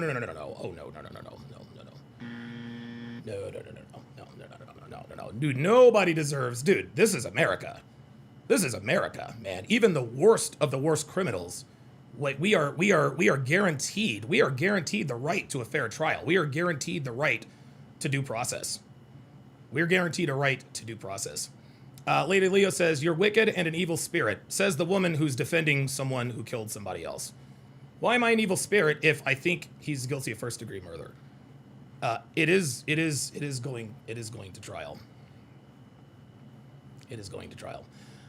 The Memorial High School student told jurors there was no effort to gang up on Anthony, pushing back against a key narrative as day 2 testimony continues. Well, there you have it. There's one testimony. This is bad. This is bad. So they repeatedly asked Karmelo Anthony to leave the tent before the confrontation with Austin Metcalf escalated. Oh boy. Oh boy. Then it says the Memorial High School student told jurors there was no effort to gang up on Anthony, pushing back against a key defensive narrative as day 2 testimony continues. Uh-oh. Oh boy. Oh boy. For context, 4 out of the 6 teams that testified today were black. 4 out of 6. 4 out of 6. Team 3 said Austin Metcalf told Karmelo Anthony he was not going to. Austin Metcalf told Karmelo Anthony he was not going to, quote, to fight you at a track meet, dude. To fight you at a track meet. Lady Leo, get your fat ass out of here. Get your fat ass out of here. Dude, security. Security. Get this monkey out of here. Fuck out of here. Yeah, this is bad. Team number 3. Austin Metcalf told Karmelo Anthony, quote, I'm not going to fight you at a track meet, dude. There you go. There you go. Austin told him, I'm not going to fight you. Dude, this is testimony, guys. This is testimony. Team 4. Austin never got to grab Karmelo because Karmelo stabbed him so fast. That's team number 4. Oh boy. Oh, this is all bad. Things ain't looking so good for y'all. Team number 6 said Carmelo's vein in his arm was visible and it appeared he was grabbing something from his backpack. That something ended up being the knife that was used to kill Austin. That's a wrap. That's it. He's done. It's over. This is done. He is absolutely cooked. He's cooked. He's cooked. He's done. He's going to prison. He's going to prison, man. Team 4. Austin never got to grab Karmelo because Karmelo stabbed him so fast. Cell block D awaits, Karmelo. Austin told him, I'm not going to fight you at a track meet, dude. See? Austin told him out of his own mouth, I'm not going to fight you at a track meet, dude. 4 out of 6. Where you guys at now? Where y'all at now? Where's all the Karmelo Where's all the Karmelo defenders now? Wow, that is damning evidence. Let's go to another one. The judge told the media not to identify the current witness because he is a minor. This witness says Karmelo Anthony was asked at least 15 times to leave their tent. Anthony refused to leave. And this is funny. Driftsport87 says, Austin never said that. Are you kidding me? So you mean to tell me that these people are lying? They're lying under oath? See, this is what I'm talking about. Driftsports87 says, Austin didn't say that. I'm sorry. We have people who have testified under oath. 4 out of these 16s that testified today were black. He is cooked. He's cooked. I'm telling you guys right now. Even if there is a video that shows Karmelo Anthony just unprovoked stabbed Austin Metcalf, they're still going to make excuses. They're still going to make excuses. Insane. He says, yeah, you blocked them all. Yeah, I did block them all. Yep. But I didn't block them from the pull-up studio. The pull-up studio is open. The pull-up studio is still open. And if you want to come up and speak your piece, I have no problem talking to you. None at all. But I'm not going to let you go back. I'm not going to let you go back and forth in the chat and call it a debate. Oh, you're scared. I'm not scared. Come up and talk to me. Anybody can text. Anybody can send in messages. Say it with your chest. Come on up, Driftsport87. What's your rebuttal to that? This kid is finished. This kid is done, dude. Wow. Oh, here we go. The teen says no one ganged up on Karmelo. That's two eyewitnesses that said nobody. This right here, the vein in his arm, I don't know. That's a little hearsay. Listen. To me, that's subjective. I could see the vein in his arm. It looked like he was grabbing something. Okay, maybe that's what he saw. I'm not going to convict someone of first-degree murder based on this right here, guys. Like, come on. We got to be fair. We got to be objective. Well, his vein was tensing up and listen, man, you don't have to tell us that you saw his vein tensing up for us to know that he stabbed Austin Metcalf. He stabbed him. We don't need this. This is a little gratuitous. This is a little gratuitous. I think that's a little dramatic. Teen 4 said Austin never got to grab Karmelo because Karmelo stabbed him so fast. Driftsports87 says Don does not believe in free speech or self-defense in his chat room. Yeah, I do believe in free speech, but I don't believe in free writing. If you feel so strongly about it, Driftsports87, you are more than welcome to come up and talk to me about it. I can't block your voice, but you don't want to come up because you know you don't have a case. You're just in here to troll and to disrupt. Listen, the first guy was a fucking maniac and a lunatic, for sure. He was a racist. At least he came up and talked to me. All niggas like you do is, Austin didn't say that. What do you mean Austin didn't say that? The teen testified under oath on the stand that that's what he said. Austin Metcalf told Karmelo Anthony, I'm not going to fight you at a track meet, dude. He said that.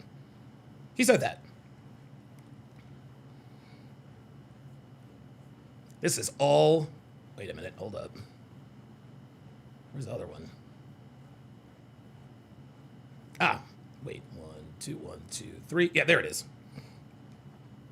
The judge told the media, blah, blah, blah, blah, blah. The teen says no one ganged up on Karmelo. The witness adds that Karmelo was provoking Austin. Witness says Austin Metcalf pushed Karmelo, but it wasn't a hard push. That's when Karmelo pulled the knife from his book bag and stabbed Austin. He adds, Karmelo tossed the weapon and ran. He's done. This is it. This is according to eyewitnesses. Okay, this isn't theory. No, man. This is according to eyewitnesses. And by the way, let's reiterate, 4 of these 6 witnesses were black. Black teens who were there. Black teens who were there. Austin Metcalf said, I'm not going to fight you at a track meet, dude. Another teen said, who was there? Eyewitness. Austin never got to grab Karmelo because Karmelo stabbed him so fast. I'm not going to read this because I think that's BS. The Daily Mail is also reporting that all the teens testified and said Karmelo was asked repeatedly to leave the tent. Tisk, tisk, tisk. Here's another one. I'm just going to go through these again, then I'm going to check on our Twitter pages. The witness says that Karmelo was asked at least 15 times to leave their tent. Anthony refused to leave. The teen says no one ganged up on Karmelo. Witness adds that Karmelo was provoking Austin. Self-defense is out the door now because you cannot provoke someone and then stab them and then claim self-defense.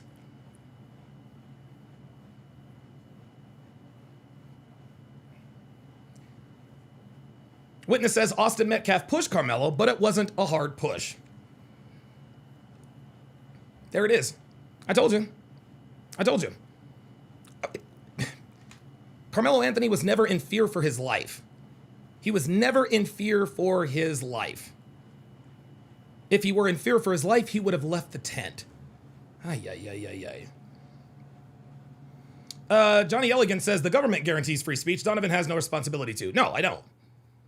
And I shouldn't.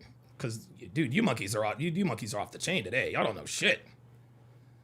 Wow, dude, this is damn. What did she say? The Daily Mail? Hang on a second. Let's check the Daily Mail here.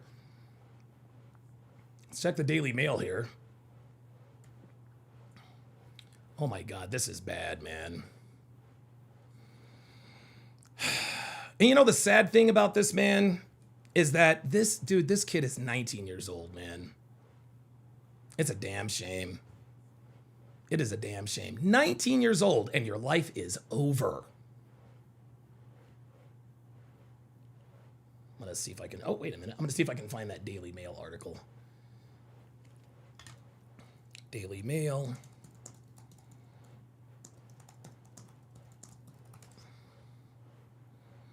CCL 5583 with the $5 super chat says, black people's response to those teen testimonies. Man, they lying. Exactly. He ain't say that.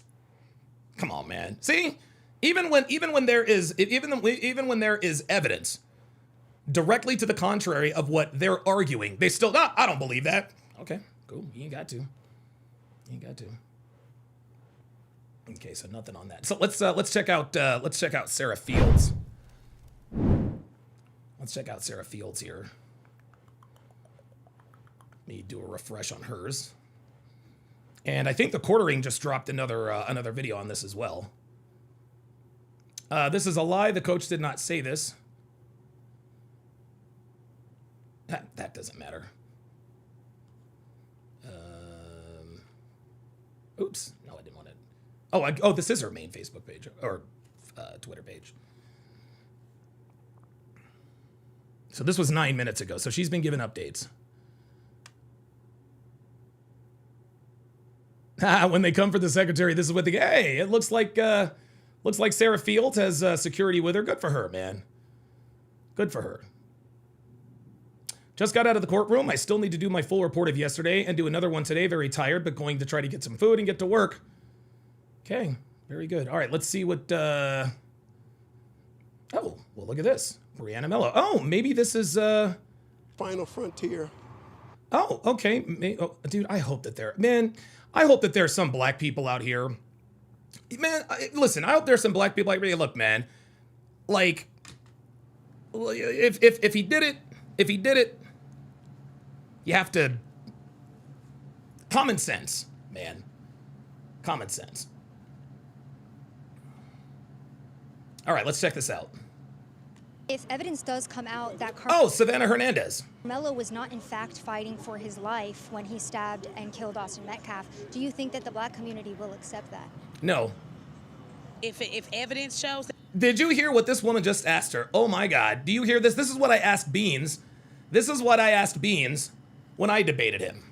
Legend said with the $2 super chat, says YouTube itself doesn't even have free speech. Exactly. This is what I asked Beans before that conversation was over. I told him I would admit that if I saw or heard evidence that shows that Karmelo Anthony genuinely feared for his life, okay, I will be if there's video, whatever, testimony video, I will be the first to come on here and say I was wrong. If Austin Metcalf, inflicted bodily harm, I said I will admit I was wrong. Then I asked him, what would you have to see to convince you of Karmelo Anthony's guilt? And he said nothing. So the black community ain't trying to hear the truth. They're not. King Life with a $5 super chat says, like I said before, Karmelo, it is all about ego. Just like the ignorant communita. God bless the brothers for telling the truth. Thank you. Thank you. And I'm gonna tell you something too, man. I'm gonna tell you something too. I hope that the Anthony family didn't attempt to intimidate these teenagers that were witnesses. I hope they didn't. Clearly they did not. Clearly they did not. Because 4 out of the 6 teens that testified today were black. And they tell a very, very, very, ooh, God, that hurts. Tells a very different story. The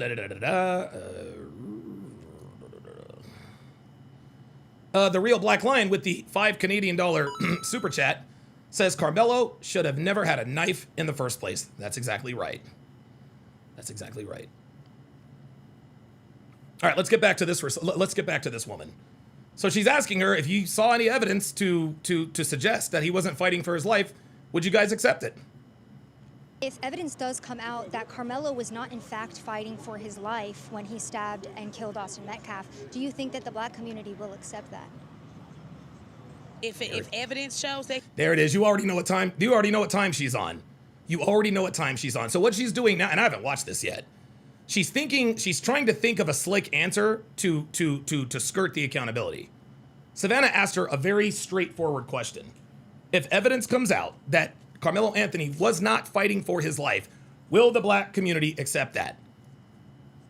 The answer is no. The answer is no. Luke Perry says, even if it is Brock Lesnar and I have a knife, I am no longer in fear of my life. That's a very good point. Hang on, y'all. I gotta clean my...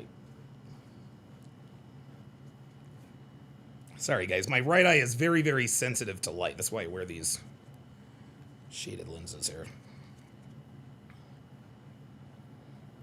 There we go. Much better. But she's repeating the question. He did not. No, we're going to stand by ours regardless. They stand by. There it is. There it is. No, they don't. No, they don't. No. White people don't stand by. No, white people don't stand by criminals and killers. No. See, there it is. See, that's white supremacy. That's white supremacy. Well, white people do it, so we're going to do the same thing, please. I'll stand by ours regardless. I'm a mother first. I'm a black mother. Let me put that on there. I'm an African American mother. So I have to put away my color first and step into the... That's not what you did. You literally just said if evidence comes out that he was not fighting for his life when he stabbed and killed Austin Metcalf, would the black community accept it? And she said no. This is why blacks are not on the jury, guys. This is why blacks are not on the jury. Johnny Elegant says, what's your Cash App, Don? Funny you should ask. $sign Donovan Sharp, $sign Donovan Sharp. Shoot your boy Cash App. Every Cash App over $10 gets one of these. Let's continue. Yeah, she's a black mother, not a black wife.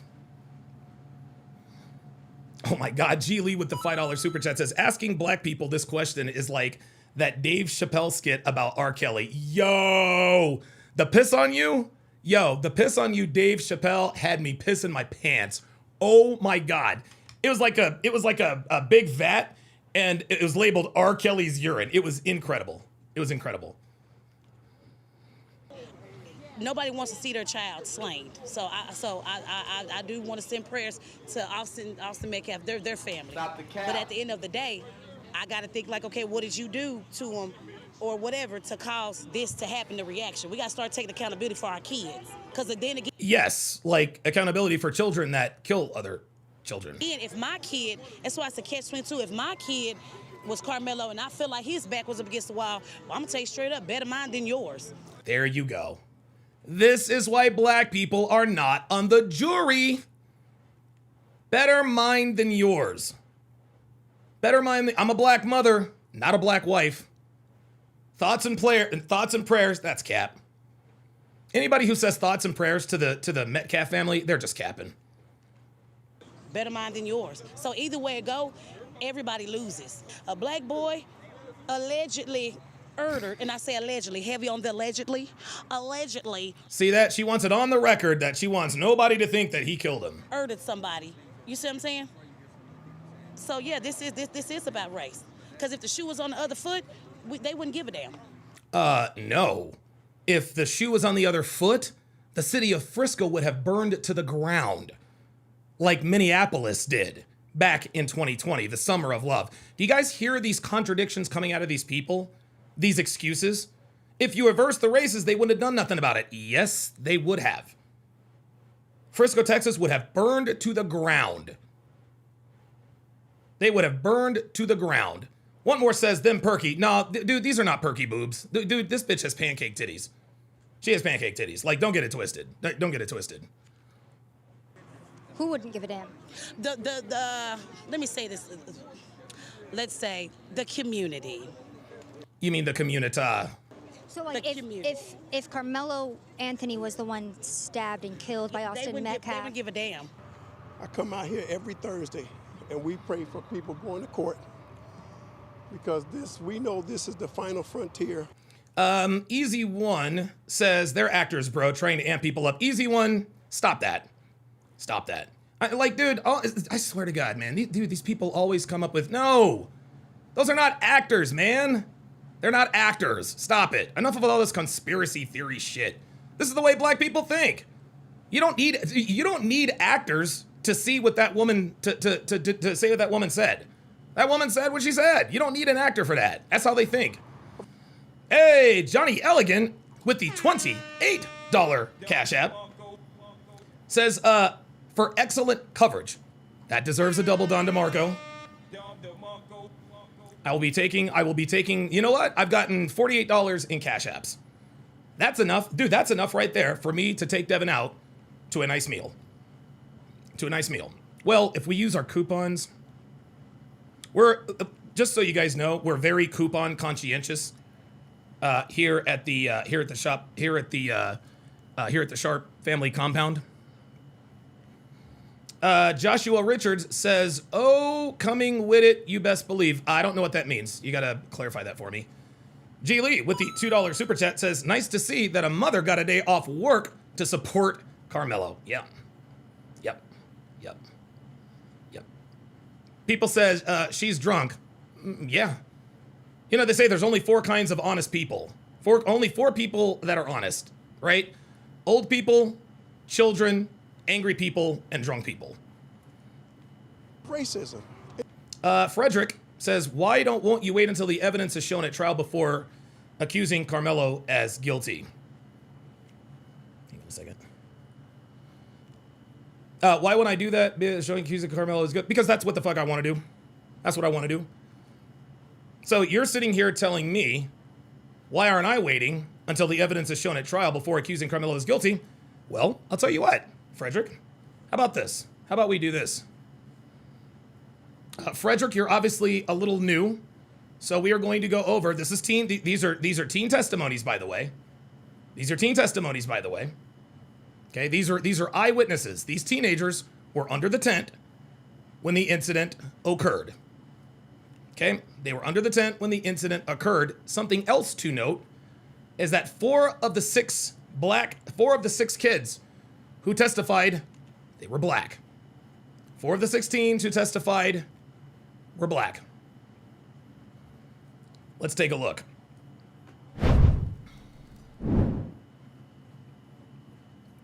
Let's go over this again. The judge told the media not to blah, blah, blah, blah, blah. This witness says Karmelo Anthony, witness on the stand. Frederick says these teens could be lying. They absolutely could be. Could they be lying? Absolutely. That is highly unlikely, right? I'm not going to acquit someone because a teenager could be lying. Okay? Again, These kids are under oath. And again, these kids could be lying. Hold on. You're right, they could be. Here's the problem. 4 of the 16 that testified today were black. You guys are running out of excuses, man. You guys are running out of excuses. Yeah, could they be lying? Absolutely. Look, I'm not going to sit here and say that that's not a possibility. Anything's possible. This is not likely. Teenagers are not going to lie under oath. They're not going to. So again, even in the face of evidence, eyewitness accounts, now all of a sudden they could be lying.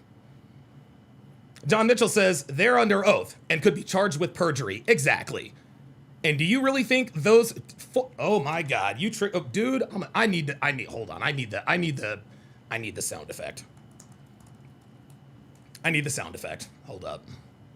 I'm sorry. I gotta hold up the show. I've been putting it off long enough. And End this.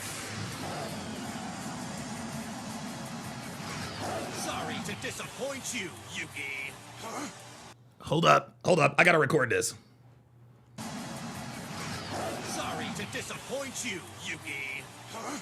You triggered my trap card.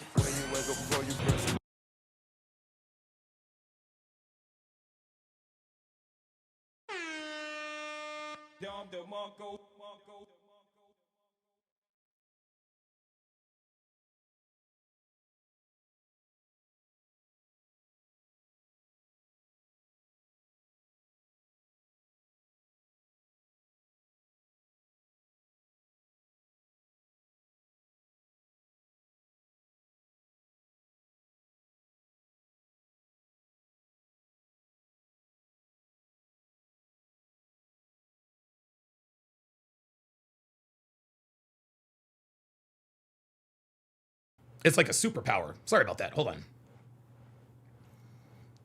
Hang on. I know. Thank you, Devin. Appreciate that. So let me read that again. Johnny Elligan. Shout out to Johnny Elligan with the $50 Cash App. Says, you too enjoy dinner, brother. Appreciate that very, very much. Appreciate that very, very, very, very much. Appreciate that very, very much. I don't think we're going to have to use coupons at dinner tonight. I don't think one of Devin's superpowers is she can find discounts for everything. Oh, wait a minute, hold up. There it is. Hold on. Give me 2 seconds. And it's funny, when Myron first played that, I didn't know who the hell... You triggered my trap card. Oh.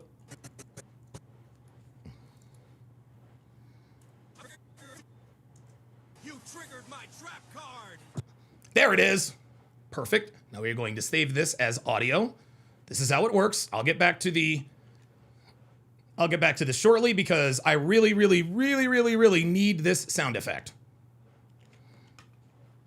Folder, sound FX. This is how it's done, people. We do it live. Sound FX. Damn it. I know this is bad radio. Because I need this, because I'm getting ready to use it. Sound effects. Dude! Why is it not letting me? Sound effects, sound effects.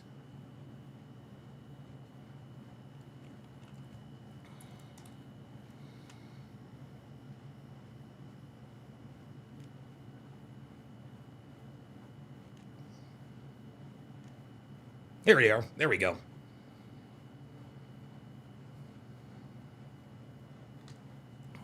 Trap card. Okay. So I got the audio. 2 seconds, guys. I promise. This is going to be worth it. Here it comes. Okay, that's an L. Okay, very good. Because I'm getting ready to use it, guys. I promise. Okay, now we're going to bring this up. Tell you what, man. Podcasting is not for the weak. I will tell you that right now.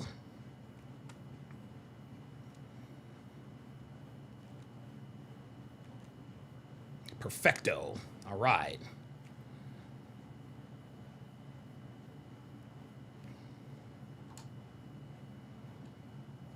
Oops. Got a low battery. Okay, sound FX. There we are. Sound effects. Very good. You triggered my trap card. Bingo, there it is. Now,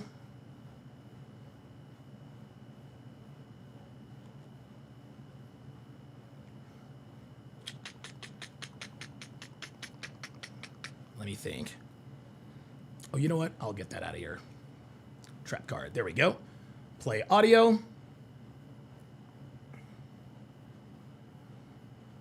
Choose.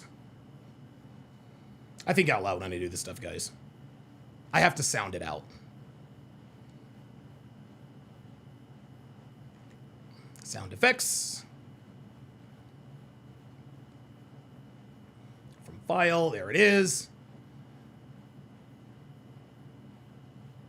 All right, here we go. All right, here we go. All right. Let me close all this out. That's just a little sneak peek behind the scenes for you guys. Here we go. You triggered my trap card. Hey! Very good. Very good. Now we can get back to business. Anyway. Shout out to Johnny Elegant, man. Let's go over this again. The first update. This witness says Karmelo Anthony was asked at least 15 times to leave their tent. Anthony refused to leave. The teen also says no one ganged up on Karmelo. Oh, is this sound? What's sold out? Uh-oh. Anyway. No one ganged up on Karmelo. The witness adds that Karmelo was provoking Austin. Witness says Austin Metcalf pushed Karmelo, but it wasn't a hard push. That's when Karmelo pulled the knife from his book bag and stabbed Austin. Update number 2. Am I really? I'm not muted. Okay. For context, 4 out of... Oh, here we go. Oh, he says, okay, and they were all white. You triggered my trap card. For context, 4 out of the 6 teens that testified were black. I'm gonna give myself a Don DeMarco. He walked right into that one. I got to use it. Dude, that's awesome. Thank you, Frederick. I appreciate that very, very much. For context, 4 out of the 6 teens that testified today were black. Oh my God, E-Money with a $20 Cash App. Holy smokes. Says, for a nice meal, and teams are going to be phone cooned? Be phone. Oh man, I can't speak emoji. Shit. What does B? Okay, it says the letter B, a cell phone, and then a raccoon. What does that mean?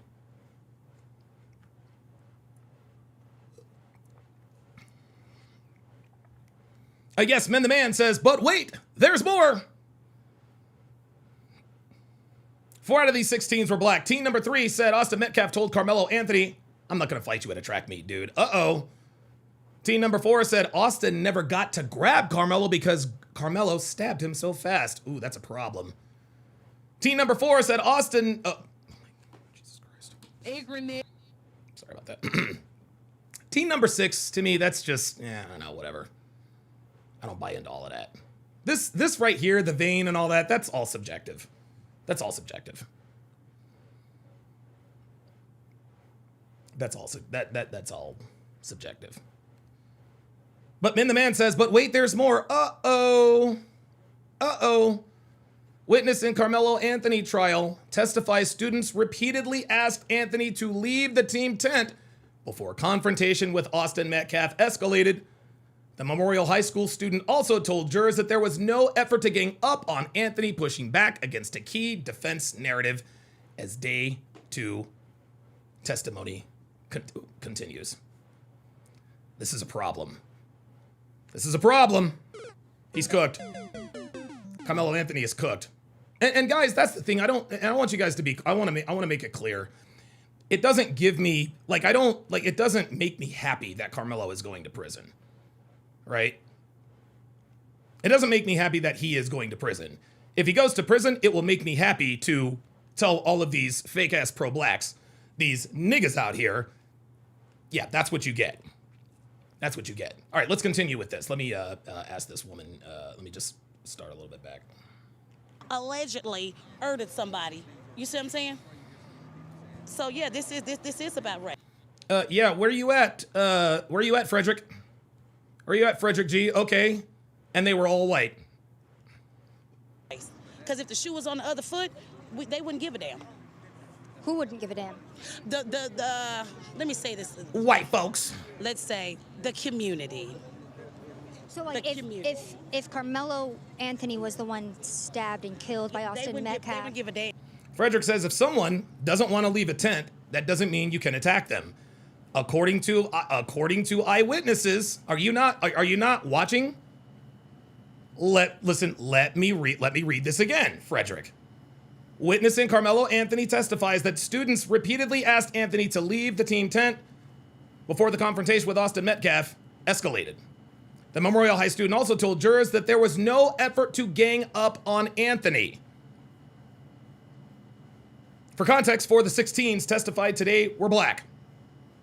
Teen 3 said Austin Metcalf told Karmelo, I'm not going to fight you to track me, dude. Teen number 4 says Austin never got to grab Karmelo because Karmelo stabbed him so fast. There it is.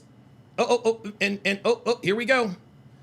Another witness says that Karmelo Anthony was asked to leave 15 times to leave their tent.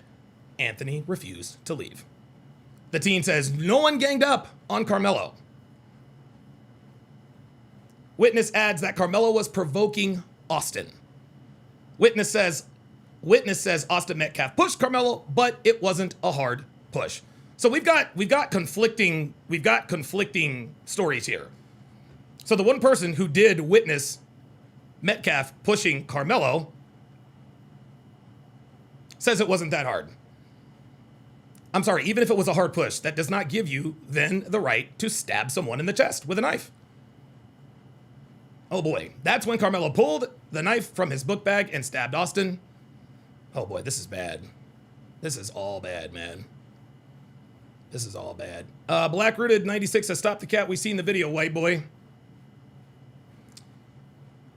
Jesus Christ, boy. There is no hope for you people, man. Yeah. Who's seen the video? You did. Have you seen the video? I come out here every Thursday, and we pray for people going to court because we know this is the final frontier of racism, and it's legalized here. Here we go. It was announced yesterday that there's legalized racism. No black jurors that were chosen. What are your thoughts on that? That's why we need God. Jesus Christ. I cannot stand when niggas bring God into shit like this. Nigga, God ain't got nothing to do with this, bruh. This nigga. That's why we need God, and that's why he's going to show who's in control. And would you be open to giving us your personal insights into the Karmelo Anthony trial and what your thoughts are on it? I just want justice done. You know, we know. That's the realest shit he said the whole time. That's the realest shit he said the whole time. You want to talk about racism is legalized now? What about the kid that got stabbed in the UK? Racism is legalized there against white people. Nobody go to a track meet to murder anybody, okay? Come on. That's an accident, self-defense. That's what it was. Listen to him. I'm not saying. Guys, this is tribalism. This is racial idolatry. And the kid should get off free, but first-degree murder? Come on. Basically, he's facing the wrong charge for the crime that was committed. Do you think Karmelo is innocent? Do you feel like it's been an unfair response to? You know, that's interesting. That actually makes me think a little bit, right? First-degree murder. Yeah, that's the intent. The intent or intentionally knowing or knowingly cause the death of an individual. Serious bodily injury. The defendant intended to cause serious bodily injury and committed an act clearly dangerous to human life that resulted in death. The defendant committed or attempted to commit a felony other than manslaughter. And in the course and in the course and furtherance of that crime committed an act clearly dangerous to human life that caused death. Yeah, he's guilty of first-degree murder. He's guilty of first-degree murder, guys. Because, dude, intent, like, Austin, guys, you got to understand this, okay? You got to understand this. Oops, sorry about that. It's not what I wanted to do. You got to understand this. He didn't stab Austin Metcalf in the arm. He didn't stab him in the shoulder, didn't stab him in the foot. He stabbed him in the heart. If somebody is trying, I mean, you know, I mean, like, seriously. He didn't stab him in the chest for just no reason. If he really just wanted to defend himself, he'd have slashed at him. This is self-defense. This is first-degree murder. Let me repeat that. This is self-defense. This is first-degree murder. This is not a defensive, that is not a defensive stab. This, right here. There was blood all the way to the hilt. All the way to the hilt, which means Anthony knew what he was doing. Money with another $20 Cash App. You guys are all too generous today. I said the teams are going to be called goons. Oh, gotcha. Okay, got it. I don't speak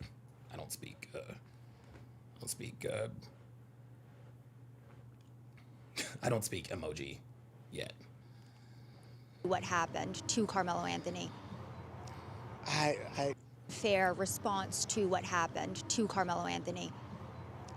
I feel that the justice system always over-respond when it comes to us. So there we go. And he's right. Oh, I'm sorry, my bad. He's right. This man is right. Justice always over-responds when it comes to us. So the solution isn't prison reform. It isn't tort reform. No. Teach your children not to commit crimes. Teach your children not to bring weapons to school. Stop bitching about the justice system and quit breaking the law. Definitely. I mean, you look at the charge. It was self-defense. He was wrestling with two guys. I don't know. Here it is. Two guys. See, there it is. He's bought into the narrative too. He believes the lies too. What the parameters of it, but it was. Sweet, bruh. You don't know what the parameters are, my friend. That is important. You have to know what the parameters are if you're going to draw a conclusion. You can't say, well, I don't think he should be charged with first-degree murder. Everything about first-degree, what happened under that tent. There are 3 elements to first-degree murder. 3 elements to first-degree murder. All three elements have been met. There are 4 elements to self-defense. He might have won. So, 2 against 1, that's self-defense. There you go. 2 against 1, that's self-defense. Again, just more black people just believe in the lies. Believe in the lies. Okay, let's go to the quartering here. Let me go to Savannah Hernandez. Let's see if she has any E-Money Horton. I'll give you Don DeMarco. With the $1 Cash App, says, sorry, misspelled Coons. That's all good, brother. That's all good. That's all good, man. So that was Savannah Hernandez, who, this is actually the, okay. All right, let's go over here. Boy, oh boy, oh boy. Oh, this is getting bad. This is getting bad, man. Okay, so yeah, this was the latest thing she tweeted. Oh, she pinned it. Okay. Okay. All right, so this is more bombshell stuff, and this is along the lines of what we read earlier. It says, we have now heard from 6 teens who were at the stadium the day Austin Metcalf was stabbed by Karmelo Anthony. 4 out of the 6 were black. All have testified that Karmelo was asked to leave the Memorial High School team tent, provoked Austin Metcalf, and pulled a knife, quote, before or while Austin had even pushed Karmelo. I'm not going to fight you with the track meet, dude, Austin told Karmelo, according to Teen 3. During cross-examination, the defense attorney asks, did he, Austin, grab hold of Karmelo? He responds, he didn't get the chance to grab a hold of him. He was already stabbed. Ooh, this is bad. Wow. Oh my God. Teen 6. Yeah, I don't know about the vein in his arm. That to me is not, no. Yeah, I'm not worried about all that. Oops. They have already doxed some. Oh my God. Look at this. Look at this. They have already doxed. They have already doxed one of the minors. Look at that. Look at that. Look at that. That's my second battery low warning, so I gotta switch. Wow. Wow. Wow. Holy moly. Dude, I'm telling you. They are making it, dude. These guys, they are making it so much worse. They're making it so much worse. Now they're trying to intimidate witnesses. They've already doxed. They've already doxed one of the witnesses. Unbelievable. Oh my God, this is insanity.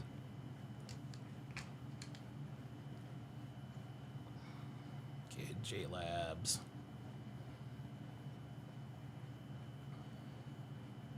Perfect. Let me put in my Robert Anderson says the defense is pulling out all the stops. No, it's the so-called black community.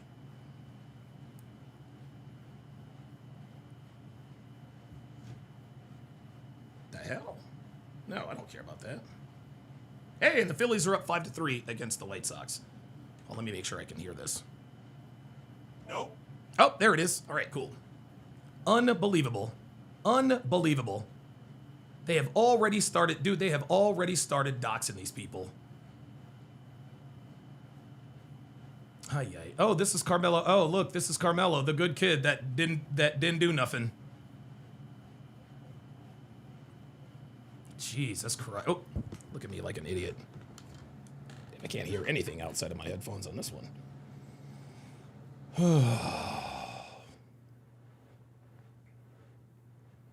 Dude, you gotta be kidding me, man.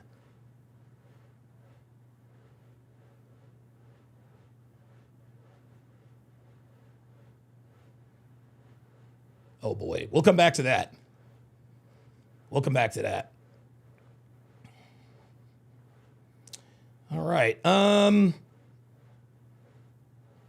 right, let's see what the quartering has. Let's see if, because I think they just recently posted an update.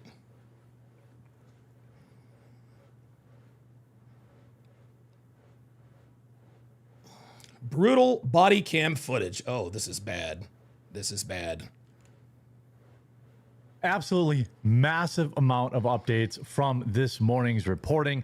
Keep it locked in right here if you enjoy the updates on the Karmelo Anthony trial. Yeah, follow this guy. This guy is he appears to be as informed as anybody. He's got someone on the inside, Sarah Fields. Please leave a like on the video. Make sure you subscribe or follow down below. We've got new testimony from responding officers. We have testimony from the firefighters. We have more videos from outside of the courthouse.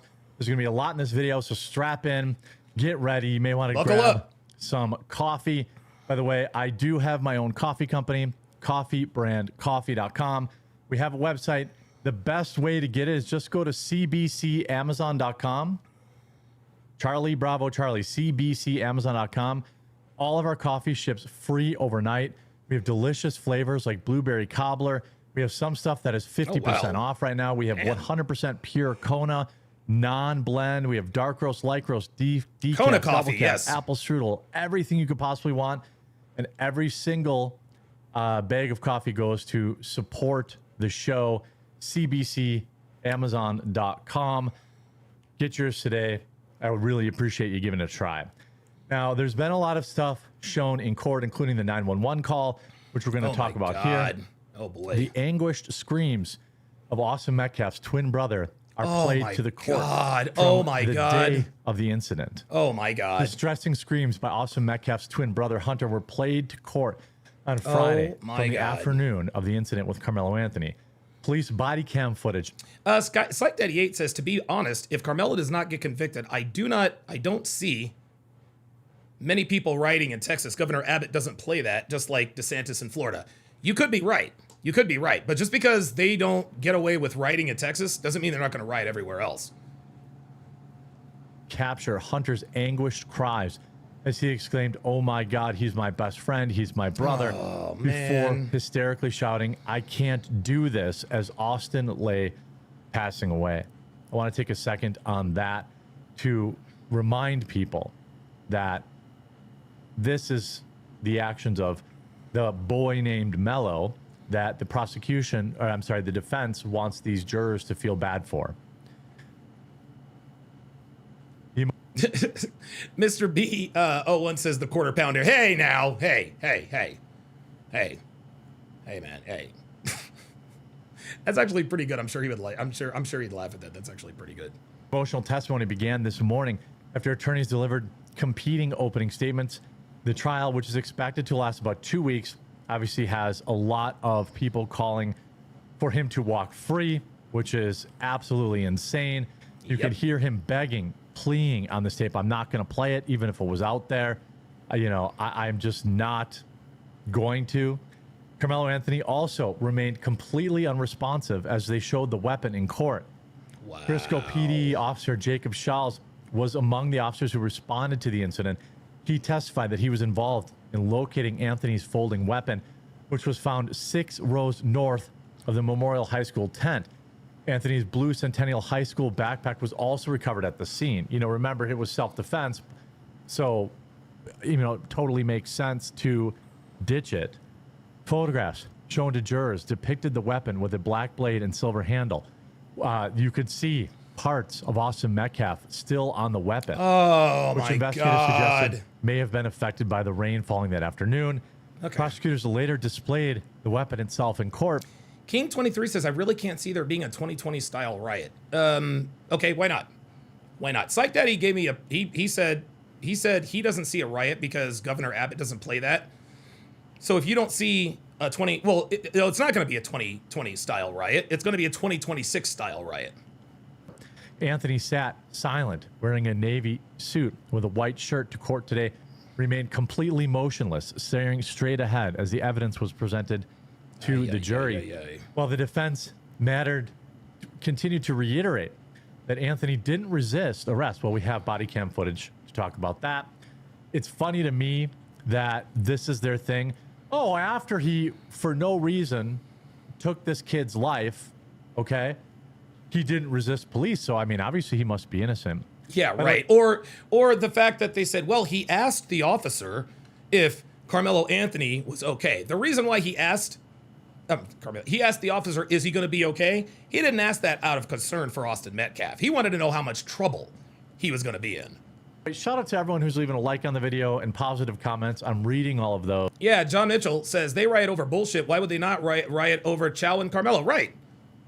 Rick Chow just got off, and if Carmelo's convicted, yeah, they're going. I'm telling you, they're going to riot regardless of the verdict. And you're also inspiring me with your questions and things like that to cover things in the next video. So get active and be a part of the community in the comments. He made this statement on his own, not because you. Mac with the $10. Oh, wait a minute. Mac with a combined $20 super chat. Says dog whistle. We all need God. That's code for I'll pray for you, which is really code for fuck you. It's getting your lick back. Absolutely. That's exactly what it is. When black people tell you I'm gonna pray for you, they really are telling you, you know what, fuck you, because they don't care. They don't. And just like that other young nigga that was on earlier. I just want to start off by saying I love you, nigga. You don't love me. Shut the fuck up. You say you love me, but then you said I spread hate, dude. That nigga was he was so fucking transparent, so fucking transparent.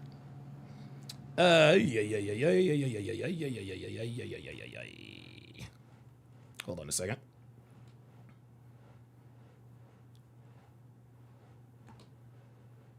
The Real Black Lion with the $5 Canadian super chat says the facts are Carmelo's choice caused Austin's death, period. The black community has to accept that. Then we'll get justice when the roles are reversed. Very good. Very, very good. I did get another Cash App notification. Hang on a second.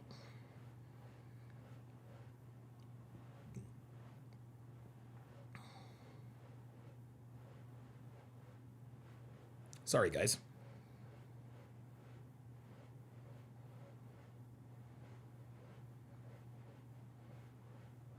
Okay, my Cash App is malfunctioning. Hang on, y'all. I'll continue this. You asked him, Howard said, to the, referring to the admission On the body cam footage, Cortex drove Mello, as the defense refers to him, to jail shortly after he was arrested. Of course, then the police also testified that weapons of all types were banned on school grounds, which goes to at least my speculation that some part of this was premeditated. Maybe. Oh, Dana Gonzalez with a $25 Cash App says for dessert. Oh, you guys are too kind. You guys are absolutely too kind. Dude, Mac with another $50 Cash App. Oh my goodness. Says steak night for me. Oh my God, you guys are way too generous. Holy moly. Thank you guys very, very much. Holy God. We don't even have to use coupons. We're not gonna have to use. Actually, you know what? Devin will probably still want to use coupons because that's just kind of how she is. Yes, Dana Gonzalez with the $2 super chat said, did you get my Cash App? Yep. Absolutely. Desserts on Dana. Let's get it.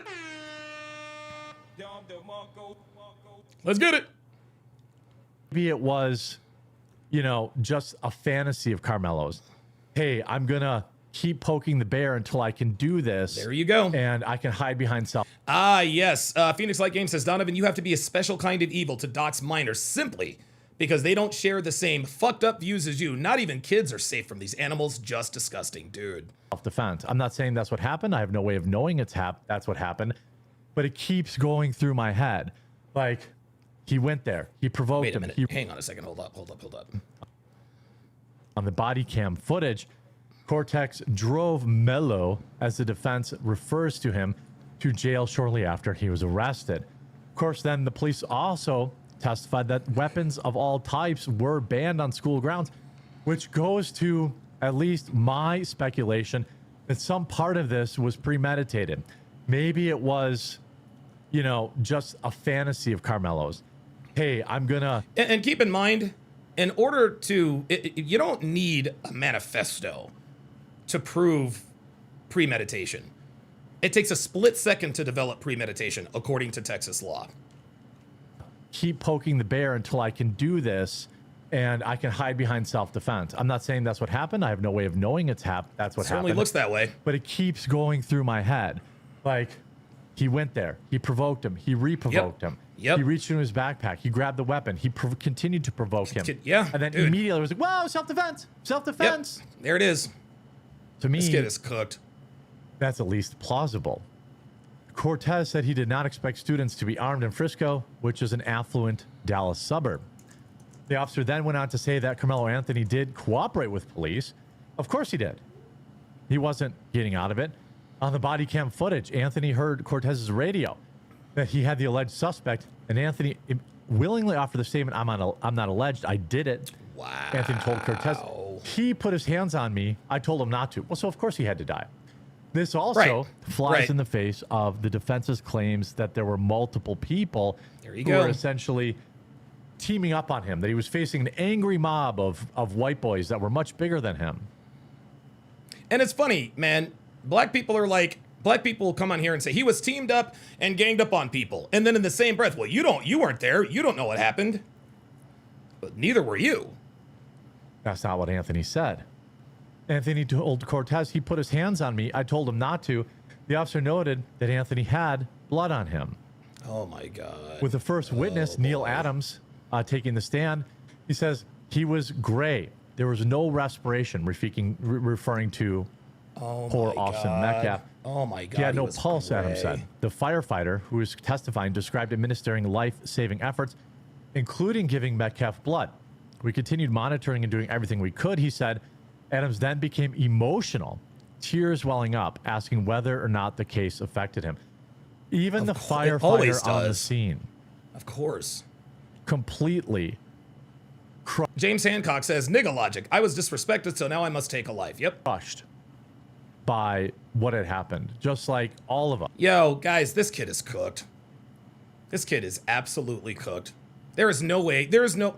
The only way you would defend this is if you are a racist.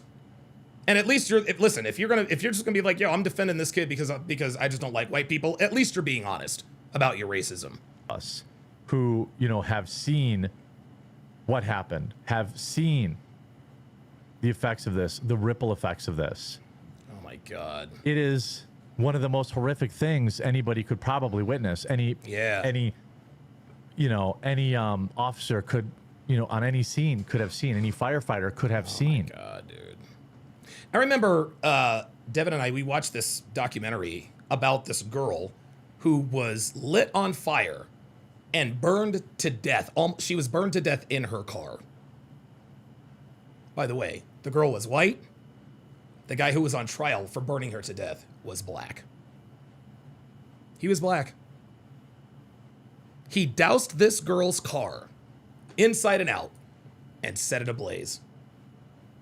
The firefighter who was the first responder, when he took the stand, he could barely speak because he was the guy. He was the guy who was the first on the scene to see her burnt to a crisp, but still alive at that point.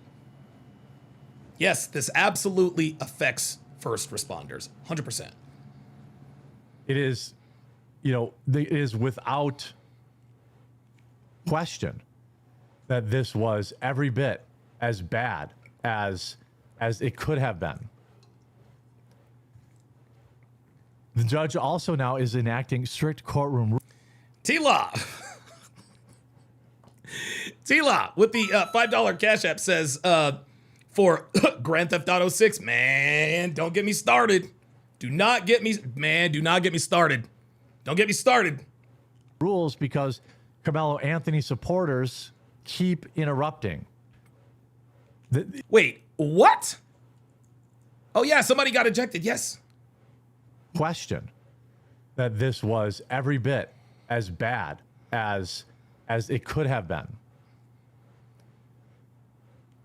The judge also now is enacting strict courtroom rules because Karmelo Anthony supporters keep interrupting.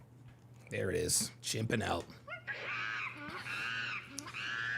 Guys, there is no place sacred for niggas. If you can't at least show a little bit of reverence and respect for the judicial system, then what can you have reverence and respect for? How are you interrupting a murder trial? What are you doing? They keep interrupting and they can't follow the rules. This is the problem. His own supporters can't follow the rules. No. Again, no emotion while the 911 call was played. Under cross-examination, Anthony's defense attorney asked the officer, "Do you remember him crying once you and the other officers were in the squad car?" The officer responded, "Did I see tears coming down his face? I can't testify to that. I didn't see his face. My description was based on the tone of his voice." The defense attorney then said, "Did the officer admit on the stand?" He did get the officer to admit on the stand that he surrendered peacefully and complied with the officer's commands. Well, of course he did. He wasn't getting away. On the body cam at the time of the arrest. Well, okay, fine. That doesn't change. Just because he didn't resist arrest does not mean he's not guilty. What are we doing? Anything. It doesn't change anything. No. So just like people coming in here, well, he was a 3.7 GPA honor roll student. Okay. Dude, way back in the day, a white kid, his name was George Hughley. He killed his then girlfriend, ex-girlfriend. Her name was Yardley Love at the University of Virginia. George Hughley was to that point, had been a law-abiding, upstanding citizen, great student, great lacrosse player. His ass is still serving a life sentence for killing someone. Danger Close with the $5 Rumble rant says, you got to check out the gameplay trailer for Wolverine PS5. You'd love it done. Okay, maybe. The fact that he didn't resist arrest, big deal. Yeah, that doesn't mean anything. Big deal. Again, make sure down below you hit that subscribe or follow button because I have another video planned for later this day when we get all the news from lunch and after lunch. So there's so much to cover in this case. Karmelo Anthony's defense is falling apart in the trial at Austin Metcalf. Prosecutors showed the court juror surveillance footage that tells a very different story than Anthony's defense. Uh-oh. It reportedly shows a very brief confrontation between Anthony and Metcalf, not a larger group, which they said, before Anthony runs from the scene and the fight that lasted about 4 minutes. The idea that he was facing a huge mob and he absolutely had to defend himself is a lie. calling it unjustified murder. So Karmelo Anthony is charged with murdering 17-year-old Austin Metcalf after admitting to stabbing him in the chest at a high school track meet last year. Police say the fight started because Anthony was under another team's tent and Metcalf told him to leave. Anthony's defense attorneys say he stabbed Metcalf, who was unarmed, out of fear, as a group was, quote, turning on him. He's but going to jail, dude. prosecutors yesterday in court showed jurors surveillance footage they say tells a different story. The group, this whole idea of like this group or this mob of people, he had to escalate. He had to escalate because of this mob of people. It's nonsense. It was just him and Austin. Told you. Footage, it's grainy and shot from a distance, but reporters inside the courtroom tell us it shows a brief confrontation between Anthony and Metcalf, not a larger group, before Anthony runs from the scene. And that fight, it only lasted about 4 minutes or so. That's a long fight. Emotional testimony from Metcalf's track coach. He said that Metcalf was helping lead setup efforts that day, which basically means he was in charge of setting up the tent and equipment. That's why he confronted Anthony. Coach testified and said athletes don't just go under other teams' tents. This is something that's understood. But this also flies in the defense of like, well, he was just trying to get out of the rain. Was he? It doesn't seem like it to me. Even if, dude, that doesn't, the fact that, he's trying to get out of the rain, dude, that is not a defense. It seems like he was there to cause problems. Between the athletes, this case, it's drawn national attention with race becoming a major issue. The final jury does not include any black jurors.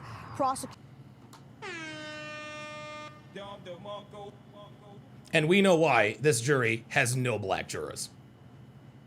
We saw why this jury has no black jurors. We saw, dude, every black person who has talked to me today or who has talked on camera at the court, they have all shown us very clearly why there are no black jurors. The prosecution is going to lie and say, well, it's not about race. Dude, that's cap. Stop the cap. It absolutely is about race. Prosecutors say this case has nothing to do with race and it should be decided on. Yeah, Phoenix Light Game says, I think the witnesses are going to need witness protection after the trial is done. Hell, I think they need it now. Niggas are going to come after them. I don't understand why the jury wasn't sequestered. I don't understand why the jury has not been sequestered. Like, the jury gets to go home every night. What are we doing? The facts. Fine. Nobody disagrees with that. Austin Metcalf in cold blood. I'm sorry. Karmelo Anthony in cold blood took Austin Metcalf from his parents, his family, his friends. Put him in prison for 99 years. When the firefighter is on the stand breaking down in tears. Oh my God.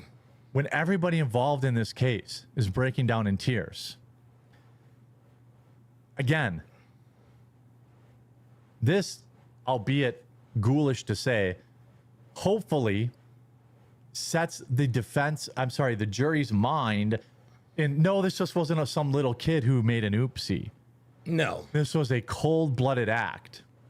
Calculated, pre-planned by bringing a forbidden knife. Jurors got their first look at the knife. It's a 5-inch folding knife, and it had Oh my God. Dude. And still left on him. Oh my God. And along with the backpack they saw. This whole case, we have the first courtroom sketch of Karmelo. They try to make him look like a little boy. They cut his dreadlocks off. Yeah, right. They're probably putting makeup on him. I don't know. I can't say that. Again, Frisco police officer Eduardo Cortez approached Anthony, started to arrest him, and radioed to others that he had the alleged suspect in custody. Cortez explained that he was not questioning Anthony and as that was not his role. It was only to detain him. But when Anthony heard Cortez radio, Anthony volunteered. I did it. I mean, what are we doing here? Dude. Now, for some reason, this kid admitted to the crime, and the black community they still think he's innocent. The black community, see, here's the deal. The so-called black community, they know that Karmelo Anthony is guilty. They know that he's guilty. They know he is. Okay? They can lie to us and tell us that they think he's innocent. They know he is absolutely guilty. They want him to walk because he is black. Racial idolatry. People in the pro... Oh my God, Drip Up says they gonna put Kool-Aid on his lips in prison. Oh my God, yo. Carmelo, dude, Melo's gonna be tossing some salads, y'all. He was white, so he deserved it camp. Yep. Is trying to spin this. They're saying for months, people acted as if Karmelo was Anthony was the unquestionable aggressor. Yep. Now the video appears to show Austin Metcalf initiating the confrontation. That was never actually in question. By the way, it's sad that this got 4,000 likes. It was never in question that Austin Metcalf asked him to leave. It was never in question that Austin Metcalf did touch him. It was never in question that Austin Metcalf tried to forcibly trespass, remove him from a place where he wasn't supposed to be. Oh no, Luke Perry said, no, they're gonna twist that fade up into a ponytail. Oh my God. A place that he was armed, a place that he himself was escalating the crime. These things are never in question. Witnesses are coming on the side. You know, again, he admitted it. Multiple people coming to trial to admit it. To say, yes, he did this. This self-defense nonsense. Hang on, guys.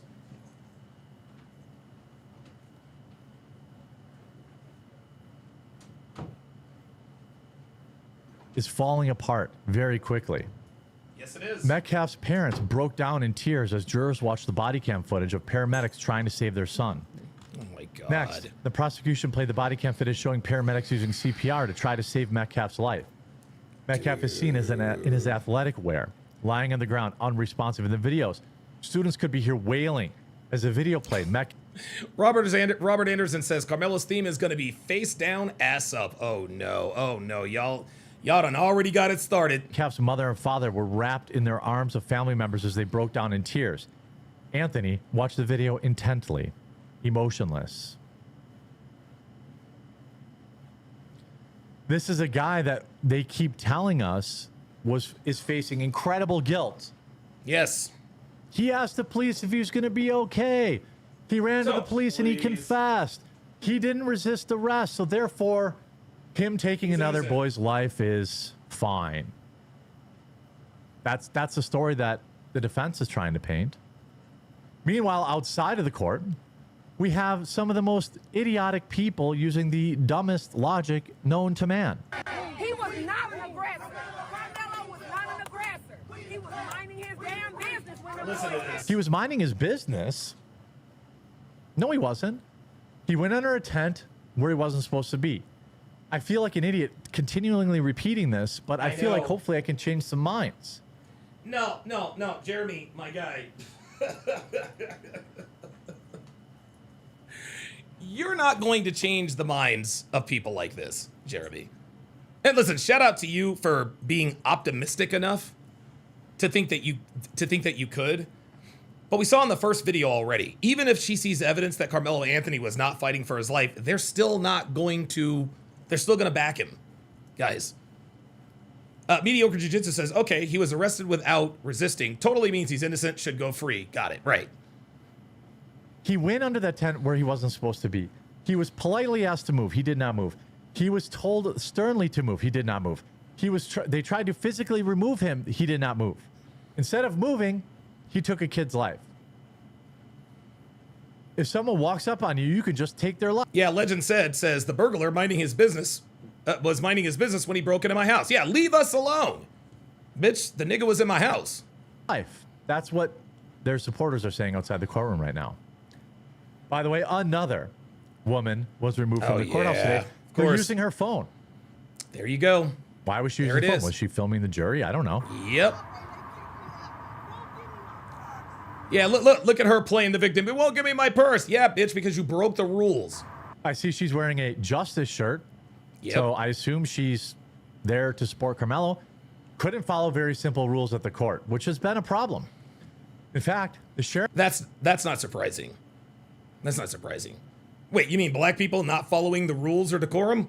Color me shocked. Sheriffs have now had to respond to Karmelo's supporters skipping the line and not following the rules so they can get into the room. Yep. You can see sheriff deputies here controlling now a line which was a massive problem yesterday. Yesterday, They were skipping the line. They were getting in front of the room, in front of reporters. Now they're using their phones in the room. They don't want to follow the rules. None of this. They don't care. This is all of this is hurting Karmelo, man. All this is hurting him, dude. But they're going after the reporters nonetheless. Like Sarah Fields, who's on the ground reporting, has been a shining light through a lot of the nonsense we've seen. And if you're not following her on X, you should. Sarah absolutely should. Now they're saying that she's the CEO of like mean groups that don't like black folks. Nonsense. Complete nonsense. Give me a break. Let's not forget Karmelo here allegedly pictured holding a weapon. You know, let's not forget this. Why were you armed?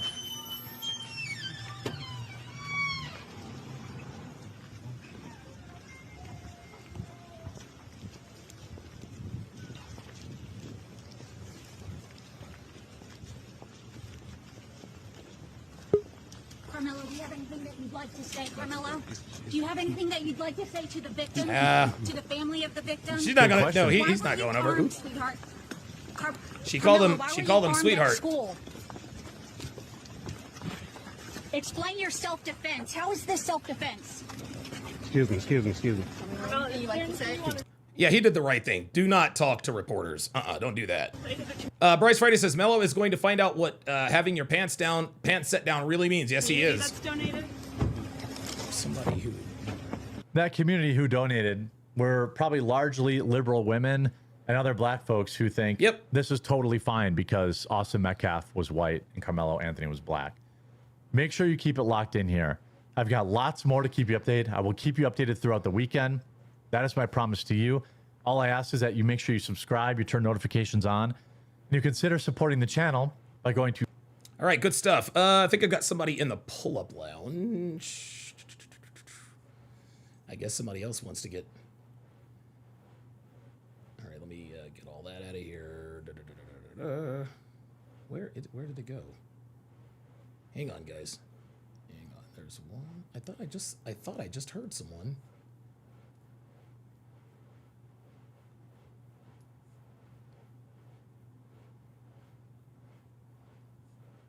Oh, there he is. PLG. There we go. All right. Phoenix Light Games. What's going on, brother? How you doing, man?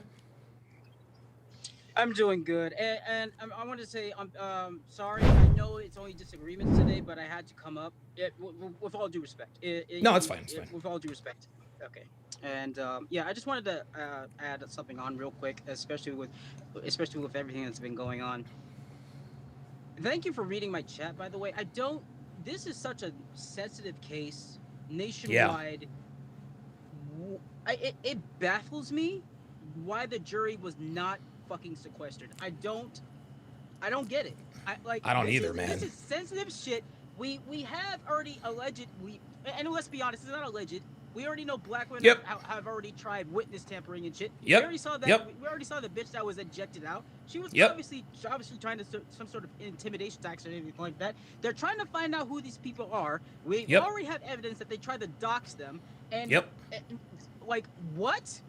We need to protect. It's crazy, man. We need to protect the citizens. And you want to know this is how evil and fucking miserable and just pathetic these people are. They will dox children, and not only that. And Donovan, I even though I chatted it in the chat, I'm gonna address this right now. Okay. The reason I believe I think niggas are gonna actually hunt down and kill these minors. I really think they are. I really think they so? would do this. Yeah, I really think they would. And I think the reason why, and here's their excuse that they're gonna use. Their excuse is because these black minors prevented them from using racism or racial prejudice as an excuse for the defense. That's why. Wow. I'm gonna tell you what, because I will tell you this: if the black community does hunt down and harass or try to kill these people, dude, I don't know where we go from here. I do know that if Karmelo gets convicted, there's going to be riots. I know that if he gets acquitted, there's going to be riots. I don't know what is going to happen. Like, what do you? Let's just say for the sake of argument, because I certainly would not like. That's not out of the like. That's not like, oh my god, no. That to me, that sounds like it could absolutely happen. That is absolutely plausible. What do you think happens if, let's say, eyewitnesses start dying or going missing or getting jumped or maimed? What do you think happens then? I just like, bro, it's gonna be hell. It's gonna be crazy. And honestly, like, bro, I don't know. I'm not sure. Here's the thing. I'm not gonna pretend and say I know how the justice system fully works and everything like that. Sure, of course. I'm still learning. And Yeah, nobody like does. But who's in charge? Like, I don't even know who's in charge with protecting the identity of the jury or the witnesses. Whoever It's got to be the judge, right? Whoever is in charge of that is not doing their fucking job at all. No, They're I not agree. doing their job. I agree. And you would. Whoever. I'm sorry. Keep going. I'm sorry. No, I was gonna say, and what's weird about the jury not being sequestered is that Judge Roach had all of these rules. You got to be there at 6 a.m. to get in there. You can't wear demonstrative clothing. He's got dude. There was the gag order. Everything was rock solid. Everything was rock solid. But now we want to say that the jury is not going to be sequestered. Hopefully, Judge Roach gets the picture of that person trying to dox that witness. That's incredible. Yeah, that like when I saw that tweet, I mean, that tweet from Sarah Fields. Yeah, yeah, bro. And shout out to her. Honestly, I'm surprised that like she hasn't. I mean, I guess maybe she wants to be private and shit like that. But I think it'd be pretty good if Myron interviewed her. I think so too. I think, and I'm gonna tell you what, she's got a lot of balls. She's got balls, Yeah, dude, because she is an enemy, dude. She is in enemy territory, man. She's in enemy territory, bro, dude. I respect the hell out of her for doing all this. Especially getting in, especially when she got into Dominique's face. Yes. Yeah, and his bitch ass didn't say shit to her. Of course he didn't. He looked surprised because he didn't think she had the balls to show up. Yeah, but yeah, this whole case thing. Carmelo's going away. He's going to prison, dude. It's over. He's done. It's over. And bro, and bro, like Jumpsuit Pablo was right. A lot of people were forgetting that this is how dumb niggas are. Okay. They don't realize that the Karmelo Anthony's defense and everything like that happened. I mean, he did the last video he did like 12 months ago, and he actually did a recent one. The black prison gangs in prison don't like him. They don't, because he was flashing up their gang signals, right? Yeah, he was flashing up the gang signals. Like this is why I was like, this is why I wanted to talk to these niggas on your channel. Like, even if he gets, let's say for some godforsaken reason that Karmelo Anthony gets 5 years in prison, he gets a light sentence. He still has to deal with those gangs. He still has to deal with those gangs. Absolutely. It's gonna be scary, man. He's not safe either way, but niggas think that, oh, he's an innocent black boy. He's gonna be protected by these black prison gangs. No, he's not. They're gonna run up, dude. They're gonna run up in him like a $2 whore. Okay, I'm told that there is an update on Facebook about the case. So I'm gonna let you run. Final word. No problem. And as Fleece Johnson said, Karmelo. Oh no! No, you did not. Oh no! Now, PLG, don't do it to him. Don't do. I'm sorry. I have to start over. Karmelo Anthony, I like you, and I want you. Now we can do this the easy way, or we can do this the hard way. The choice is yours. Oh my God, yo, Don DeMarco to Phoenix Light Games, dude. Hell of a sign off, dude. Hell of a sign off. He says, I like you and I want you. Now we can do this the easy way or we can do this the hard way. The choice is yours.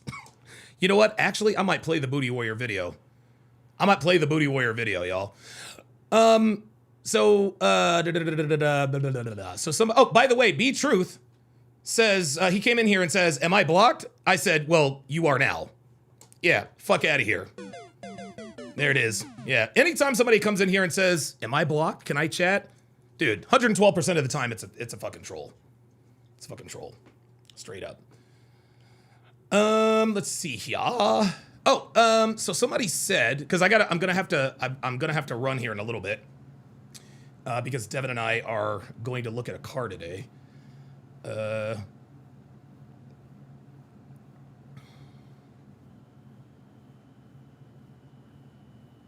Somebody said that. Oh, I'm sorry. James Hancock with the $10 super chat says, I feel a little bad about what Karmelo's going to be facing in prison, but he and his family brought it on him.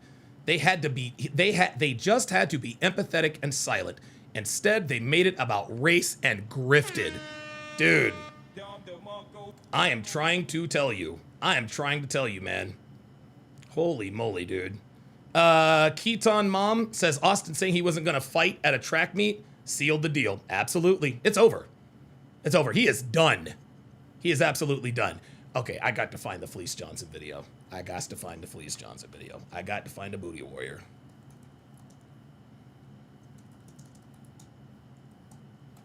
Oh my God, yo. Shout out to the booty warrior. Fleece Johnson. Somebody said Fleece is married now. Somebody said that she gave an update on Facebook. Can somebody, actually, you know what? Hold on. Let me see if there are any other updates. All right, so we know Karmelo. Let me check. I'm going to check Sarah Fields here. And then we will get, trust me, we will get into the booty warrior video. Don't get it twisted. We gonna get into it.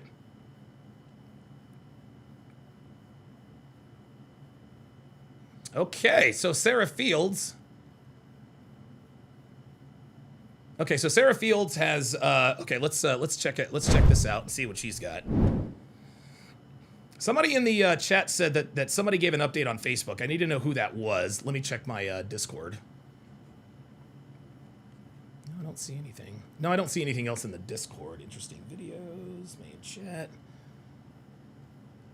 To be honest with you guys, I wouldn't mind streaming for another few hours, but Devin and I are buying a car today, so.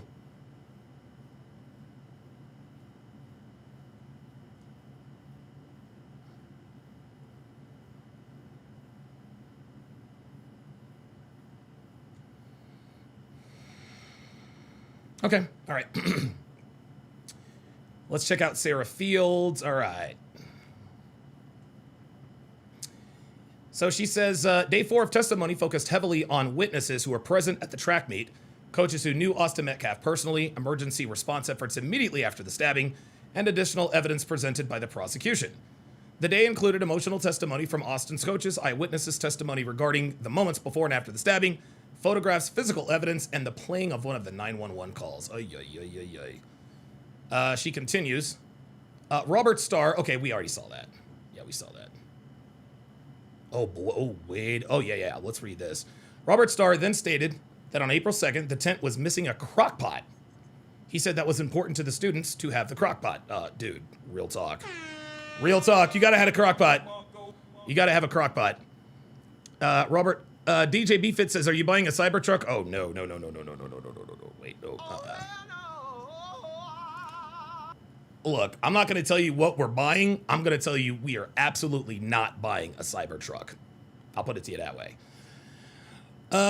He said that it was important, blah, blah, blah, blah, blah. He was leaving the parking lot and was at the bottom part of the stadium around 10 a.m. when he saw the commotion and people were running from his tent. He dropped the crock pot and ran to the tent. Oh, no. He said that when he came up to Austin, he was laying on the ground and his face was purple. He saw a large hole in Austin's chest. He began to cry on the stand. He could hear Hunter screaming, do something, coach, do something. He said Hunter pointed at Karmelo, who was walking on the truck. He then looked at Karmelo, who was with the coach, and said, what did you do? He then threw his hat to the ground. He said after he asked Karmelo that question, Karmelo began to cry. See? It's not like Karmelo was heartless. Yes, he made a mistake. I get it. But man, oh man, dude. He then went back to Austin. He said people were working furiously on Austin. He was told that he needed to help Hunter. He then grabbed Hunter and began to pray with him. He said that it was around this time that it began to rain very hard and that he knew Austin was gone. Oh my God. He told the story about how before the track meet, he was upset with Austin for leaving early from an athletic event to go fishing. He kicked him off the track meet, but secretly claimed he wasn't actually going to kick him off. He was just trying to teach him a lesson. He then brought him back to the team. He said that Austin said he wanted to support his team. So the morning of the track meet, when he texted him, please be a leader, Austin's response was, for sure, coach, I got you. Wow.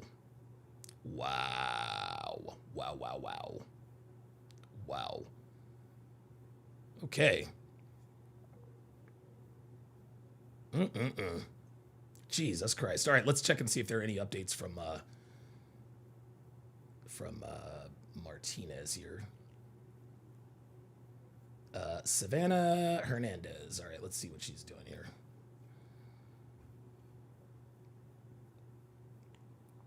Nope, still the same video. Let's check. All right. Looks like that's a wrap. Looks like that is a wrap. Yeah, he was trying to be a leader, and the so-called black community is trying to make it somehow against the law. Incredible. He told him to leave the tent. He deserves to die. Incredible. So we're going to, in honor of Phoenix Light Games, we are going to end this on, yeah, y'all know what time it is. Y'all know what time it is. It is Fleece Johnson, visited Kentucky, a.k.a. the Booty Warrior. Get your popcorn, boys. Let's get it. We met Fleece Johnson, a longtime inmate who practices a very different kind of homosexuality. Yo, my man. Desires, right? So you got a bunch of men locked up in one place. All of them get hard. All of them's horny. All of them got sexual desires. So what are they gonna do? You won't let them have a woman. They gonna have each. Somebody's gonna have to give us some booty. And he says somebody gonna have to give up some booty. It's just that simple. The most. Yo, this nigga's great. Hey, shout out to Fleece Johnson. Shout out to Fleece Johnson. Yo, he did a. Wait a minute. He did an interview with Adam 22. Oh my God. A memorable story that Fleece told us was about the place and importance that booty has in maximum security. Yo, look at my man's face. Look at my man. Dude, he couldn't even say it. He said, he proceeded to tell us how important,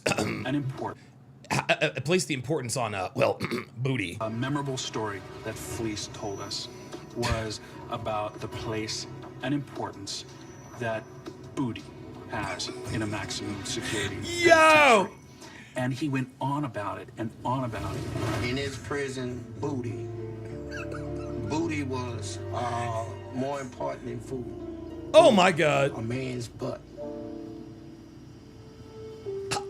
Oh God. It was more important. I'm sorry. Oh my it was God. More booty, having some booty. Oh my God. Oh my God. Look at him thinking about it. Look at him thinking about it. Important than drinking water, man. Oh my God. Oh my goodness. I like booty. Oh my God. To tell our crew how he used to satisfy his sexual desire. Uh-oh, here he goes. Here it comes. Here it comes. Especially during the 1970s and 80s, when he was most active and prison security was more lax. Ew. When I see one. Oh, here it goes. And he looks good to me. Uh-huh. What you tell him, Fleece? What you tell him, Fleece? Mm-hmm. I said, I'm telling you what. I like you. I like you. And I want you. And we can do it the easy way or the hard way. So the choice is yours, right? The choice is yours. He said the choice is yours. And it was always yes. Johnson also had a warning for the new generation of inmates. They might be asking for trouble from old-timers. You know, they got this thing where they sag their pants past their butt. It's a style. They call it some sort of gangster style. You know, it's sexy to us, right? Ew. And see, but they weren't prepared for this, right? So you say, oh my God, in her, man, somebody be up in your butt. You know. Oh my God! Oh my God! I can't believe how real he's keeping it. Johnson let the lockup crew know that when he was in his prime, they wouldn't be safe from his advances either. Oh my God! Oh my God! Been in her back then in them days, and as much as I like booty, I probably felt one of y'all butts as y'all was walking past me and dared you to say so. I'm not no shame in my game. Ain't no shame in my game. That I'm ashamed to admit I am what I am. I'm a warrior too. You know, a booty warrior. Let that be known. I'm a warrior. Shit. Oh, nigga, I'm gonna tell you what, it is a wrap. It is a wrap for young Karmelo Anthony. Guys, that's gonna do it. That's gonna do it for the 1243rd edition of TSR Live. More updates to come. I'll see you next time.